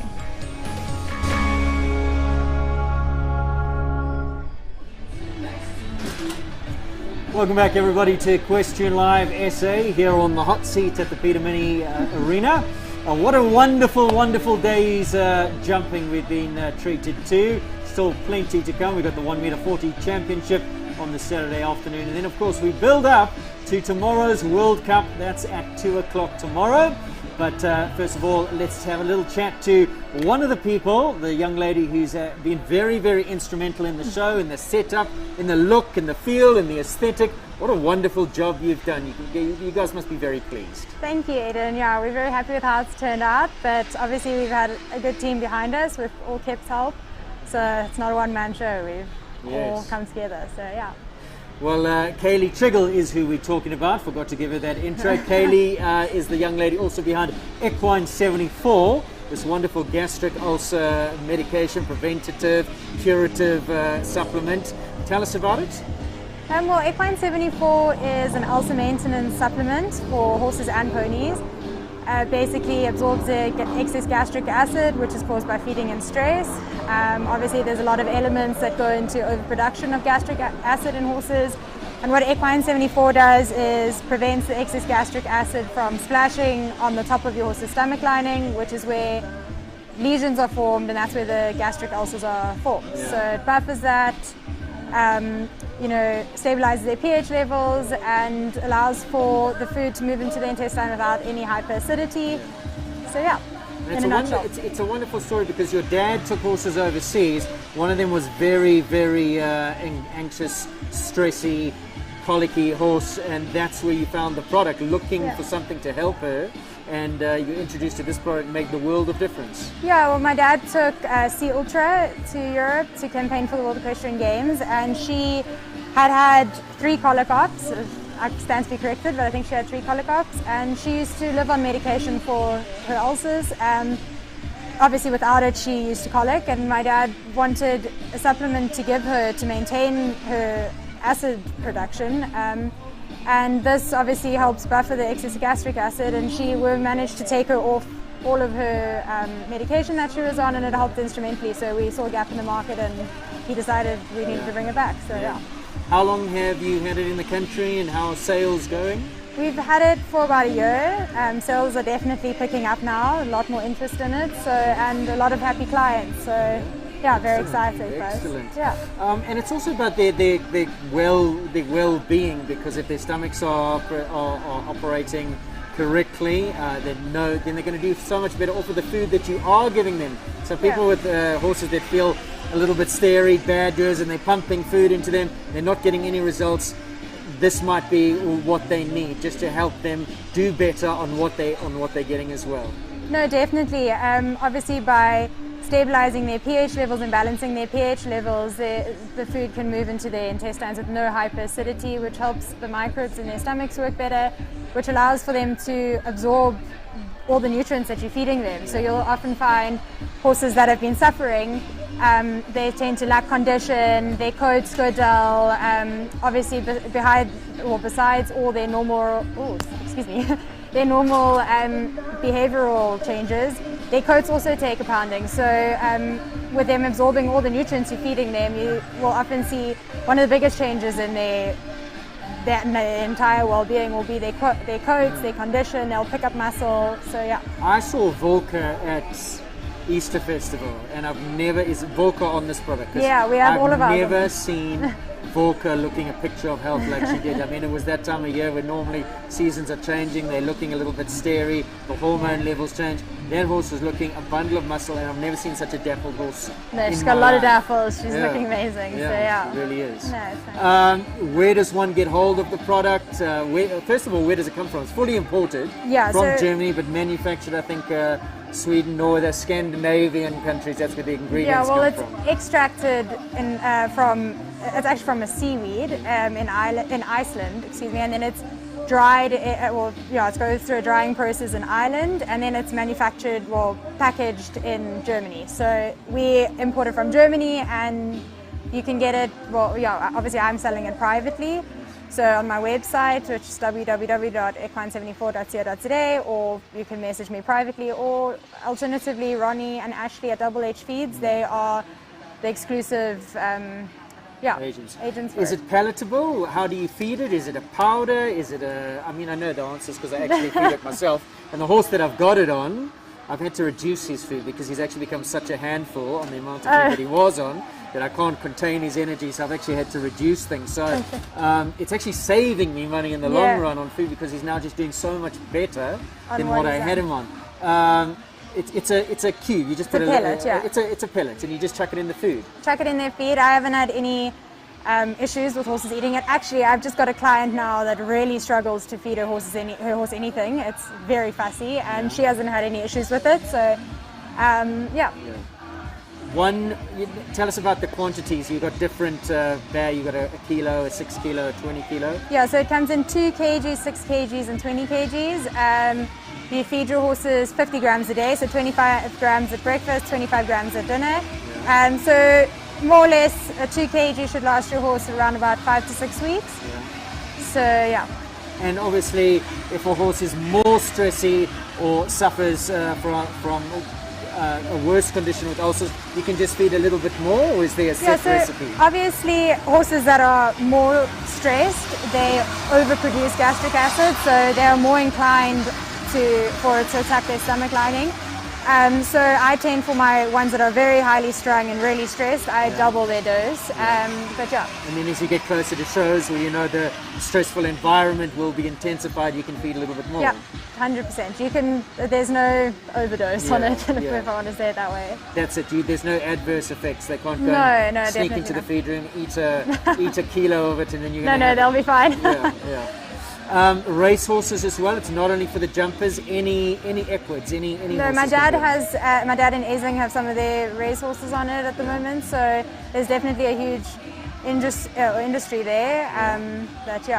Okay, so exclusively through your websites, and it's all there. Pay fast or whatever you pay, and you do all the shipping. So you ship door to door. Yep, ship door to door. Perfect. So very simple and easy, just like normal online shopping. So through you or through Double H Feeds at the current time, are you planning on branching out at all, or is there no need to? Because you can't keep up. I mean, I know you sold out over Easter show. Yeah, we did sell all of our merchandise over Easter show. So excellent. Fantastic products, so do go and get it. Now let's talk a little bit about this fantastic sponsorship. We see the lime green and the blue, the baby blue, Reonet colors. Just so grateful to have you guys in the sport. also bringing us the live streaming. This your flagship. I mean, you do sponsor other shows, but this your flagship show. Are you happy? I mean, we had a rainy day yesterday, but other than that, it's been plain sailing, going well. Obviously, my dad's the person behind everything here, so we're all very grateful for his sponsorship to not only the shows, but for our entire sport, you know. Yeah, so I think he's very happy with the turnout of the show. I for one am, and yeah, very excited about how it's been going. Obviously, we can't help the weather yesterday, so one of those things. It's just one of those things that we can't control. The weather certainly has brightened up now. Yeah. Wonderful days jumping. Tomorrow's the big day, big class at 2 o'clock. You're riding in the big class. Yeah. How's your horse going? How's your prep going? How's your are there nerves? Are you good? You ready? Well, I haven't jumped World Cup in quite a few years since my good mare Louisa passed away, but very excited. My mare Fiona has been jumping really well. I let her down today, but but anyways, I'm very happy with her, very excited about tomorrow, so yeah, looking forward to it. Excellent. That's Kaylee Triggle, ladies and gentlemen. Great to have you with us. Thank all you. the very, very best for the rest of the show, and all the very best for tomorrow's big class. So Thank you. we'll be watching keenly. Awesome. Kaylee Thank you so Triggle, much. and she's the young lady behind Equine 74. It's a wonderful product. Just once again, your website. www.equine74.co.za. Go out and get some.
Welcome back to Equestrian Live SA, this wonderful, wonderful venue, Kyalami Equestrian Park, here at the Peter Mini, as we build up to 2 o'clock, the starting time for the first of 6 World Cup qualifying events, the World Cup Series 2021. Wherever you may be, very good afternoon to you. If you've just tuned in, welcome, and we look forward to a 2 o'clock start. The excitement is building, and of course this show is sponsored by Reonet, both the live streaming and the show. And joining me from the company Reonet, one of the directors, Agnes van Rooyen. How are you? Aidan, I'm good, and you? Excellent, excellent. Excited to be here? Oh, I'm so excited. I mean, it's been a build-up to all this, and everybody's just been excited in the office. That, you know, everybody's has been talking about it. So yeah, and here we are.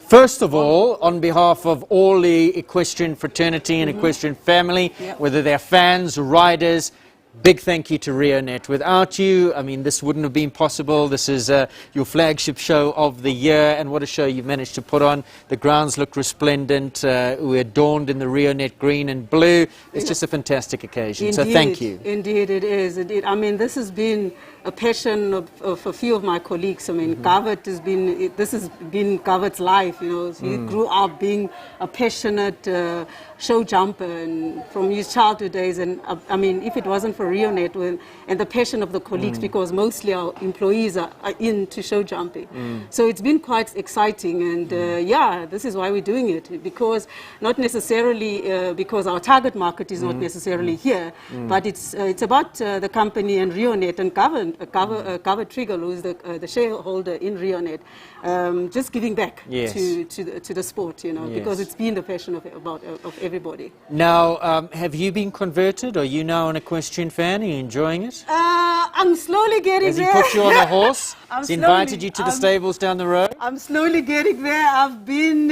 you know, when you sit down with Gavit and when he starts talking about horses, you know, that passion just comes out. I'm telling you, this is a skill, this is a science. I still need to learn a lot about how the horses, the breeding, about the bloodlines and all of those things. I'm telling you, for me, it's a bit on another level, but I'm getting there slowly. I'm getting there slowly. Good. Yes. Now, let's talk about Reonet. You mentioned your target audience. The company, what you do, who you appeal to, who should be interested. I know broad strokes. It's water reticulation, water saving, but I don't know how it works. Okay. Now, Reonet is a company, we're in the utility game, mostly focusing on water, lights, sewer, refuse, rates and taxes. So what we do is our client base is predominantly your government, where we actually focus more on those clients with a big budget spent in those specific utilities. And then how we go about it is obviously most of them face various constraints in terms of budget. Some of their budgets shrinks over the years. And then what we do is we've got a business model where we basically try and capacitate the clients at the risk, and then obviously your risk at Reonet's risk. Basically what we do is we look at the consumption patterns, and obviously we try and put in interventions how to reduce those usage for those various clients. So basically it's about we agree with the client that if they spend a certain amount X and then we save a certain amount Y, we share with the client where that is concerned. So it's quite a huge challenge, especially in government, like I've just touched the fact that most of them don't have the budgets, or the budgets are shrinking. So with Reonet's interventions, we're not going to ask why, we just know that that's happening. We don't want to go there, but basically yes, that's our business model, and it's been working for Reonet, and I guess this is also why of the reason we are here. And for us as a company, yes, it's about sponsoring, but I think Gavit has got a bigger vision for the sport, you know, because we've had in the past where we used to have show jumping in the past at Rand Easter shows, and you know, it's not been there. And I think taking this back to the public, I think this is what Gavit would like the sport to get to, that point where we actually get to the public and then expose this to the public. So so that's basically. Are we allowed to talk about some of the mechanisms about water saving and light savings? You've got various sorts of things, but it's very technical and complicated. There's various technical, complex. It's quite complex, but basically there are methodologies how we implement, and there's phases in the various. Hypothetically, let's say a government facility, they've been spending an X amount, 100,000 Yes. over a facility, we reduce the usage. Yes. But what happens is, obviously, we need to audit the facilities now. What Yes. happens is our technical team will go, do site audits of the facilities, and they come up with technical interventions, whether it's pressure management, leak detections, and all of Yes. those mechanisms that we use. So basically, it's quite broad. Yes. But at the end of the day, we need to ensure You have that ways and means. there's ways and means on how to do Yeah, this thing. And I must say that well, there's water and energy. I would like to believe, in fact, we are the leaders where Yes. it's come to shared savings on the water space. So yeah, Reonet is here to stay. We're But it's not going for anywhere, people like but me. it's- If I'm looking at my No. water consumption, go, oh, my water bill's a bit too high, I better call Govett. He's not going to take my call. No, He's no, not- no. yeah. We do take care He of won't people take like my Aiden. call actually because he thinks, Govett, please can you sponsor this? That's why he won't take my call. I Because he think knows what I'm asking I him. think that's basically what he would do. But basically, we are in the public space, we're in the Yes. commercial space. So we are willing to, if your consumption is at, You'll have a look. we'll have a look Give at you you, my Aiden. water bill, you can give, say, give us your water bill and Those be sure to those 25-minute showers, Aiden.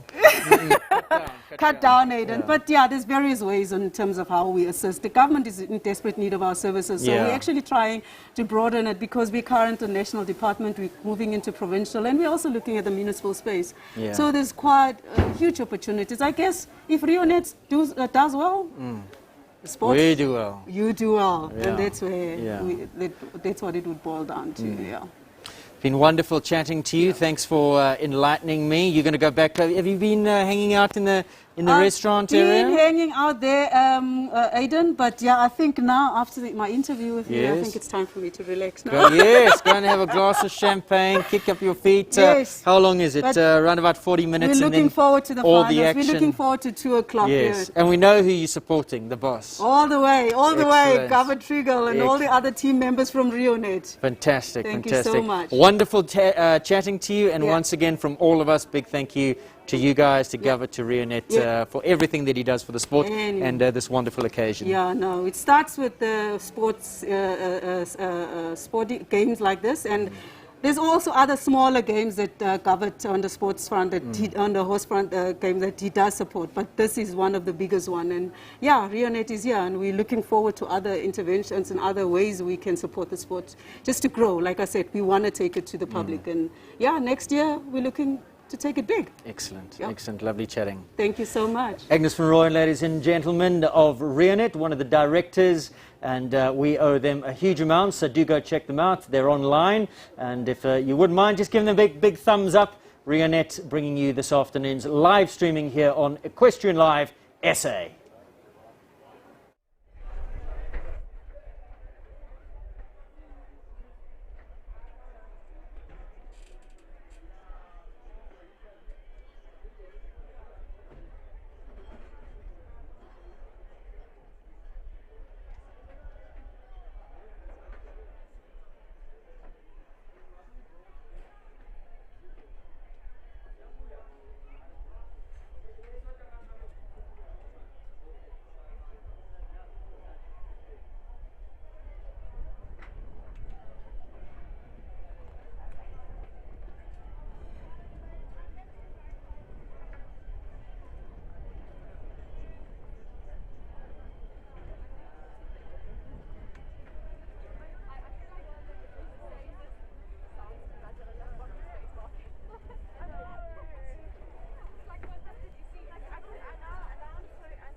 Shayton Hendricks aboard Sean A. Gage's Greta G. 5 has scratched. Following that will be number 6, Gareth Neal and Dartoni. At number 7 will be Gunnar Triggle's first ride of the class, Volker 334, his nominated ride. And at number 8 will be Jean Corba and Callahoo Lexington. 9 will be Whitewater's On Time, Annalise Kamper. At 10 then Nicole Horwood and Chantilly, the first of her 2 rides. 11 has scratched. Following that will be number 12, the 3-time World Cup Qualifier Series winner, Lisa Williams and Campbell. At 13, Chris van der Merwe's first ride will be Domino van der Bos winner. 14 will be Ashley Healy and Elbow. Then at 15, Grant Langley and Forsyth Bankston. At 16 will be Elzu Lombard and Anya Moller. 17, Ultimo WC and Lara Neal. 18 will be Casperon and Carl Boonzire. 19, Fiona and Kaylee Triggle. At 20, Clooney 3 and Raina Corba. Then at 21, Dominic Alexander and Yella S. 22 will be Gunnar Triggle's second ride, Cadiz van der Pitzenberg, followed by 23, the Randolph Taylor and the Volvo Runday Z. 24, Shigori, ridden by Michelle Fleming. 25 will be Nicole Horwood's second ride, that's Aitoshi van der Kleienvelden. 26, Jonathan Clark, on cover from Hitler Freitag. 27, Jenna Barrow, Vigo HE. 28 will be Chris van der Merwe's second ride, Kitchen, Bellany Z. And last in will be Ronnie Healy. And 29, Cat Weasel.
Course length of 560 metres and a speed of 375 metres per minute. That gives you a 90-second time allowed. For the second round there will be a new course and a new course walk accompanying that as well. So 560, 90 seconds.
Everything is fine.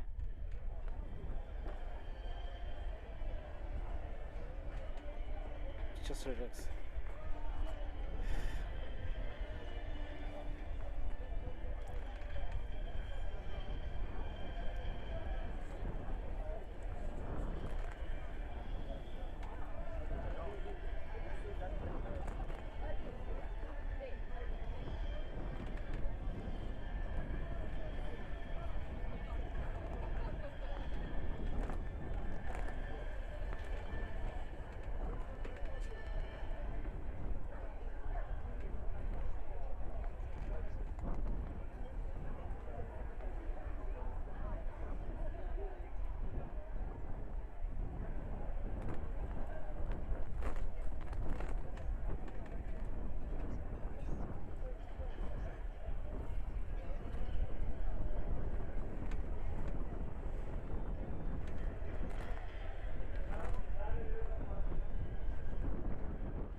Welcome back, everybody, to Question Live SA as we get ever closer to the first of the 6 World Cup qualifiers for 2021, first of which is held at this magnificent venue, Kyalami Equestrian Park, and we're here on the fibre surface this afternoon, the Peter Mini Arena. And joining me is the lady who has pitched the track, designed the track, Anne-Marie Esslinger, FEI 3-star. How are you? You've been working hard. I'm well, thank you, Eden.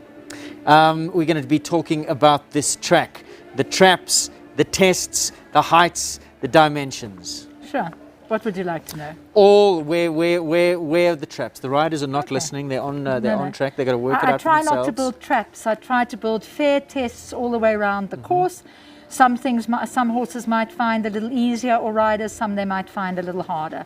So the first thing to note is that this competition is run at 375 meters a minute, which for a small arena can pose a challenge. So I have tried to give the riders places that they can gallop, some freer places and some places where the tests come a little quicker. Number one, always an opening fence, fairly friendly. It's the Callagher Oxer right close to the judges' box. It kicks off at 140 in the front, 145 at the back. Then the rules are very strict for the World Cup. What you must have, what you mustn't have. So I have 8 of the 16 efforts are vertical fences. The other 8 are spread or oxer fences. We also have 2 water trays or Liverpools. One must be under a vertical, one under an oxer. I need to have a minimum of 1 jump that is either 2.5 to 3 meters in the pole length and not longer.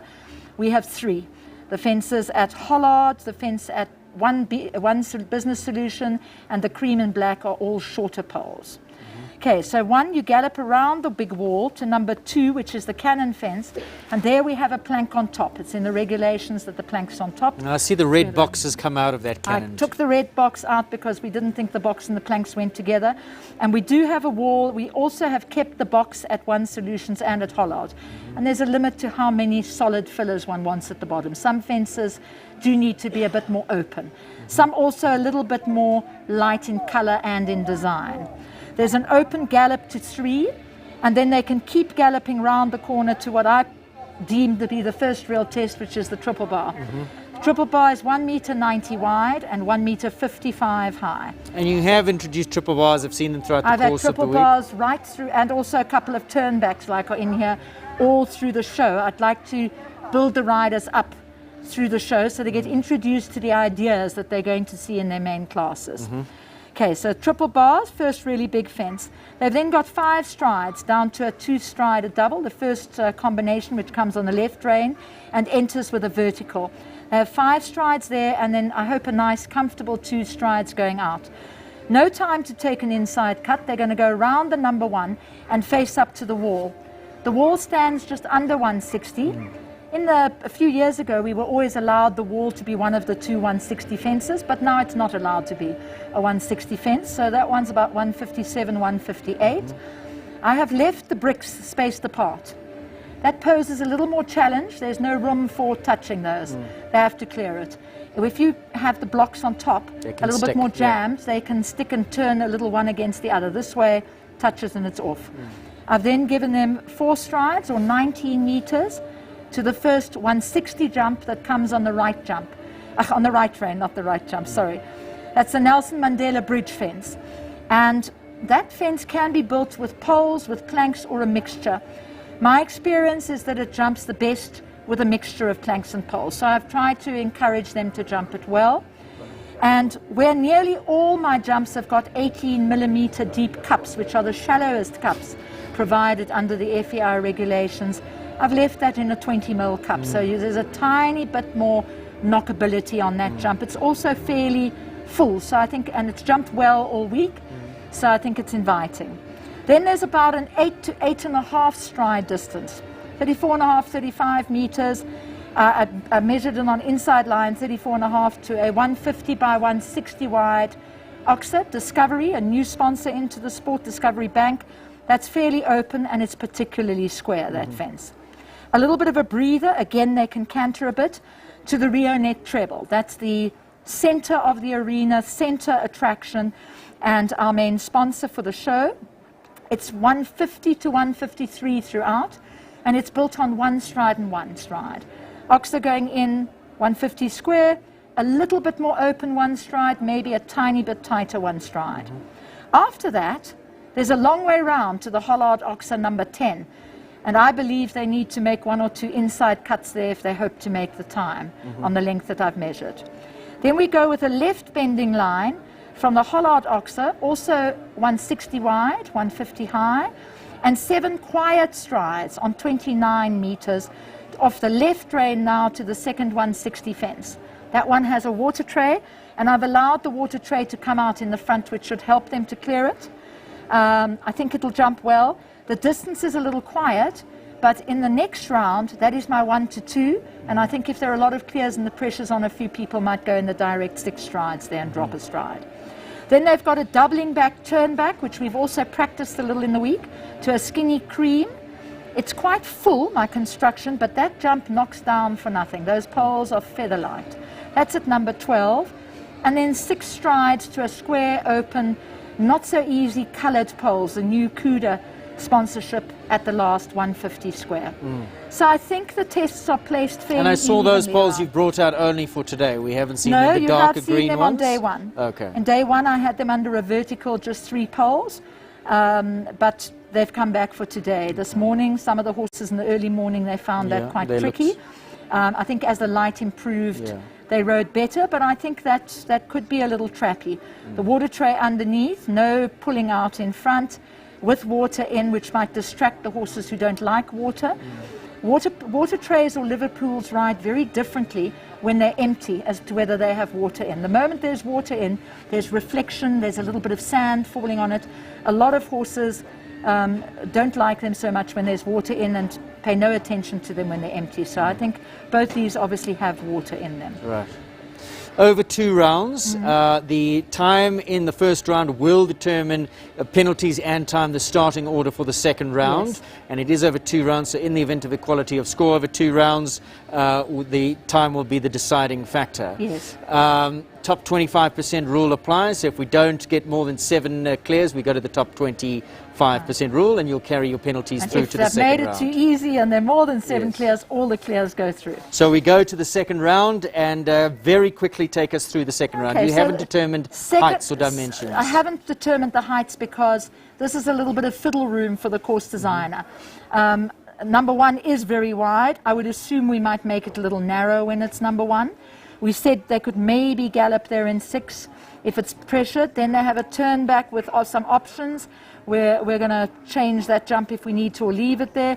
Then we've got a new line. We remove the middle of the Reonet treble and make a distance on a curve to a one-strided combination, which should allow them to turn back inside to the wall if they're quick. They then ride the 4-stride distance again, vertical to vertical. I like to have 1 or 2 related distances in the jump-off, but also galloping room and place to turn right and left.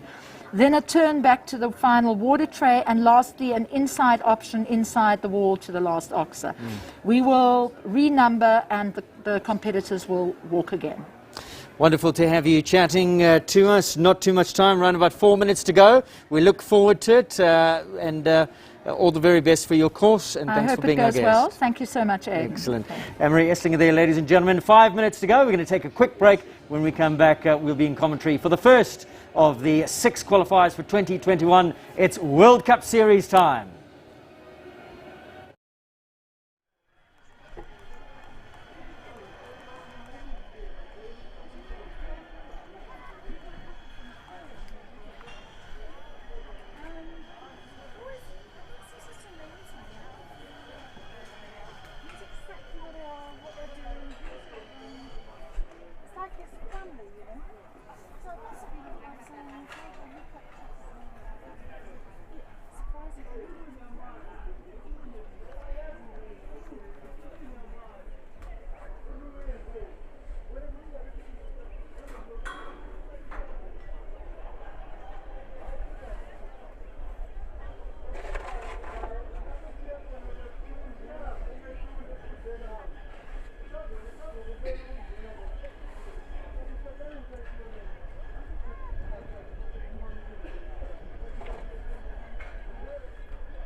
Well, here we go, ladies and gentlemen. The time has come, the first of the FEI World Cup qualifiers for 2021. Of course, 2020 was the year of COVID. We didn't have them.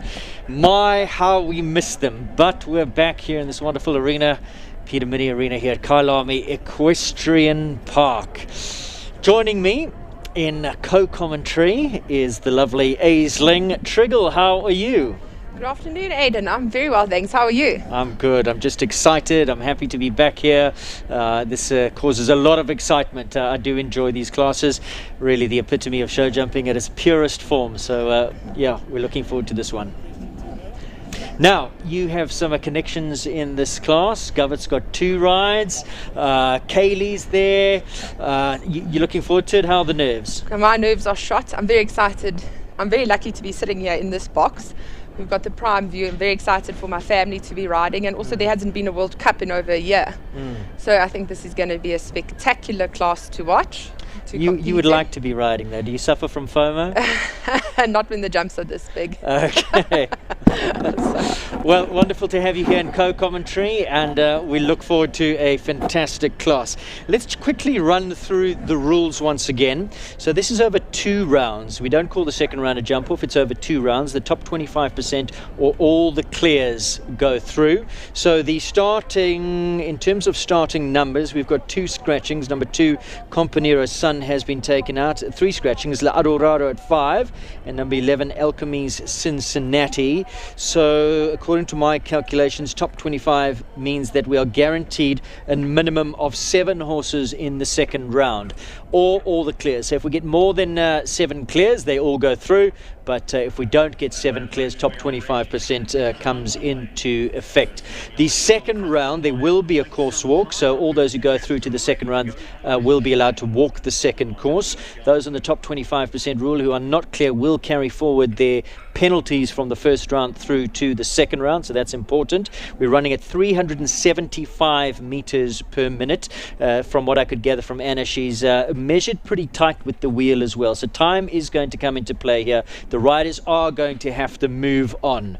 Other than that, we're just looking forward to an exciting class. Remember, you will be carrying forward your penalties through to the second round, and in the event after 2 rounds we're on equality of score, time in the second round will become a deciding factor, and in the first round, time is a deciding factor on the reverse order of qualification, the starting list for the second round. Are we clear? We are clear. I've got it. I'm clear busy, as mud. Clear as mud. Busy watching one of my little best friends come into the arena and kick this class off. Kylie Pettit on Legato. Well, we got to call her Kylie Stain now. Kylie, you're not so invited sorry, to the wedding. I just can't remember it. It was that great. Legato here, Kylie Stain. Kylie riding out of the Northland setup of Rogan Askin and Greg Scott. Wonderful horse. Staccato Gold is the sire. Imported, been with Kylie quite a long time now. And tell us a bit about Kylie. About Kylie, she's just a wonderful, generous, kind-hearted young lady. She's had Legato now for about 9 years. I was chatting to her earlier. This is their 3rd World Cup qualifier together. I don't think they've ever been as prepared as they are today. They've really had a great run in the last few 150 classes they've competed in together. Rogan's changed her bridle and bitting and obviously their strategy, and I just wish her the best of luck. Well, here's a big test. This is standing at 158 down the hill to the 160 fences, and super clear over that one. He is jumping out of his socks here this afternoon. It's like a solid round thus far. How have her classes been going throughout the course of the week?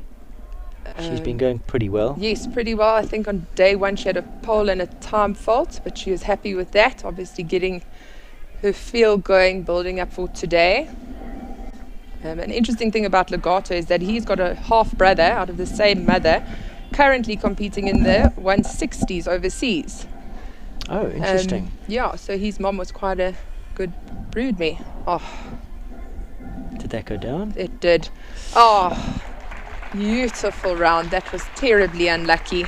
93.92, time allowed 90 seconds, so 1 to add for time, 2 down, 9 penalties. The final score there for Legato and Kylie Stain. Those mistakes coming towards the back end of the class. Let's take a look at the replay, see exactly what happened before we go to Mike van Pellegros, who will be in at number 3. Just clipped it behind. It's a big fence.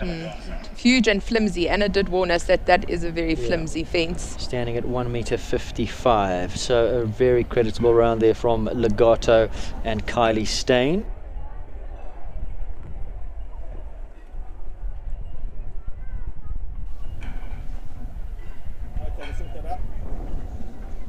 Like Mike van Pellegrossa, Kayla Gattenbach goes next.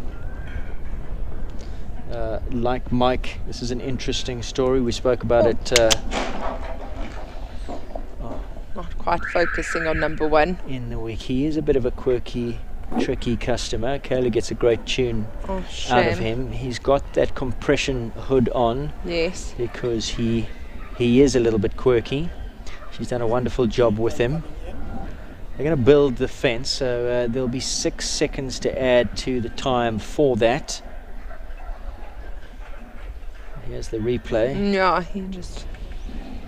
Yeah, he just wasn't locked onto the fence. We're sitting right by this fence. I think there's a lot going on here as well. Huge amount. So he's by Laudanus out of a Pinocchio mare, and what's interesting about that is that Callao Lissabon was by Laudanus as well.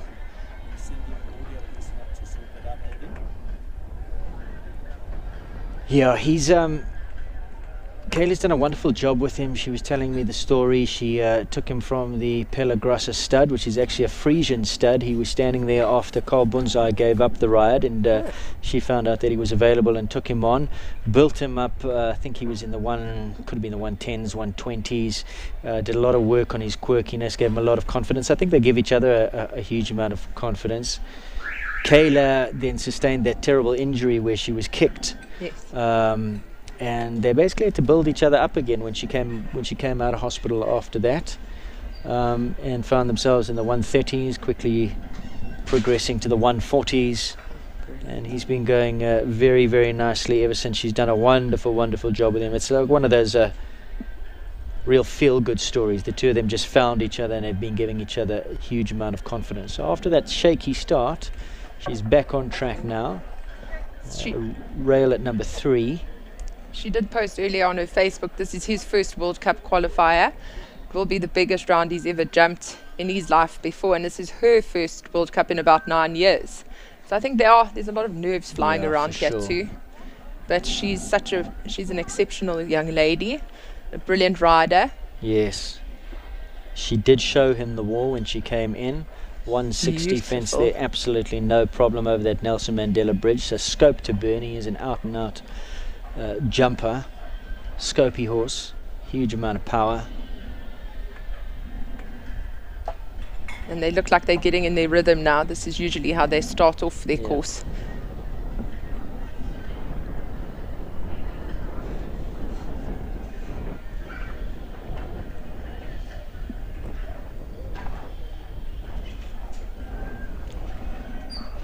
Look at that. That's another 160 fence there. That Western Shop fence. 2 standing at 160 on this track. Yeah, I think that was well ridden because he doesn't like water trays.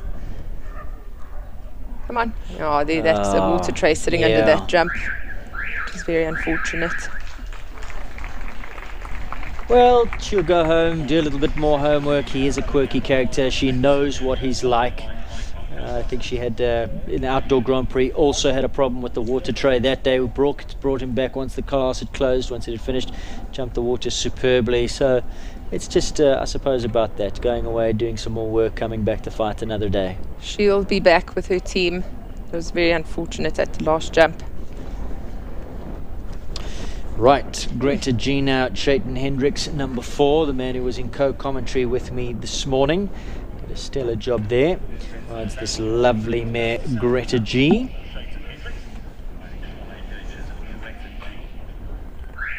I think Chayton has built up tremendously over the years with this mare. Shunay purchased her about 5 years ago, and they've been competing in the 150 for 3 years. Now trained by Chad and Gonda, and he's just become a totally exceptional horseman and rider.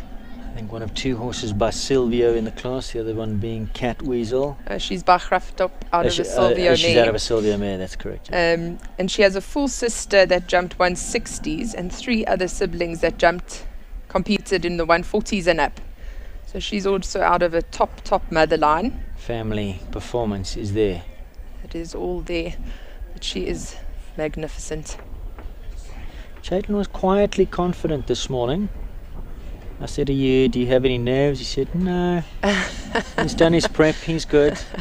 I think he is good by putting on his game face. Yeah. I'm sure everyone gets a bit nervy when coming into their first World Cup in a few years. That was superb. Well, she just jumped that super. Shauna Gates, the owner of this one. Big supporter of equestrian sports, supporter of Chaitin as well. Totally. There's a whole army that comes out of this. Oh, that was unfortunate. Comes out of this stable with Chaitin, supported by Paige and Shaunae and Stan. It is a wonderful thing to have all those people backing you at shows. Oh, Greta. So 4 down. I think she is quite complicated when she's not on top of it on her day. I don't think she's the easiest. But I do think they'll get back into form before the end of the year. Oh, absolutely, yeah. This is the first one of the year, the first of 6 qualifiers. We're going to take a look at the treble, and Chaitin and I were sitting here this morning watching lots of mistakes in the 135 championship class this morning. It was also the Reonet treble. Goes in just, doesn't get the necessary height, has the front rail. Do you think that the slope of this arena is quite steep? And we underestimated, sitting from the side, that oxer might be riding a bit bigger than the 150 that it's built at. Could be interesting. Definitely there is a gradient on this arena, and definitely not realizing it, you'd go down the hills quicker than, without realizing it, they would cover more ground. So perhaps distance is coming into play there on the gradient. And also you get across this fibre surface, it's a quick surface on top. Yeah. Here we've got Gareth Neal and Dartoli. Wonderful mare, was a winner of a World Cup qualifier 2 years ago in Polokwane out at Revel. So something interesting about her breeding is her granddam is by Daggerard, who was later imported to South Africa and was the foundation stallion of, I can't remember which stud, the Dutch advocates imported him. I just love this mare. Yeah, she's a little fighter. And she is spectacular to watch. And I think her and Gareth have built a remarkable bond, especially since they won their World Cup. Super. So far, I thought that would be a big test, that wall down to that 160 vertical at the bridge, and posing no problems, but getting caught out at number 8. Too quickly down to the Oxford, looking into the tent. Yeah, that's been a bit of a problem. Certainly this morning, that one fence set up quite close to the restaurant, and a lot of horses having that down as they jump up, looking straight into that tent.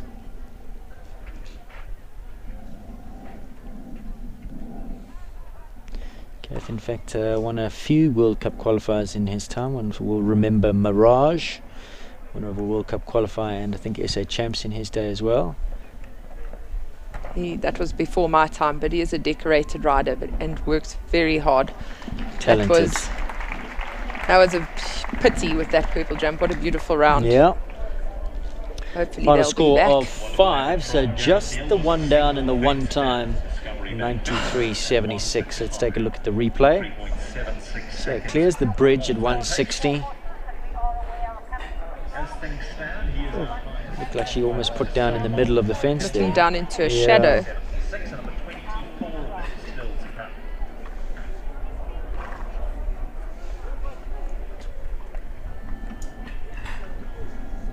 Still looking for our first clear, so 5 the total for Gareth. Number 7 is Gobert Trigger, owner and rider, Volker 334, first of his 2 rides in this FEI World Cup. Now, here's the moment. You know lots about this one. Yeah. Volker 334, Gobert Trigger, Aisling's husband. Yes, yeah, it's Gubbard and his soulmate competing here in this World Cup.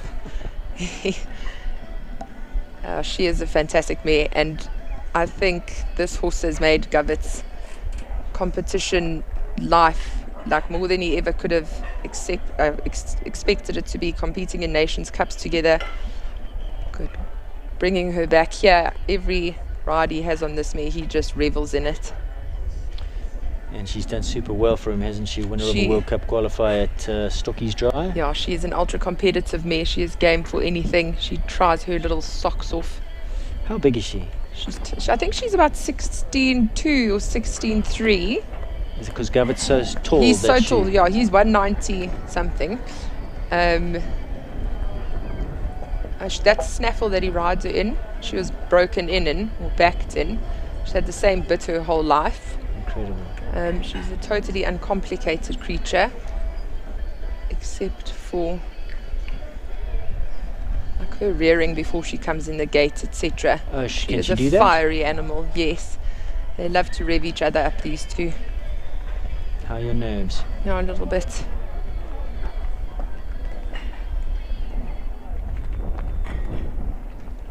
Yo, spectacular. Well, there you go. That was an exhibition. How are you even feeling? If I do say so. You're a proud wife. Very proud.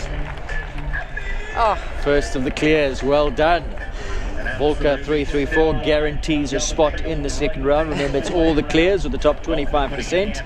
And Volker and Govert Triggle, first of his two rides. And that's the way you do it. Super round. Reonet crowd are here. They've come to watch him. Yeah, that is so well deserved after all the... Totally. Blood, sweat, tears, sponsorship. Yeah. You name it, it's gone in here, boy. Well done, Govert Triggle. Gallagher Lexington next to go. Jean Corber, number 8.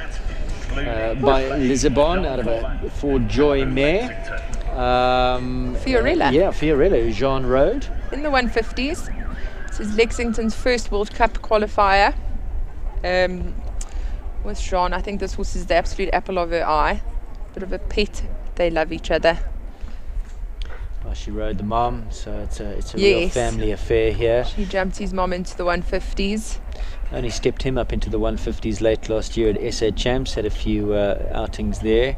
Yes. So after that, what would this be, the third or fourth show in the 150s? There was President's Cup, Outdoor Grand Prix, and I think that would be it. So this is only the fourth or fifth outing. He jumped out of that double spectacularly.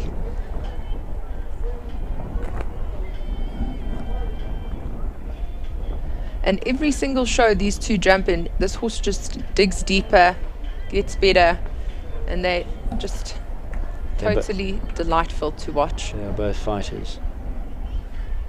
She's also changed his bit. He used to be in like a soft rubber hackamore combination type bit, and he used to run away with her. And then I saw her pull him out at this show in a snaffle, and I thought maybe she was schooling him. Except she went into the arena and she said it's working. Just looked like she got too much height on that, and he's jumping very high. Sacrificed the travel for the height. Come on now. Super round. Spectacular. Oh, what a great round. I think she will be 90.53 the time, so lands up on a score of 5. Very creditable. That was really beautiful. Yeah, it's jumping so high. I think that's where he got his time penalty. Yeah, let's take a look. So comes off the turn, out of the corner. I mean, that oxer is gigantic. Yeah, no problem with the height, but the width was just what caught him off a bit of a dead turn.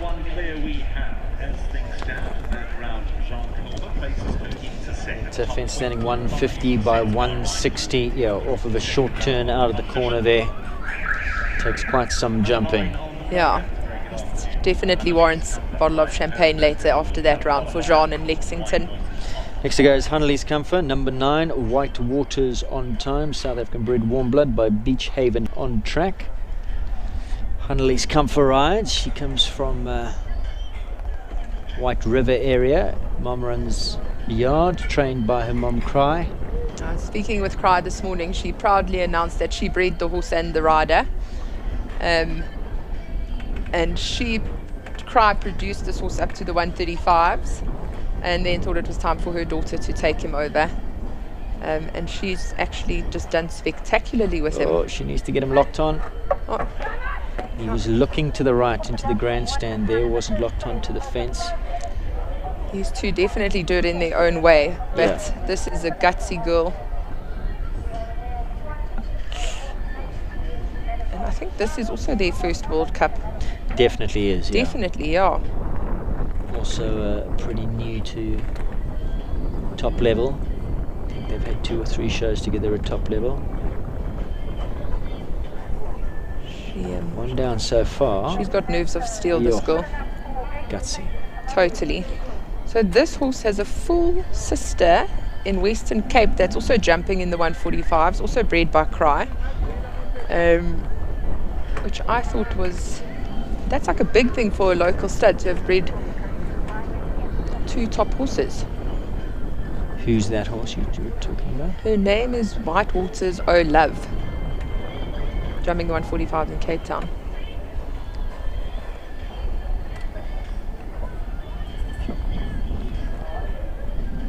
Come on. Well, oh, well done. Well done. That was spectacular for her first World Cup. She's only 21 years old, this girl. 85-36, total score of 12. 3 poles going down. We're going to take a look at the replay of the first mistake. So watch the horse's head. Turned right to the right. Oh, not even looking. Last second looks at the fence, locks on, and just touches the back rail there. Annalise come for Whitewater's on time. Now the superstar combination. If you were a betting person, would Top Bet fancy take a bet like this? No, I don't think we'd fancy taking it, but I'm sure a few punters would fancy punting it. You'd be pretty priced up pretty short on this one. Daughter of Cassel. It is the magnificent, spectacular superstar Chantilly, winner of the World Cup Series in 2019. Dominated that series, in fact won this opening leg rather easily. Of course, that occasion ridden by Chris van der Merwe. Won the Outdoor Grand Prix of South Africa with Chris. The ride then went to Nicole. She took SA Champs last year, Outdoor Grand Prix as well, and this is their first foray into World Cups together. She's of course no stranger to World Cup. She's had some wonderful horses over the years, been a World Cup winner multiple times, Don Camarco. Yeah, her and this, when she started with Chantilly, she did do quite a few 120s, 130 shows and seemed to take it really slow, and then all of a sudden was winning all the 150 classes. It and is some amazing. Hot classes too. They weren't easy wins. I don't even think a 110 rider goes as fast as this woman in a jump off. Yeah, so we'll see Campbell coming a little bit later. He was pipped to the post on both the occasions in the South African Champs and the Outdoor Grand Prix. It was neck and neck stuff, like microseconds just splitting them, but Chantilly came out trumps on both those occasions. I think Chantilly and Nicole, the horse version and the woman version of 2 little unassuming ladies that when they get in here, they just kill, boy. She's proper, both of them. Don't know how to come second, these 2. Spectacular. Wow, and there you go, 88.31 the time. Remember, the time allowed 90 seconds. Okay, and that gives us our second clear, guarantees her spot in the second round. So Volker 334 and Chantilly number 7 and 10, both of those going through to the second round. And they just whip it out the bag. So they make it look so effortless. You actually take for granted that this is a World Cup. Not going to get bigger than this year. A 160 and a 160 and a 150 by 160 and pling, pling, pling. Sunday afternoon. It's just out of this world. Well, Campbell, number 12, we spoke about him. He was pipped into second on both those occasions, so he's got something to prove this afternoon. He's just given Chantilly the beady eye as they've walked past each other. He's going to say, right, today's my day. Got to jump a clear first. He's a 3-time winner of the World Cup Series. And then of course went overseas to campaign the World Cup finals in Gothenburg. So World Cups are his thing. This is his breakfast, boy. He is the only, he is so naughty. You never quite know. Dennis the Menace. Dennis the Menace, I mean, because of his antics. And Lisa just knows this horse. I mean, I think she's put the last few years of her life 150% into him, traveling with him.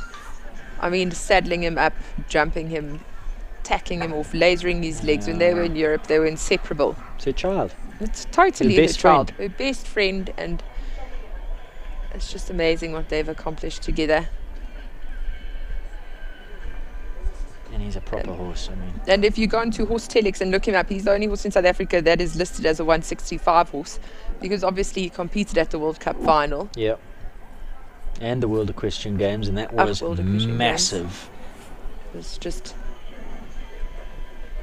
Yeah, this is easy stuff for him actually. easy, and they get on such a good rhythm. I know, and I they was just just about go. to say. Just look at his ground speed, 375, no problem for him. Spectacular, and you never see Lisa pull. No. Yeah, she's just. Well, they were winners here this week, I think, in one of the remarkable. qualifiers. I think they won day one. Yeah. And it would look like she was just hacking around for a nice. Well, that's a 160 fence she's just made easy pickings of. Up the hill to finish, 2 left to come. Oh, good boy. Oh. Now. Easy as you like, Now the class is heating 87.08 now. Totally Roger was a bit again. late on the music. I was wondering if there was time, but time. no, we're good. 87.08. Time allowed there. Yeah, I also made it 90 look seconds, so easy. 3 seconds inside of the time allowed. Campbell gives us our 3rd clear round. This is shaping up into a great class. Volker clear, Chantilly clear, Campbell clear. The form combinations. Domino van der Bosvinnik, Chris van der Merwe now. We spoke about Chris a little bit earlier on. This is a son of Clinton out of the Cheyenne de Bourgie mare. He's a 2-time winner of the President's Cup. We're talking about the horse. Chris as well, but Chris's record is stellar. He was the overall winner, as we said earlier, in 2019 of the World Cup Series. This is a rider you'd think would rate up there with the very best in the world, really. Very best in the world, and I think you won't get a harder working young man, up and coming professional rider here. I think with his work ethic, he could walk into any stable yard. Well, with his work ethic and talent, I mean, he would be valued wherever he went. He is a spectacular young gentleman. He's a machine. He's a machine.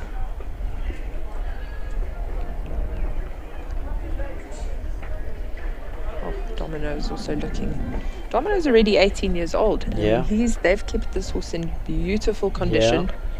Chris got off him for a little while and gave him over to Leona. She jumped him for a little while, and now Yes. he's taken him back. Obviously, She is baking a baby. yes, like somebody else when you Just jumping across and coming down on the back rail.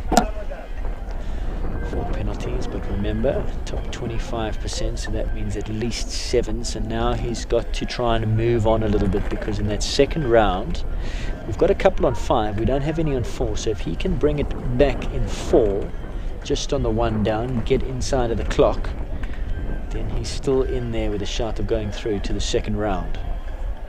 We've had a couple with 1 down and then incurring a time penalty. That's 2 of them. Lexington, as well as D'Artoli, are both sitting on 5.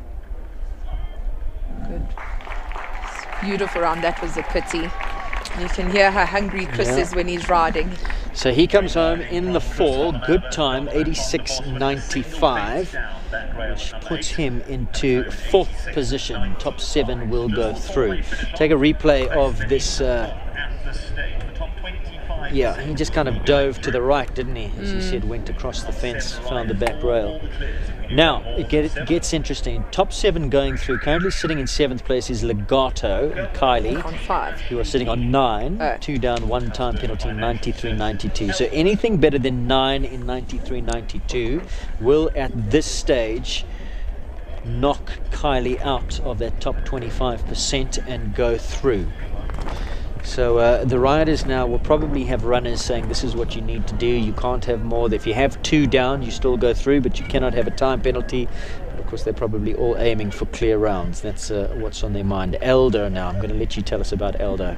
I think the whole world has just gone Aldo bananas, because he is such a spectacular not little stallion. He's by Eldorado. He's by Eldorado out of Sambuca mare. Ashley's bought his full brother. He's only 1 year old now. 1 year old. Di Boats and Linda Ellerine bought another half brother off of the VDL auction that just happened by Hernandez. And this is Aldo's 3rd World Cup with Ashley. His first World Cup he finished 3rd. His second World Cup he came 4th. And then obviously she had her baby. Ronnie took him over, and this is her second show back on him. Ronnie was hoping to keep the ride for the World Cups. He tried to negotiate a deal with Ashley, saying, okay, you can have him for the Grand Prix and SA Champs. I'll keep him for the World Cups. He didn't win that argument. Yeah, well, I would have been willing to bet on that outcome. I think that was also pretty predictable. Ronnie did super well with him as well. Some top finishes. He was right in there at President's Cup. He just needed to jump a clear and just rubbed one off. Yes. Otherwise he would have taken the win, and I think That's the same thing happened in the Outdoor Grand Prix as well. Oh, but I mean, this horse and Ashley as well. For her to get back on him after not riding for literally a year, she is riding beautifully. And I've said it before and I'll say it again, I think this would be a good horse anywhere in the world. Yeah. Oh, he just looked down into the Into the water. She had to get after him a little bit at that last one. He looked down, she said, come on, she pulled the whip on the shoulder. Clever course building from Anna. Yeah. It has caught them everywhere, like she said. Oh, that's devastating. Last jump. Right, so 4 penalties in 87.96. That puts her into 5th. Let's take a look. So penultimate fence, jumps that easily, comes up the hill. Watch the stick in the right hand. Yeah, she had to get after him a little bit there. And that front rail just coming down. What a pity. But she's still in that top 25%. It ain't over till it's over. Let's see how the rest of them go. She'll have to sit on the sidelines, and the worst of her character will come out now because she'll be wishing penalties on some of them. So unfortunately that means that Legato is knocked out. He won't be returning. Now in the hot seat, sitting in 7th, Dartoli, Gareth Neal in 5. 1 down, 1 for time. So anything quicker than 93.76, better than 5, will go through. This horse was a winner this week. Grant Langley, Forsyth Bengston. Yeah, he won yesterday. Won the 2-phase competition. Homebred by Grant by Forsyth Berger out of a Polydictus mare. Grant, I think, rode the mother. Was Sissy the mother? Oh, there we go. I actually love this little horse. I'm wild about him. He's making this look very easy.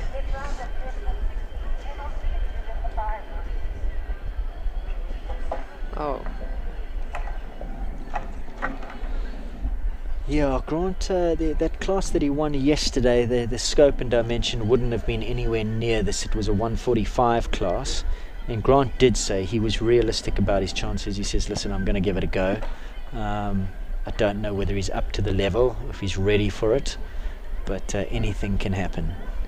Yeah, and I love Grant. He's always going to throw his heart and soul into it and give it his best shot. Yeah. That was actually a beautiful round. Yeah. The first half of the course was super. And then he got it back together at the end there. Just out of the top 25%, he goes into 8th position, so still in 7th, Dartoli on 5 and Grant the next best on 8th. Talk us through the treble combination here on the replay. I think I jinxed him because it was superb up to there.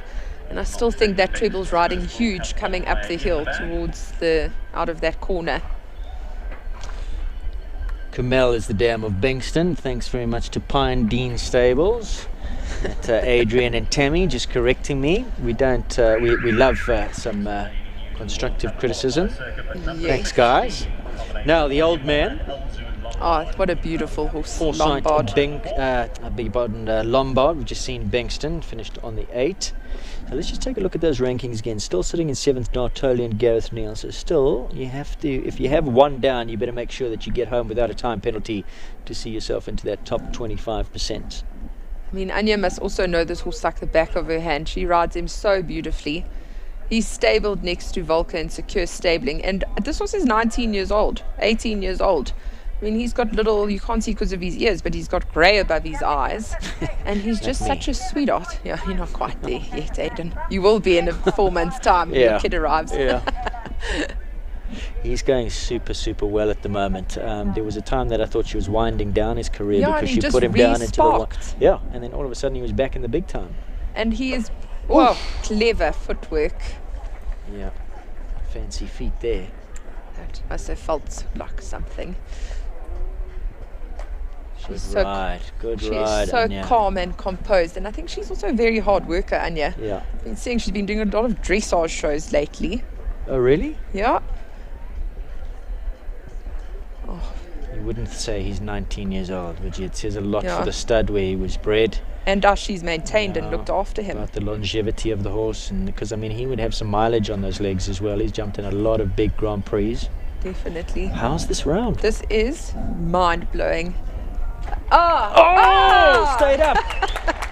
Wonderful. 87.94. Caught the back rail. I wonder if we're going to have a replay of that. If our producers could cue up the last jump for us, that would be fantastic. Gave that a good rap. It jumped out of the cups, landed back in. Well done. When your luck's on your side, it's on your side. Exactly. She must give it her all in the jump off because Went slightly to the left through the distance, came back in, got him straight. Now watch the pole. Whoa.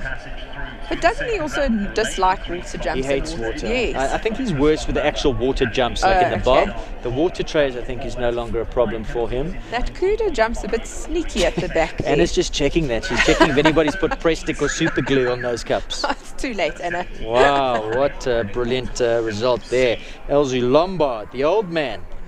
Brilliant stuff, number 16. Okay, so let's take a look at these rankings. So now, unfortunately, in the hot seat is Jean. Callagher Lexington sits in 7th, so she's in under threat of getting knocked out. Lara Neal, Ultimo WC. Ultimo WC by Lana van Labos out of her great mare Whisper Cool, that she came out of juniors into adults with Whisper Cool and placed and jumped in World Cups. That's what the WC stands for at the end of his name. And I was watching a video. Yeah, I asked what the WC means because in Germany it means toilet. Yes, I was wondering about that. It's not water closet, surely. Ultimo. That was 190 wide, that triple bar. And it said it was going to catch a few more horses. But I was watching a video yesterday of Lara jumping him over his first jump 5 years ago. 5 or 6 years ago. Gareth was showing me when he was still steel grey. So what she's done with this horse and what he's done with her is just... And how long ago was that? 5 or 6 years. He's 10 now. Yeah, jumping it in the indoor at home. But she's done a wonderful job with him, and it's so satisfying that she bred him, rode the mom. It's like must feel like a child. And last year it was the end of last year, beginning of this year. Her and him with their first 150 classes, and they're just spectacular. Yeah, I mean, he's well up to it. In SA Champs, when was SA Champs? Was it October, November last year? Yeah, so that was where... She brought him out for his first 150. Yeah, and he jumped clear. What a round. What a pity about that. A round, just the one down. 4 penalties, which puts her, just out. Into 8th. Yeah. Let's take a look at the replay. She also worked. Just clipped down on his back legs. It's a wide fence there, isn't it? Away from the gate, up the hill again. Take some jumping. Still around Very though. bittersweet. It was a spectacular round. So Jean survives for now. She still sits in 7th. Ultimo WC in 8th. At the current time we have 1, 2, 3, 4 clears. And the 2, 3 remaining in the top 25% sit on 4, 4, and 5. Lexington in the hot seat on 5. Cole Bunzaya, what a run of form he's had. Gee, how did he jump number 1? He'd have to jump it like that. It's Callagher. Him and this was as well over the last year of it was actually the year before when they came 3rd in Derby. They've just kicked into next level with each other. He was naughty during the week in that Derby show, stopping, standing up. Yeah, he had a shocker. Yeah, and then goes through into... But ever since then as well, I mean, he just didn't stop winning. And now, this horse's mother is still competing in the 160s. Her name's United Love. She's still competing internationally. And I think he's the only foal so far out of his mother. But his progeny that have come out of Callagher are amazing. There's one competing in 140. He's a horse for the big occasion, I'm telling you. He knows when the crowds are out. He knows when it's time to shine. He was last year's Burlington Cup winner. Unfortunately, that goes down. And didn't he win the Stockies Drive into the beginning of the year? He did. 1 stockies and So 1 down. So sitting in 7th is Lexington. So if he can bring Casper on home without a time penalty, he will go into that top 25%. Currently sitting on 83, 84. I don't think he's going to get there. in the time, yeah. Jump that, super. 93.15, so 1 for time, moves into 9th. So I'm afraid not good enough today for Casperon and Carl Bunzai, but it was a still, I mean, he was jumping. Yeah, and I think they've been in here. Remember, we had a year of shutdown with COVID, so it's still relatively new partnership to World Cups and the big 150 classes. He got the height again, it was just the travel. Up that hill. Yeah. And he's been giving them plenty of air. I mean, he jumped some of the way he jumped number 1 here. I know it's only the 145 fence on the track. Does it in a beautiful he nearly way. went over the top of the uprights. Yeah, no, he's a lovely horse and he's a lovely breeding stallion, I think, from what I've seen of his progeny. So a total of 5 for Casperon. Right, are you getting nervous? Yeah, sorry, that's Shit. why I lost a bit of interest in Cole there, because Kaylee walked in. She looks so beautiful. This is shifting in her chair here as Kaylee comes in, Kaylee Triggle, on this lovely mare. I'll let you tell her about us. Tell us about her. So Fiona, so she's by full pleasure out of a Carthago mare. Yeah, Kaylee started riding her just over a year ago. Took her from her brother Tom because he emigrated to London School of Economics. I don't think this is the easiest horse to ride in. I mean, this girl is like a chameleon on a horse. She can just adapt. This is going to be a big challenge off the left rein. Not her greatest rein, the left. And this week she's had 2 stops and they're both off the left 2 oxes. She blamed herself for those stops. I spoke to her about it. She said the mare likes to be supported in front and doesn't like to be too open. Come on. No. Oh, shame. I think that triple bar, if you do have any sort of problem off the left rein whatsoever, it is going to catch you. Yeah, and the triple bar, of course, invites you to open the horse up and have a good run in it. And Kaylee was saying that's something that she doesn't actually enjoy, the mare. No. So, I mean, she can't be too... Obviously, she's going to be disappointed, but I don't think she should beat herself up about that. There's the replay. Number 20 on the program is Reonet. It's a wide fence as well. It's gigantic. There's a particular way to ride it, and you do need a bit of a run at it. Oh, and if you want to jump at this level, if you're not 150% confident, I think it must be very difficult. Former winner of this class comes in next, Clooney 3, Reiner Korber. On that occasion, the class was held in the Bob Charter Arena. This horse does enjoy the Bob Charter. He's the last winner of the South African Derby in that arena as well. Reiner Korber is a fantastic rider. Oh, he had to get his attention there. Just straighten him up.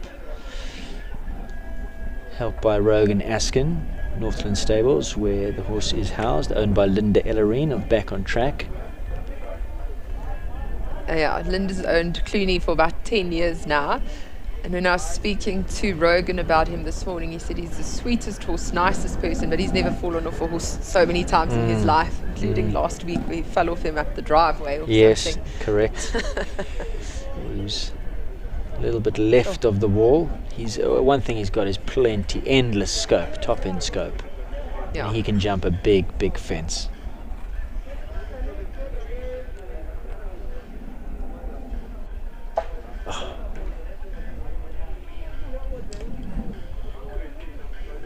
That was happening a lot this morning as well. I know it was only 135s, but through the treble combination. Underestimating that back rail. Yeah. And again, as you said, that's coming now up the hill on the gradient. Well, it's kind of across the arena, but there is a slight uphill as well, so it takes some jumping. I remember on the first day in the 150s, there was a 6 stride down and so many people were doing 5.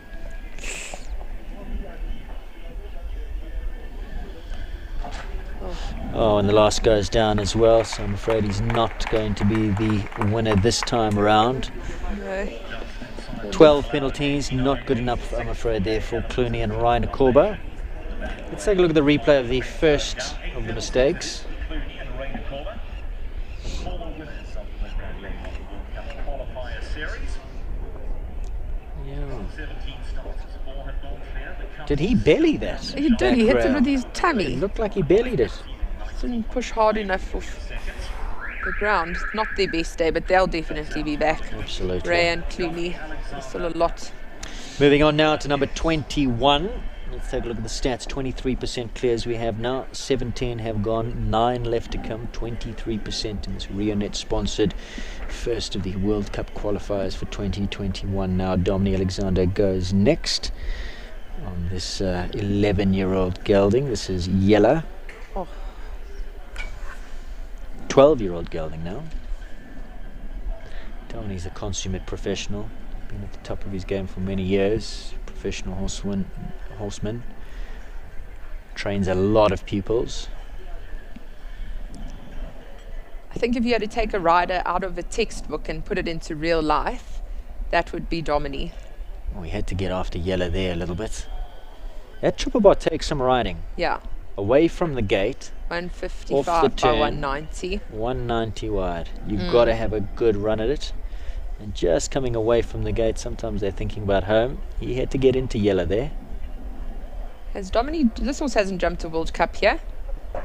Oh, I don't think so. No, he hasn't. So this must be his first World Cup, because obviously he belongs to Natalie Robertson, who jumped him up to the 135s, I think, and then Dom took him. So they're also a relatively new combination.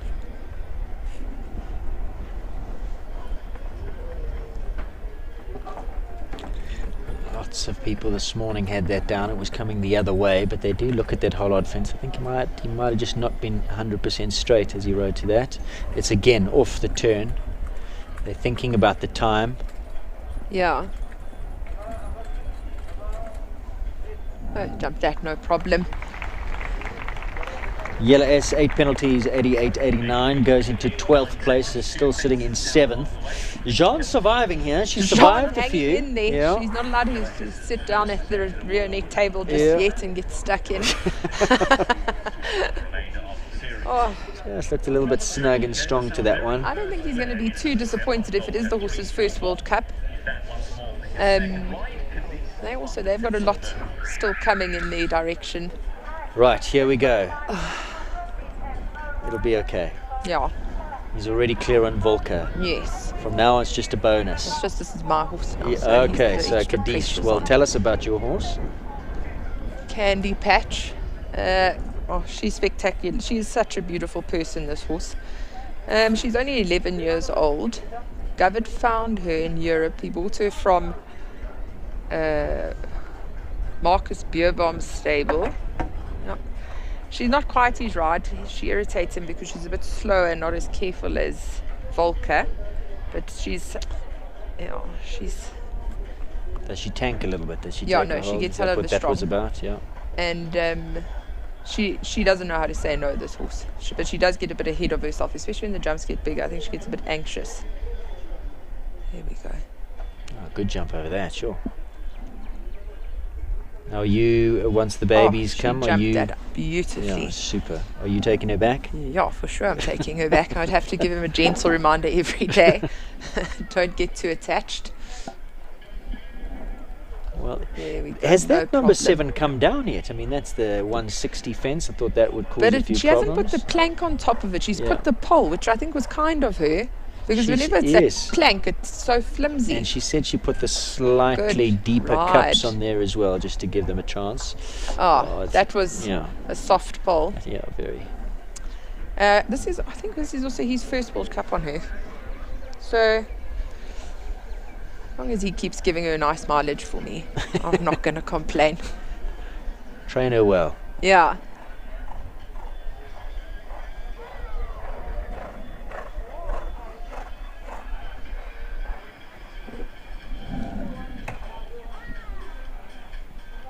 Oh, good girl. I don't think he can be too cross with her. No, she's a lovely animal. She always tries her best. 107.39, 17, the total 12 for jumping 5 for time. Are you happy? I'm very happy.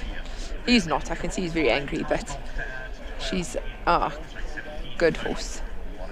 Take a look at the final fence to come down. When did she? Yeah, coming out. She just got a bit quick, maybe overrode. Yeah, shame. Yes. Didn't really just it, but she knocked it quite hard there. Okay, this is Lorette's first World Cup on this horse. She was beyond excited last night before bedtime. I don't even know if she got to sleep. By Air Jordan. And this is a powerful, powerful jumper. Top end scope. Yeah, he's only 11 years old, this horse. And very new to these ranks. I think he only came in again recently. Was he even? Yeah, Barry. No, they bought him at Stockies before COVID hit, and then Law took him from Barry. He hasn't jumped many 150s. No, that's what I'm saying. I think one at SA Champs, a qualifying class. They didn't jump the big class. No. And then President's Cup, they stepped up again, and or was President's Cup the first? I think President's Cup was, I think, a qualifying class there. Then Easter Festival, Outdoor Grand Prix, and this is the third. Tam Vegristek had him. Yes, and then Philippa Baxter. Yeah, Baxter had him. And then she had a baby, and Barry bought him. And then Lorette hijacked him. Come on. He's a trier, isn't he? He is a trier. Mine would have slotted me. Oh, shame. No, I think she must be heartbroken and devastated. But no, they'll be back. Yeah. They'll be back.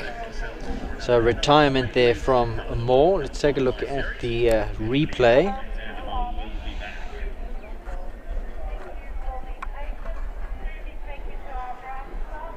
Jumped in well enough. Jumped in beautifully. Yeah, just seemed to just battle in the distance and then second guessed himself. Yeah, because the tough part was over. Yeah, he was in there. He just needed to continue going forward, and he just looked like he hesitated, and then that was looking game for over. Something. So again, John survives here. She's still sitting in 7th. Callagher Lexington still in that top 25%, sitting on 5. She's been there for quite a while. We've got 4 clears, 2 on 4, and then John sits still in the hot seat. Her bum is burning in that hot seat. She's been there a while. Still on the 5 penalties, 1 for time. So a 5 penalty, as long as it's quicker than 90,53, will still get in. Time allowed is 90 seconds. So 0.53 there. If you're quicker than that, you'll squeak in. Shigori. Oh, yeah. 24, Michelle Fleming. 15 years young now. Another Katoki. Yeah. Another Zacharias mare, big scopy horse. Oh, I was with her on her trip where she found Shigori. That's the trip I bought Hatsi off of. And I think that was 6 or 7 years ago. And she bought him from Toki, from Johan Kachelhofer, when he had just started there. And I think it was love at first sight. Mish loves big. I mean, he's so big and kind and scopy, and they've just been wonderful together. And she finished 6th yesterday. Yeah, we were saying in commentary earlier in the week, she likes a certain type, doesn't she? They're totally big, rangy, power jumpers. I mean, that grey that she's got now is even bigger. Yeah, Basil. When we tried horses, though, she'll probably kill me for telling the story, but the first horse she tried, and we did have jet lag, jumped her clean out the saddle and splattered her against the wall of an indoor. On the same, on that trip. So it didn't get off to a good start, but it finished brilliantly. Currently sitting on the 4 with that fence. Now she's got to get inside of the time. Time is sometimes a factor for Michelle. But I think it must be difficult with such a big horse. It always looks like she's holding him off, but she's doing the same distances as everyone else. He just gets there so... Oh, beautiful. That was a great round. Oh, and that's just going to drop her out of that top 25% with a 1-time penalty. 1 down, 1 for time. Very happy with that round. So remember that time does become deciding factor to get into that second round in the event of equality of penalties. So there's a couple of 5 penalties, 1 for time, but the best of those is Callagher Lexington and Jean in 90,53. And Michelle's time in 91.39, which drops her into 9th. So not going to put her through today, I'm afraid. No, but I think she'll be very happy. I mean, she works very hard, and it's not going to get tougher than this. So 25 now is Nicole Horwood, Hitoshi von der Kruijenvelden. Nicole well supported by Mark White Nissen, backed by them. Also this horse owned by Henning Pretorius of the Capital Stud. On his day can be almost unbeatable. He can go super fast. Breeding stallion, lots of progeny. That's what Gavit says about this horse. If it's jumped clear and it's on its day, you're not going to beat it in a jump off, because Did you watch Gauteng Champs last year? Spectacularly fast. And he's won a lot of Grand Prix. Yeah.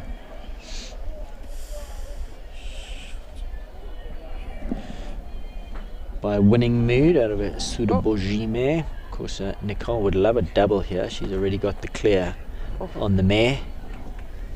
Chantilly.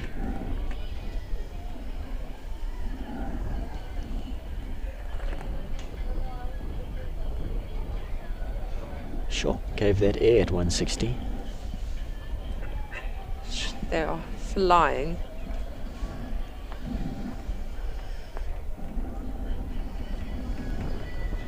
Beautifully ridden. Superb. Just set him back on his hocks in that middle element, got up in the air. Have the others been coming inside to that purple?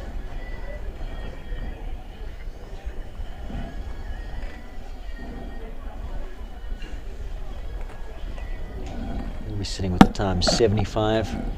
She's got another 10 seconds now to get home. Sweep. Come on, Nicole. Come on, push up the hill. 5 seconds. Should make it, will she? Yes. Oh, brilliant. 33. Class rider there. That's 2 from 2 in the big one. Sure, she's got a cool head on her shoulders. She's been there. She's done that. Sure. Ice in her veins. Ice in her veins, exactly. Fantastic stuff. Toshi von der Kruijenvelden. Clear Henning Pretorius watching from the newly acquired Summerhill stud. Well, he's been there about a year. Fantastic piece of property. Have you been? No, I haven't, but my mother and sister Kelly just got back and were sending me pictures of the new bathrooms. It's all just been redecorated. Apparently it's to die for. Yeah, I was there about a week ago. It really is. Tell us about Kelly. What the plans when she over? The horse is sitting in Mauritius. She is. She came back for her boyfriend's visa, to sort her boyfriend's visa out, and then she's heading back in June, I think, when the horses come out. Okay. Yeah. Jonathan Clark now, the master. Hammer von Het Bevretov, number 26. This was a dual winner of the overall series in 2018. Jonathan and this horse shared the spoils with Marlene Sinclair that year. It was exciting series. Came down to the wire. Jono also creamed them in the 140 champs yesterday. Oh, wasn't he good? Effortlessly. Yeah, he's just so good. He's so damn good. He's so damn good. Yeah. Jono and Hammer. I mean, how long? Hammer's only 14 years old, so he's got a few years left. Oh, you had to get after him there. Yeah. And the Cardento Action Breaker, breeding stallion, super pedigree. Hammer's progeny as well are looking spectacular. Are they looking good? Hey, I mean, they've all started coming up now. No Rathmore. Oh, did he get the ball? Took it, yeah. First horse, I think is he the first even one? touched the yes. And he properly had it. He looked like something might have put him off. We'd like to see the distracted. replay. He went to the right, just didn't get up. Now he's got to go. Now Jonathan's experienced enough that he knows he's had one down. Jean's still sitting there. No, in fact,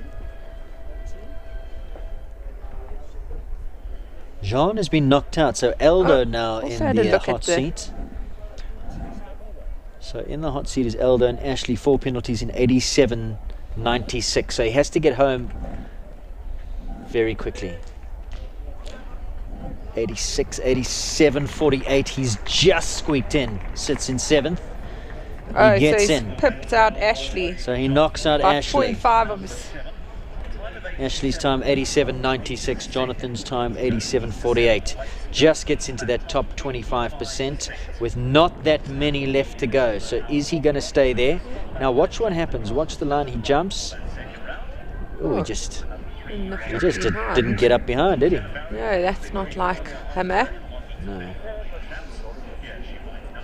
So 4 penalties. He's in that top 25%, but only just with Figo HE, Kitchen and Chris, his second ride, and Cat Weasel still to come.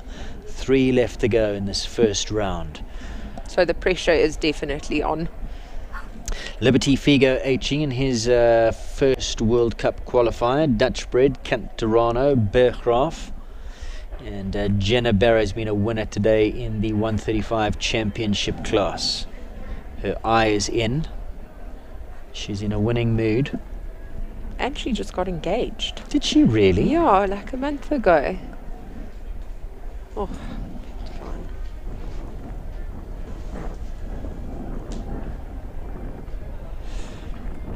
She's already going to have to watch the clock here, I'm afraid. This is not a 375. She's been quite deliberate setting him up for the first 2 fences, so she's going to have to get a move on. She wants to come in, and remember, if she has one down, she's got to be quicker than Jono's time. Oh, yeah. So and now, she's already looking much slower, obviously. Yeah.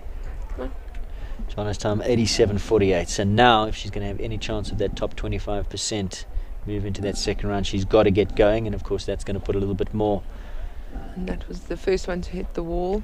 She's probably also just going to get some mileage now. She's jumped World Cups before, but not on this horse. No. On her naughty Okay, chestnut so she's horse. out. Jonathan survives. Oh, that was beautifully ridden. I mean, she can really ride, this girl. Yeah. And she's so quiet and polite and lovely and unassuming, but she can really ride. Sure, how did he open up behind there? Yeah, it's got a beautiful jump. He looks quite strong.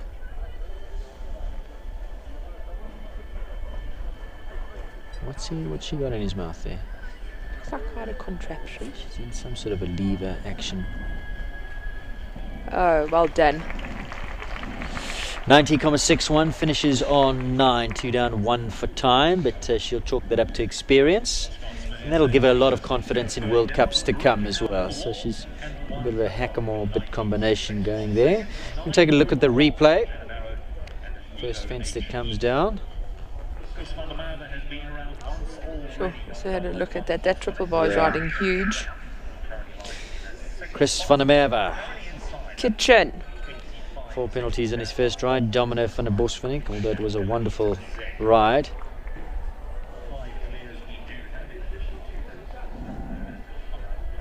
And here he goes on Kitchen Belignese, who he's built up rather spectacularly once again. Kitchen back in the big time, number 28. Son of Kidam de Revel, Chin Mare. Oh. Not the way Chris would have liked to have started. No, I think he's going to be very annoyed with that. He was saying yesterday, or after the first qualifier, I can't remember, how amazing this horse is feeling. I watched him in one of the earlier classes in the week, and he was looking spectacular. He's done a stellar job with this horse. Totally. The horse lost a lot of confidence at one stage and was almost written off. And Chris worked his magic. And he hasn't pushed him. I don't think he's ever taken him out of his comfort zone to, do you know what I mean? Tested him until now, obviously, when he's like 100% confident that the horse is ready. Second person to hit that wall.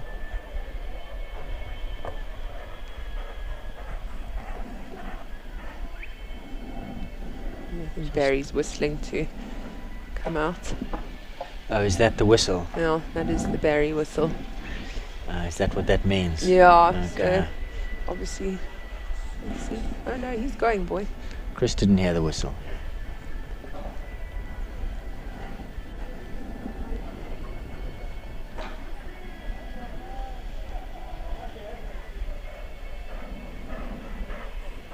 Two left to come. I'm going to finish.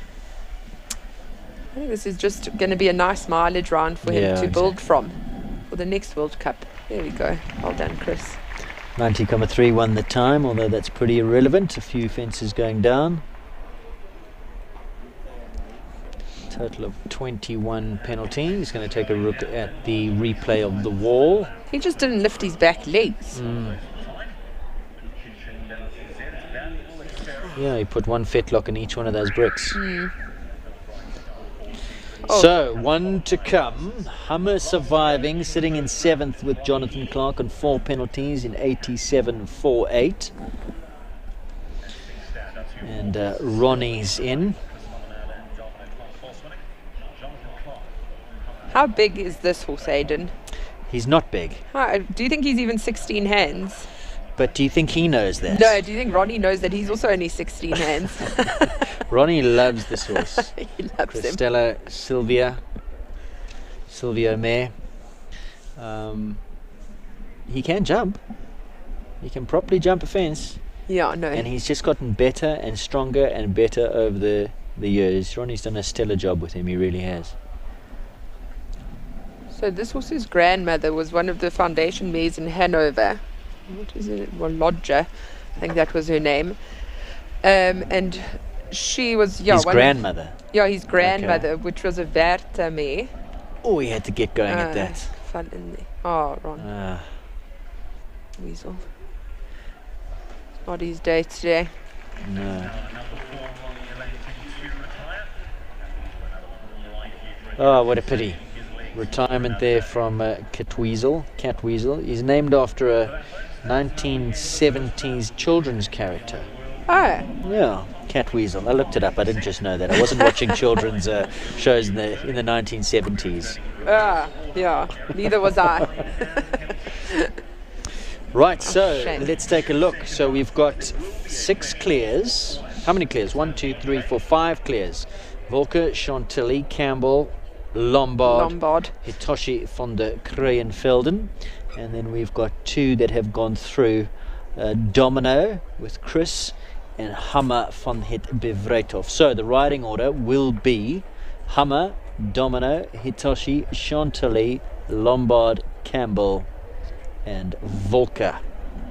Remember that time comes into play in terms of determining the riding order for the second round. We're going to take a quick break. Remember, there will be a course walk for the second round. We'll be with you soon. Don't go far.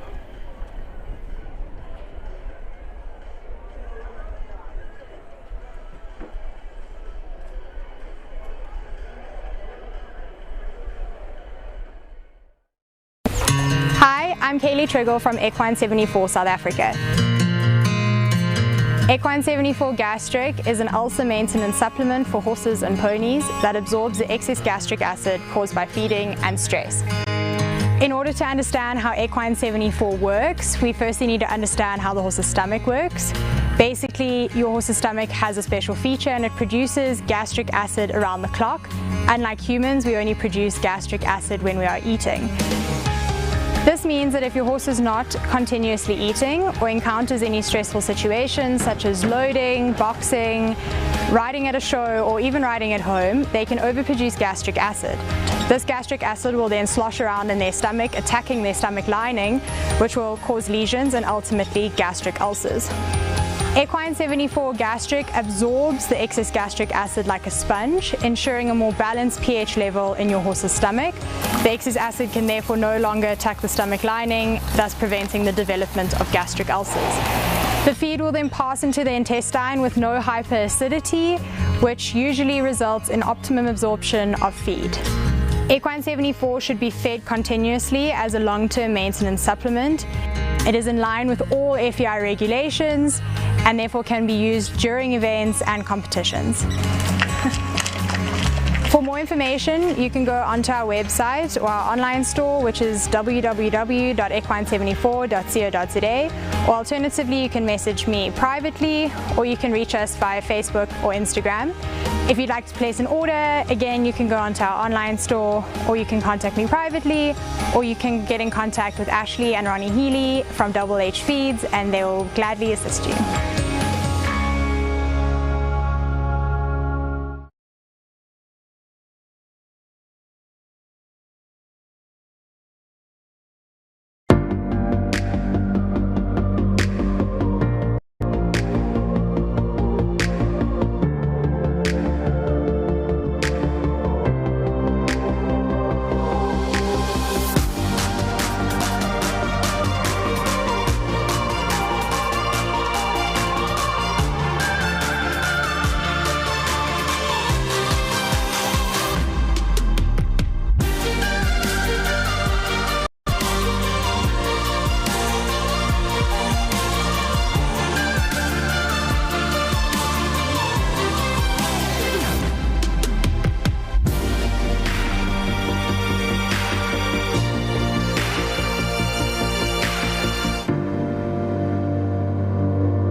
Don't forget about that Callahoo sale. That's just around the corner from the 11th to the 15th. Wonderful interview with EV Calendar Easby a little bit earlier on. Do get involved. Big thank you to Downings. There we are. That you have supplied this wonderful tent that we're sitting in. Give you a wave. Erwin, give a wave there. That's us in the background. That's where we're pitched.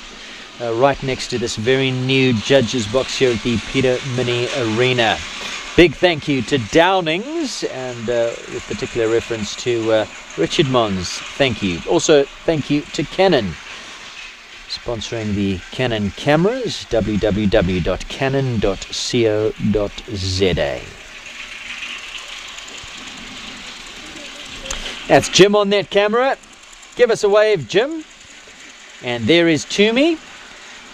And Erwin's just in front of me here, shooting out of the Downing sponsored tent.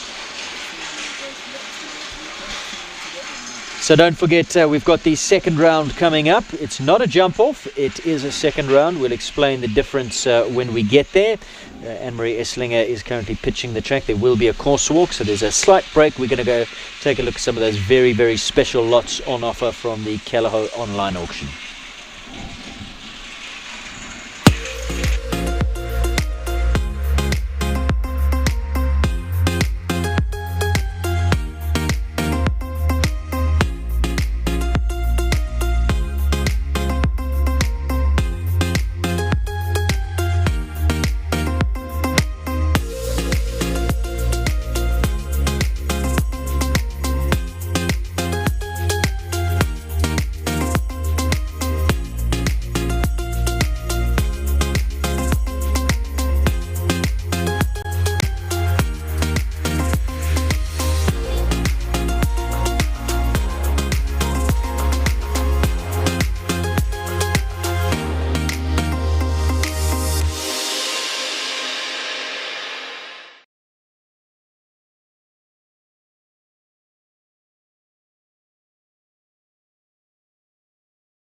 second round of the Reonet mid-round FEI World Cup Qualifier.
False information for the second round of the FEI World Cup Qualifier here at mid-round. 310 metres in length, time allowed 50 seconds. That's at a speed of 375 metres per minute. This two-round Grand Prix, the final results will be penalties tallied across both rounds. Time in the second is now the important factor.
Welcome back to Equestrian Live SA. As we get ready for the second round here. We're not calling it a jump-off. It is a second round. The major difference being that jump-offs, in terms of time penalties, a one-time penalty for every second over the time allowed, with a second round one-time penalty for every 4 seconds over. A little bit of housekeeping. Big thank you to all of our sponsors once again. Reonet, big thank you. Without them, this show would not have gone ahead, and also this live streaming would not have been possible. Thank you to Kelleher Warm Blood Stud for their involvement. Do check them out, www.kelleher.com. Jenna Bloom Fine Flowers G-Set Event Furniture as well, and a big thank you to Neighbours who have been spreading the word about our live streaming on social media. Big thank you to Neighbours. Right, exciting times. Let's chat about the second round here. Riders have walked. It's a shortened course, 8 fences in total. Currently getting the dimensions for the second round, but it is big.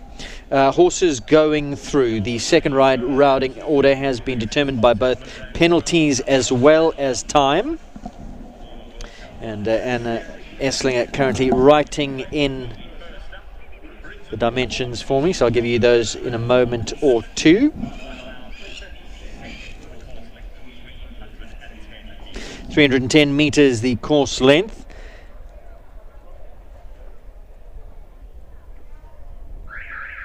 And there is the bell for our first competitors, Hammer van het Bevreithof and Jonathan Clark. Remember, carrying forward their score from the first round. They were one of the only horses that had that big 160 vertical, the Nelson Mandela Bridge behind. Had it down behind, and they sit on a score of 4 penalties. Aisling Triggle, who's your money on? Well, that's a silly question. We know who your money on.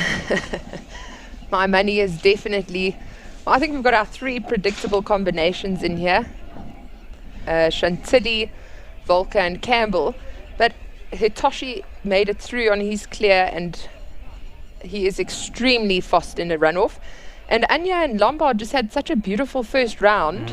Oh, just coming. So another 4 to add there. So currently sitting on a score of 8. Remember, he's a past winner of multiple World Cups as well as the overall series, Jonathan Clark and Hammer van het Bevreithof.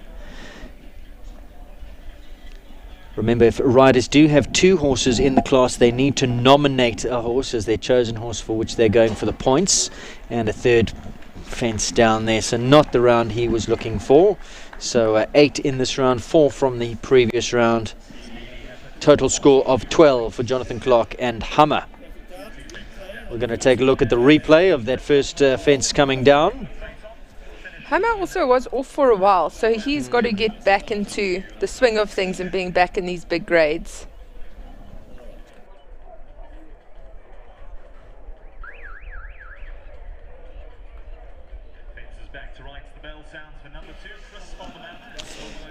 Score of 12. Chris van der Merwe now the second of the 2, carrying forward a score of 4. Domino van der Bosvinnik has not ever won a World Cup qualifier. We're talking about the horse. The rider's won many. Domino is a multiple winner of the President's Cup. That's his big claim to fame. Is a wonderful, wonderful horse. Carrying forward 4 penalties here. Chris really looking for a nice clear, and then he's going to hope that the others might find a rail somewhere on the second course, but he's also got to be cognizant of the time, because in the event of equality of score, time becomes the deciding factor to determine the winner. So there will not be a jump off. It's over 2 rounds, no jump off. Domino put his little jumping boots on now in his break interval.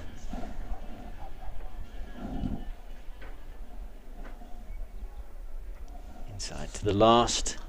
Oh, beautiful. Lovely ride.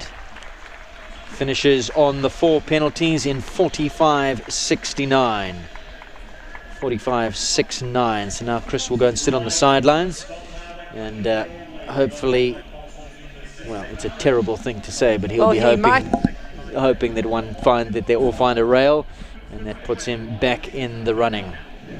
So now, if they want to keep him out of it, they really all have to go clear. clear, and if they have a pole, they have to motor. get a home, move on. Yeah, get home in quicker time than 45.69. Chantilly goes next, and then there will be a little bit of a break. This is Nicole Horwood's nominated ride in this class. Of course, she had the 2, and both of them went clear. Hitoshi will be next. Chantilly has to go first because this is her nominated ride. In terms of the rules of the class, your nominated horse has to go first.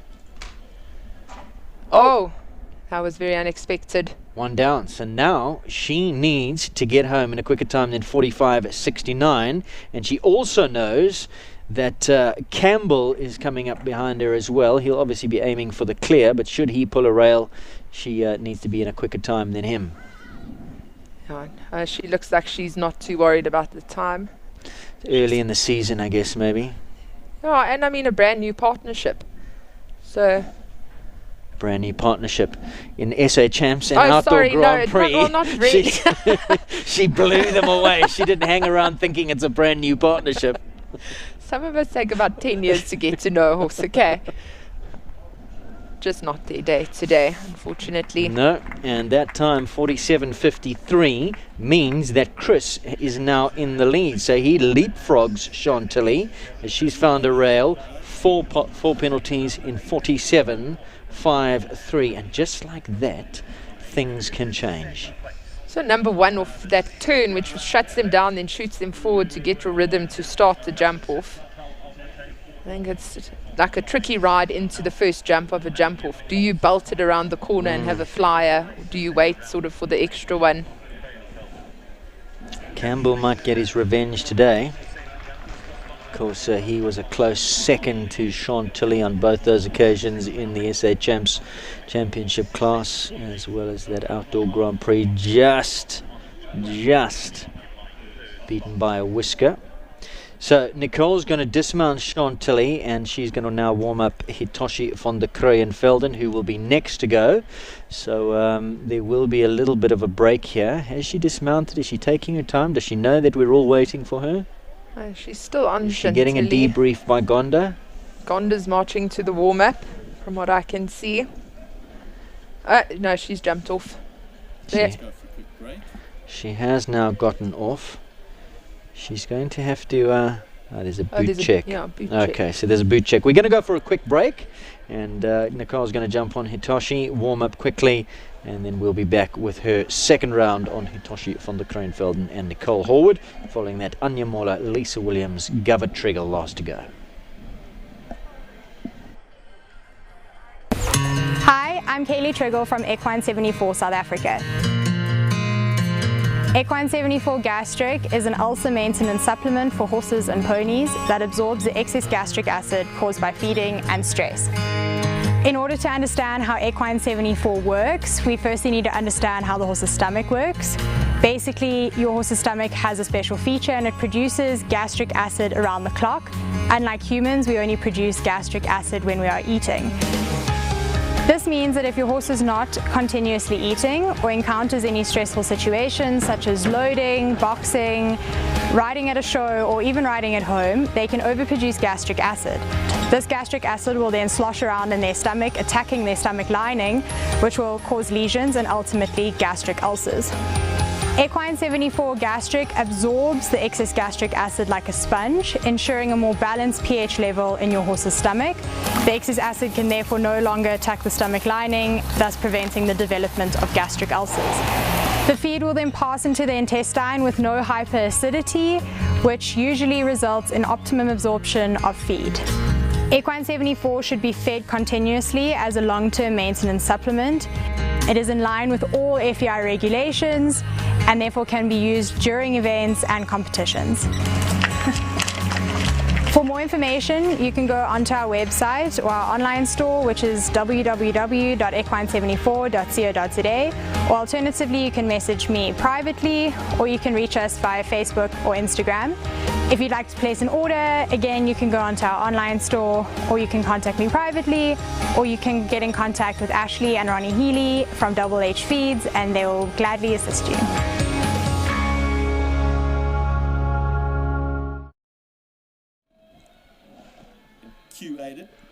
Equine 74 is a wonderful, wonderful product. Aisling, your horses are on it. Volker is on it, isn't she? I've never seen her looking at that well. Our whole yard runs off Equine 74.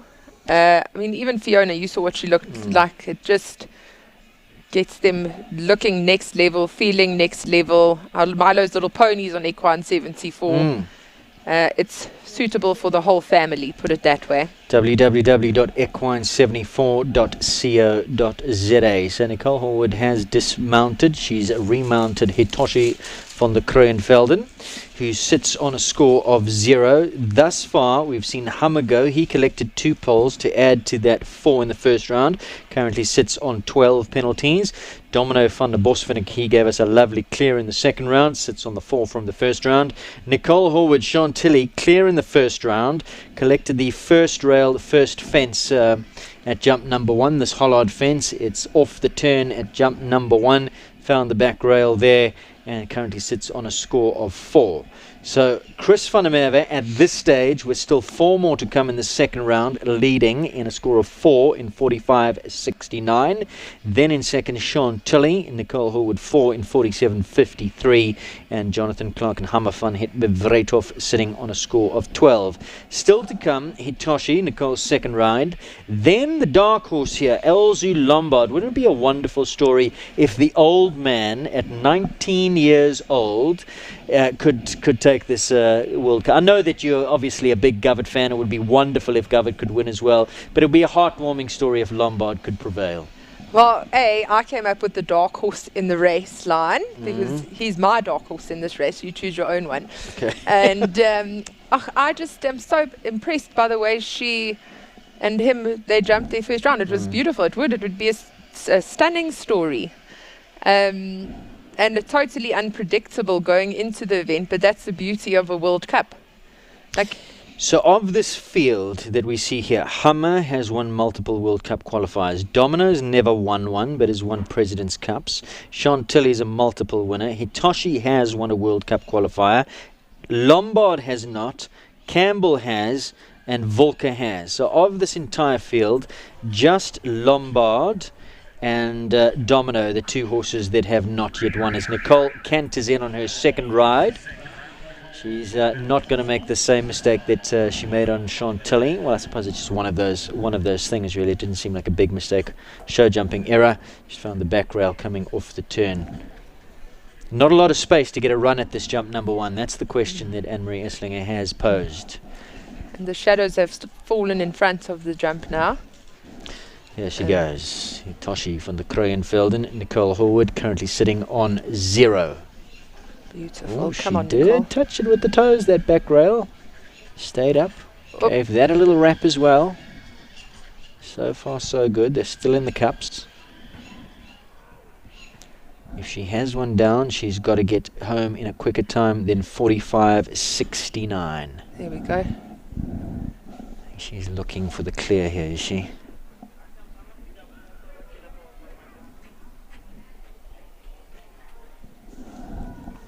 Time allowed in the second round, 50 seconds. Oh, shame. Oh! Just a bit hesitant around the turn.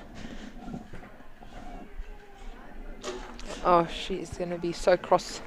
2 down. Shame. 2 down, Aisling. 8 penalties means that Chris, Domino van der Bosvink, still retains the lead here. 4 penalties in 45.69 with 3 left to come. Let's take a look at the replay.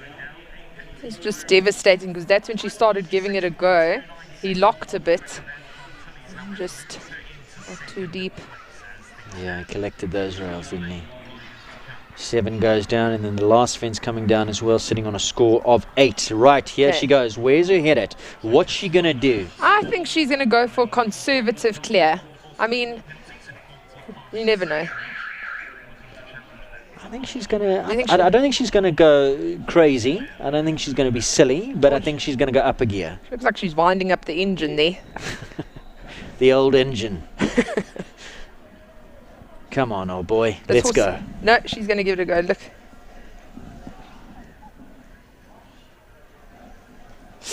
Oh! Mile off there and got over that back rail. On. Yeah, now she should get into a rhythm and give it horns, because he is jumping. Just a correction to Chantilly's score. Actually had 2 down. Yeah, I beg your pardon for that. Come on, 8 Anya. penalties. Crystal leading. Come on, Anya. If she goes clear here, she takes the lead. She's busy smiling when she cantered past us here. Oh. Now she's got to move. Do you think it's too late? Oh, I think it is a bit. Yeah, Chris. But she'd still be lying second.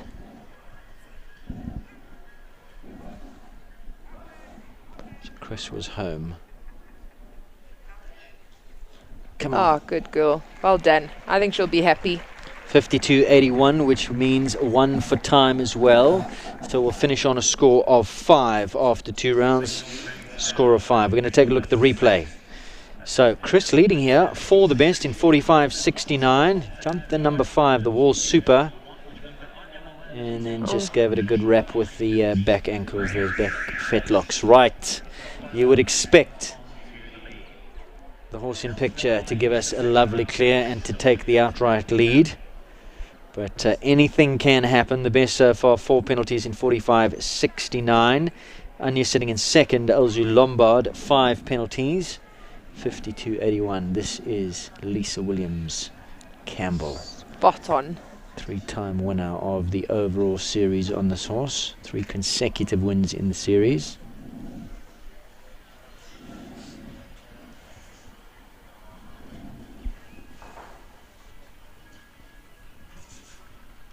Oh, look at Campbell's ears when he jumps, listening to his mommy the whole way round. And remember, it's a series of 6.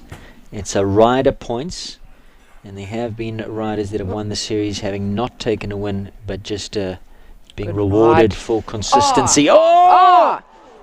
Oh! Oh my word! Is she okay? She's lying. She's moving. She saw, and I'm afraid that was a heavy tumble at the last. Replay coming up.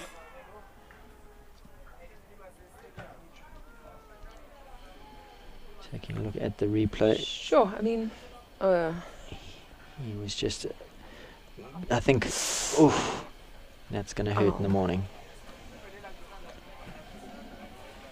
Fortunately, yeah, I just jumped so big over that. Was a bit of a ways off of it. And... Oh, she's up, thank goodness, dusting. shot her out the saddle. Today is a She's bizarre okay. day. Yeah. What is going on here? She's smiling. She's going to be bruised in the morning, I'm afraid. So unfortunately, an elimination there for Lisa Williams and Campbell. Oh, shit. Which means, Aisling, Govett, The last horse to go. the last horse to go, and just needs to yet jump clear. he just needs that clear. Well, I don't know what's happening in here today. There's some sort of... You know him better than anybody. He's probably still going to go flat out and try win by Well, like 40 seconds. This is what my question was. Or is he going to go for the clear, or is he going to have it in his mind that if he has one down, he's got to get home in a quicker time than Chris van der Merwe's 4 penalties in 45.69? I think he's going to go for a nice clear, but he is a bit of a one-paced warrior, and he only knows flat out, so... you know, her natural speed is quite fast. Shame. I just hope Lisa and Campbell are okay. At least Lisa's hell of a tough woman. She is a toughie. Right, there is the bell. No. Sorry. Look at Volky, ears pricked, tail up. Yeah. She is such a beautiful mare. Plain. When Govett went to go try Volker, he had Martijn and Linda Illerine with him. And they drove for about 5 hours to a muddy field somewhere, and he got on this horse and he jumped across. And Martijn said she looked so terrible that he started walking back to the car because he thought Govett was going to get off of her. So he shouted, he said, "Hey Martijn, where are you going? Come back here." He said, "Oh, are you going to jump it bigger?" And Linda was so cross about the drive they had to stop and buy her a jacket. Anyways, it's turned out to all be worth it. Hasn't it just? This would be, if she can come out trumps today, this would be her second World Cup victory.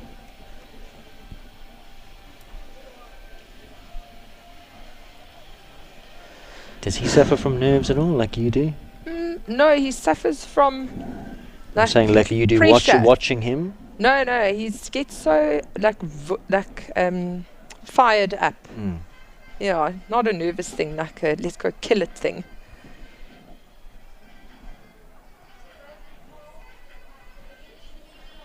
There's a broken pole. So do you think he should go out and?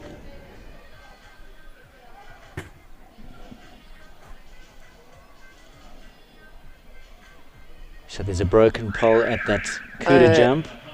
Okay, no. No, we're good. We are good. We are good to go. Last to go. Needing a clear to take the win. Govertriggle, Volker 334. If he has one down, he could still win it if he comes home in a quicker time than 45.69. Just jumped that nicely.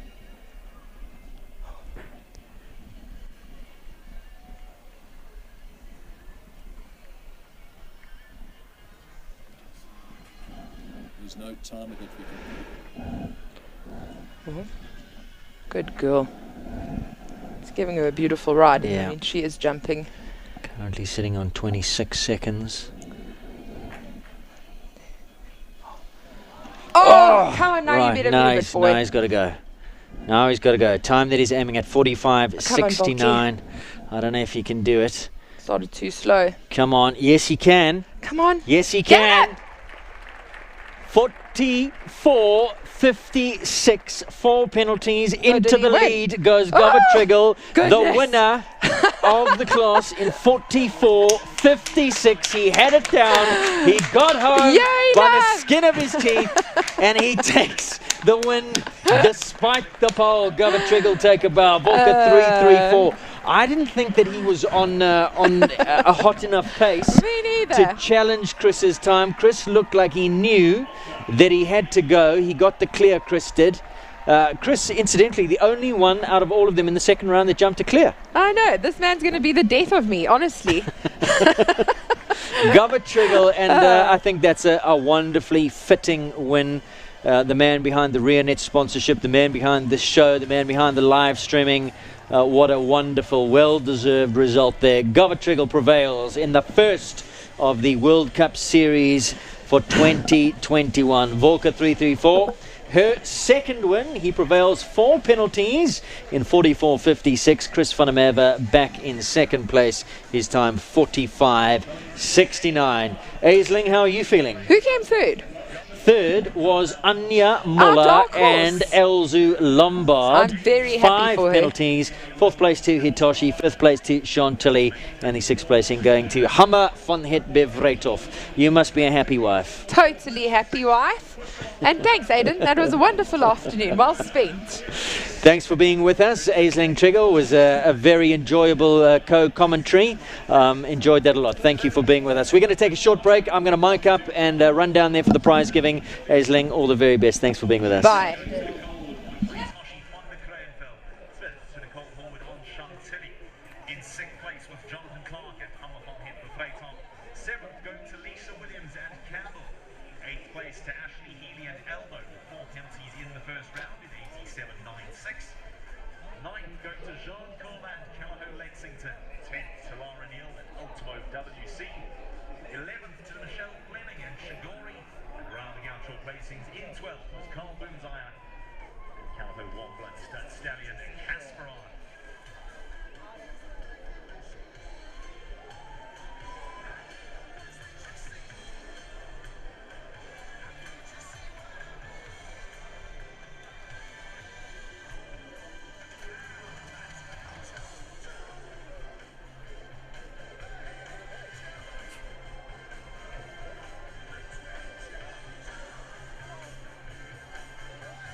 top three place competitors to just now make your way forward to the podiums. Now I'll hand over to Aidan Look going down on the ground to chat to our winning riders.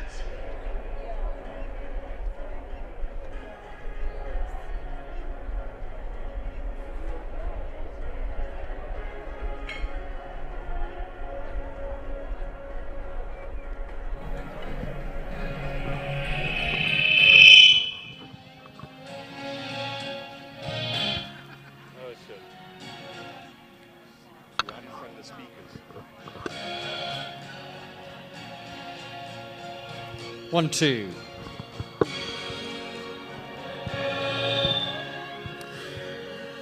Well, Governor, if you don't mind, I'm going to ask you to come over here before you jump up onto the podium. We've just got a bit of feedback, technical issue over here. Wow, take a bow. Give him a big round of applause, ladies and gentlemen. What a wonderful, wonderful class.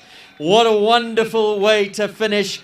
And I can't think of more fitting winner, the man behind the show, the sponsorship. Big round of applause. Take a bow. We salute you. Govert, what a ride. Take us through it.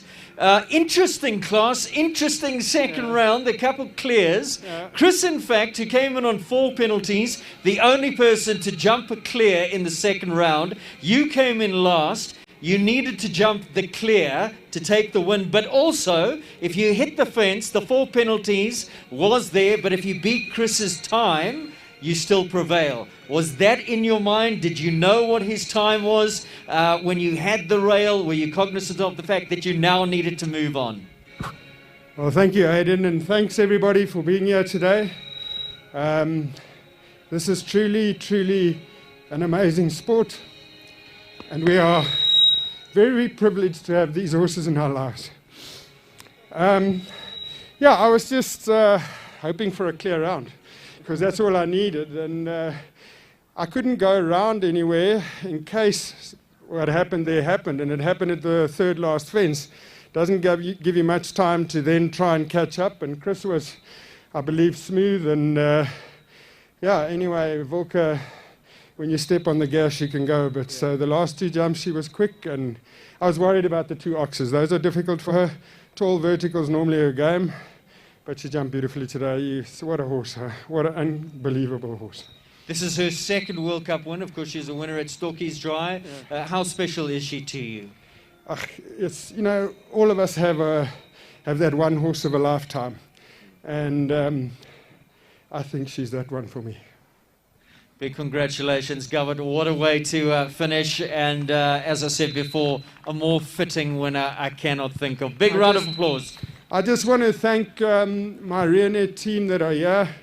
You guys work very, very hard every single day to make this business what it is. To my partner, Mandu Nompunga, to my amazing wife, Ace, who's always standing behind me. Who did remarkably well in commentary. I hope she didn't swear. But yeah, thanks to everybody. Thanks to Anna. Thanks to the KEP staff. It's been an amazing week. Thank you very much, and thanks to you guys. And big thank you to you, Govert.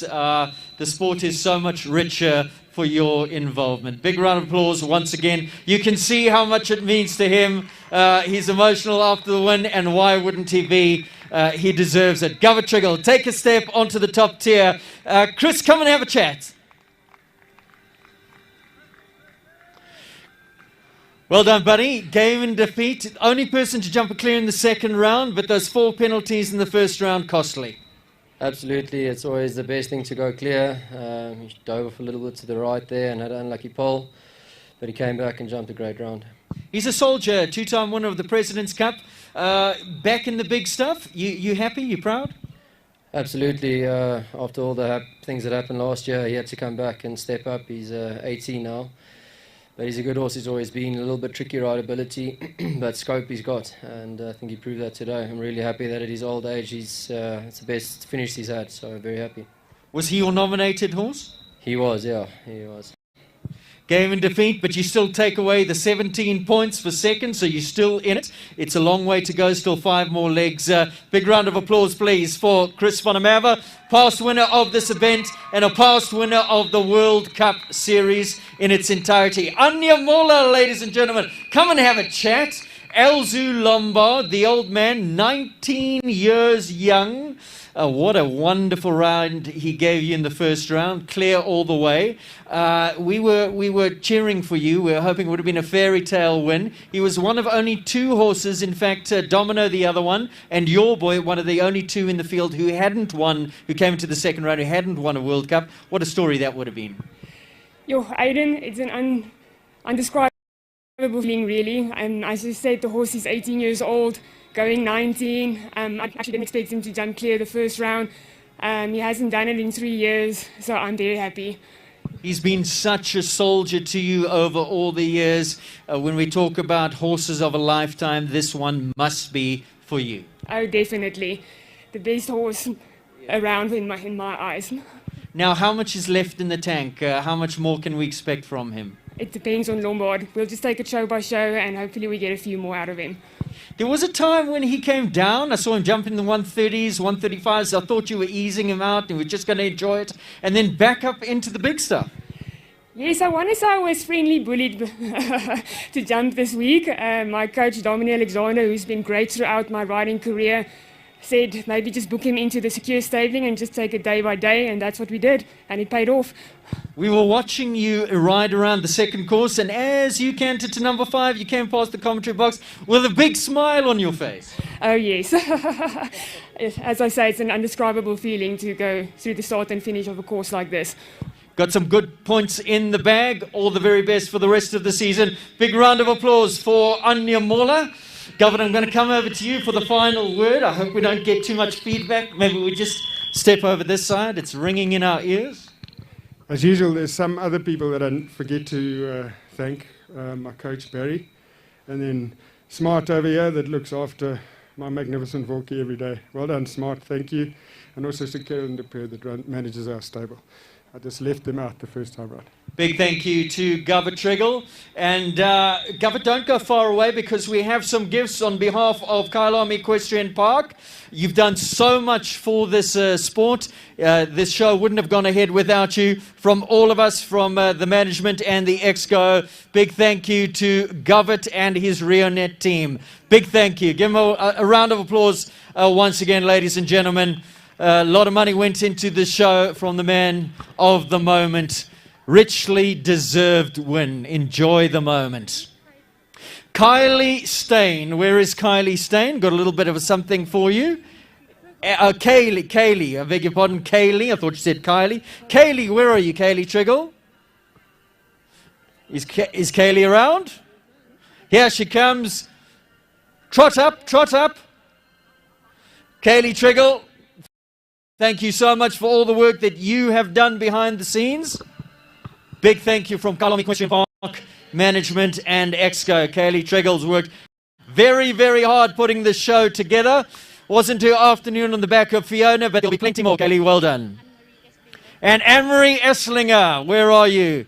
The lady behind the tracks, behind the course building. Wonderful courses we've enjoyed watching. Where is Anna? Here she comes. Big thank you to Anne-Marie Essling for all the work, the hard work you and your team have put in over the course of the week. Thanks, Anna.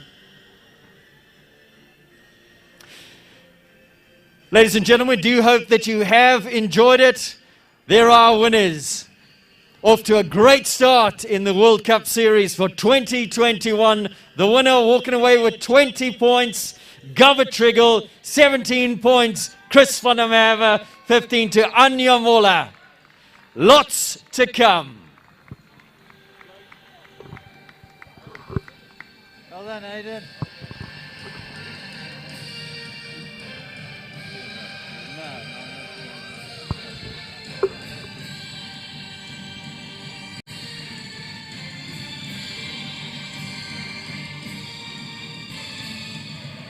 Good try. Where's his next one?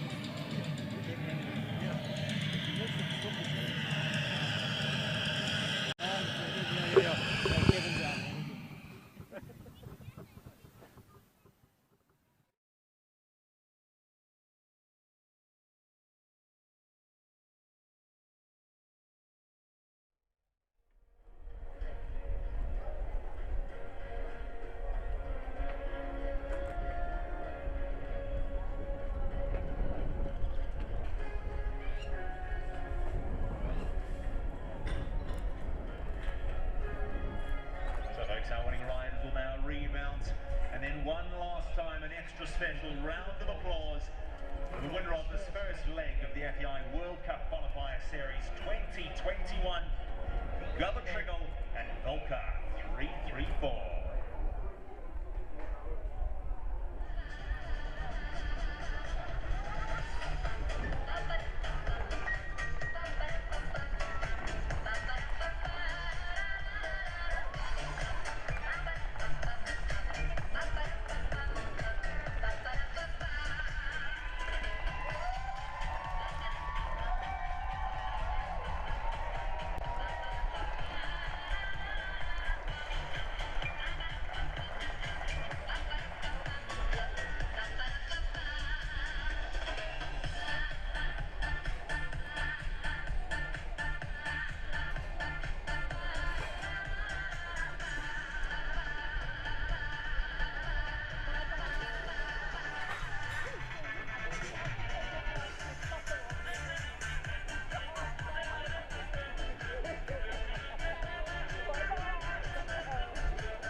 A fitting result to the first of the World Cup qualifiers for 2021. The man behind the sponsorship, Triggle and Volker 334. A marvellous win. It was a great class, the way it all played out. Chris van der Merwe, the only person jumping a clear in the second round, but Govert managing to win on that 4 penalties in the fastest time. There's confirmation of the result. Triggle prevails on Volker 334. Her second win in World Cup qualifiers here in South Africa. Chris van der Merwe, he ends up in second, Domino van der Bosvinnik. Anja Molle in third, Elzu Lombard, then Nicole Horwood in fourth and fifth. Fourth place to Hitoshi van der Kruijnveld and Sean Tilley back in fifth, and sixth place to Jonathan Clark and Hammer van Het Bevretov.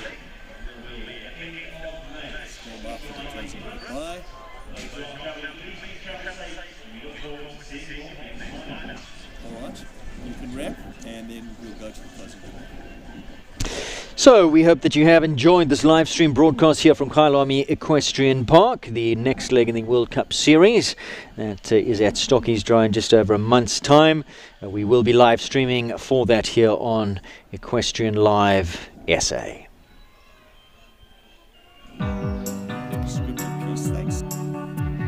This live streaming of the 2021 Reonet FEI World Cup Qualifier at Kyalami Park Club was proudly sponsored by Reonet and brought to you by Equestrian Live SA. Do join us next time in just over a month.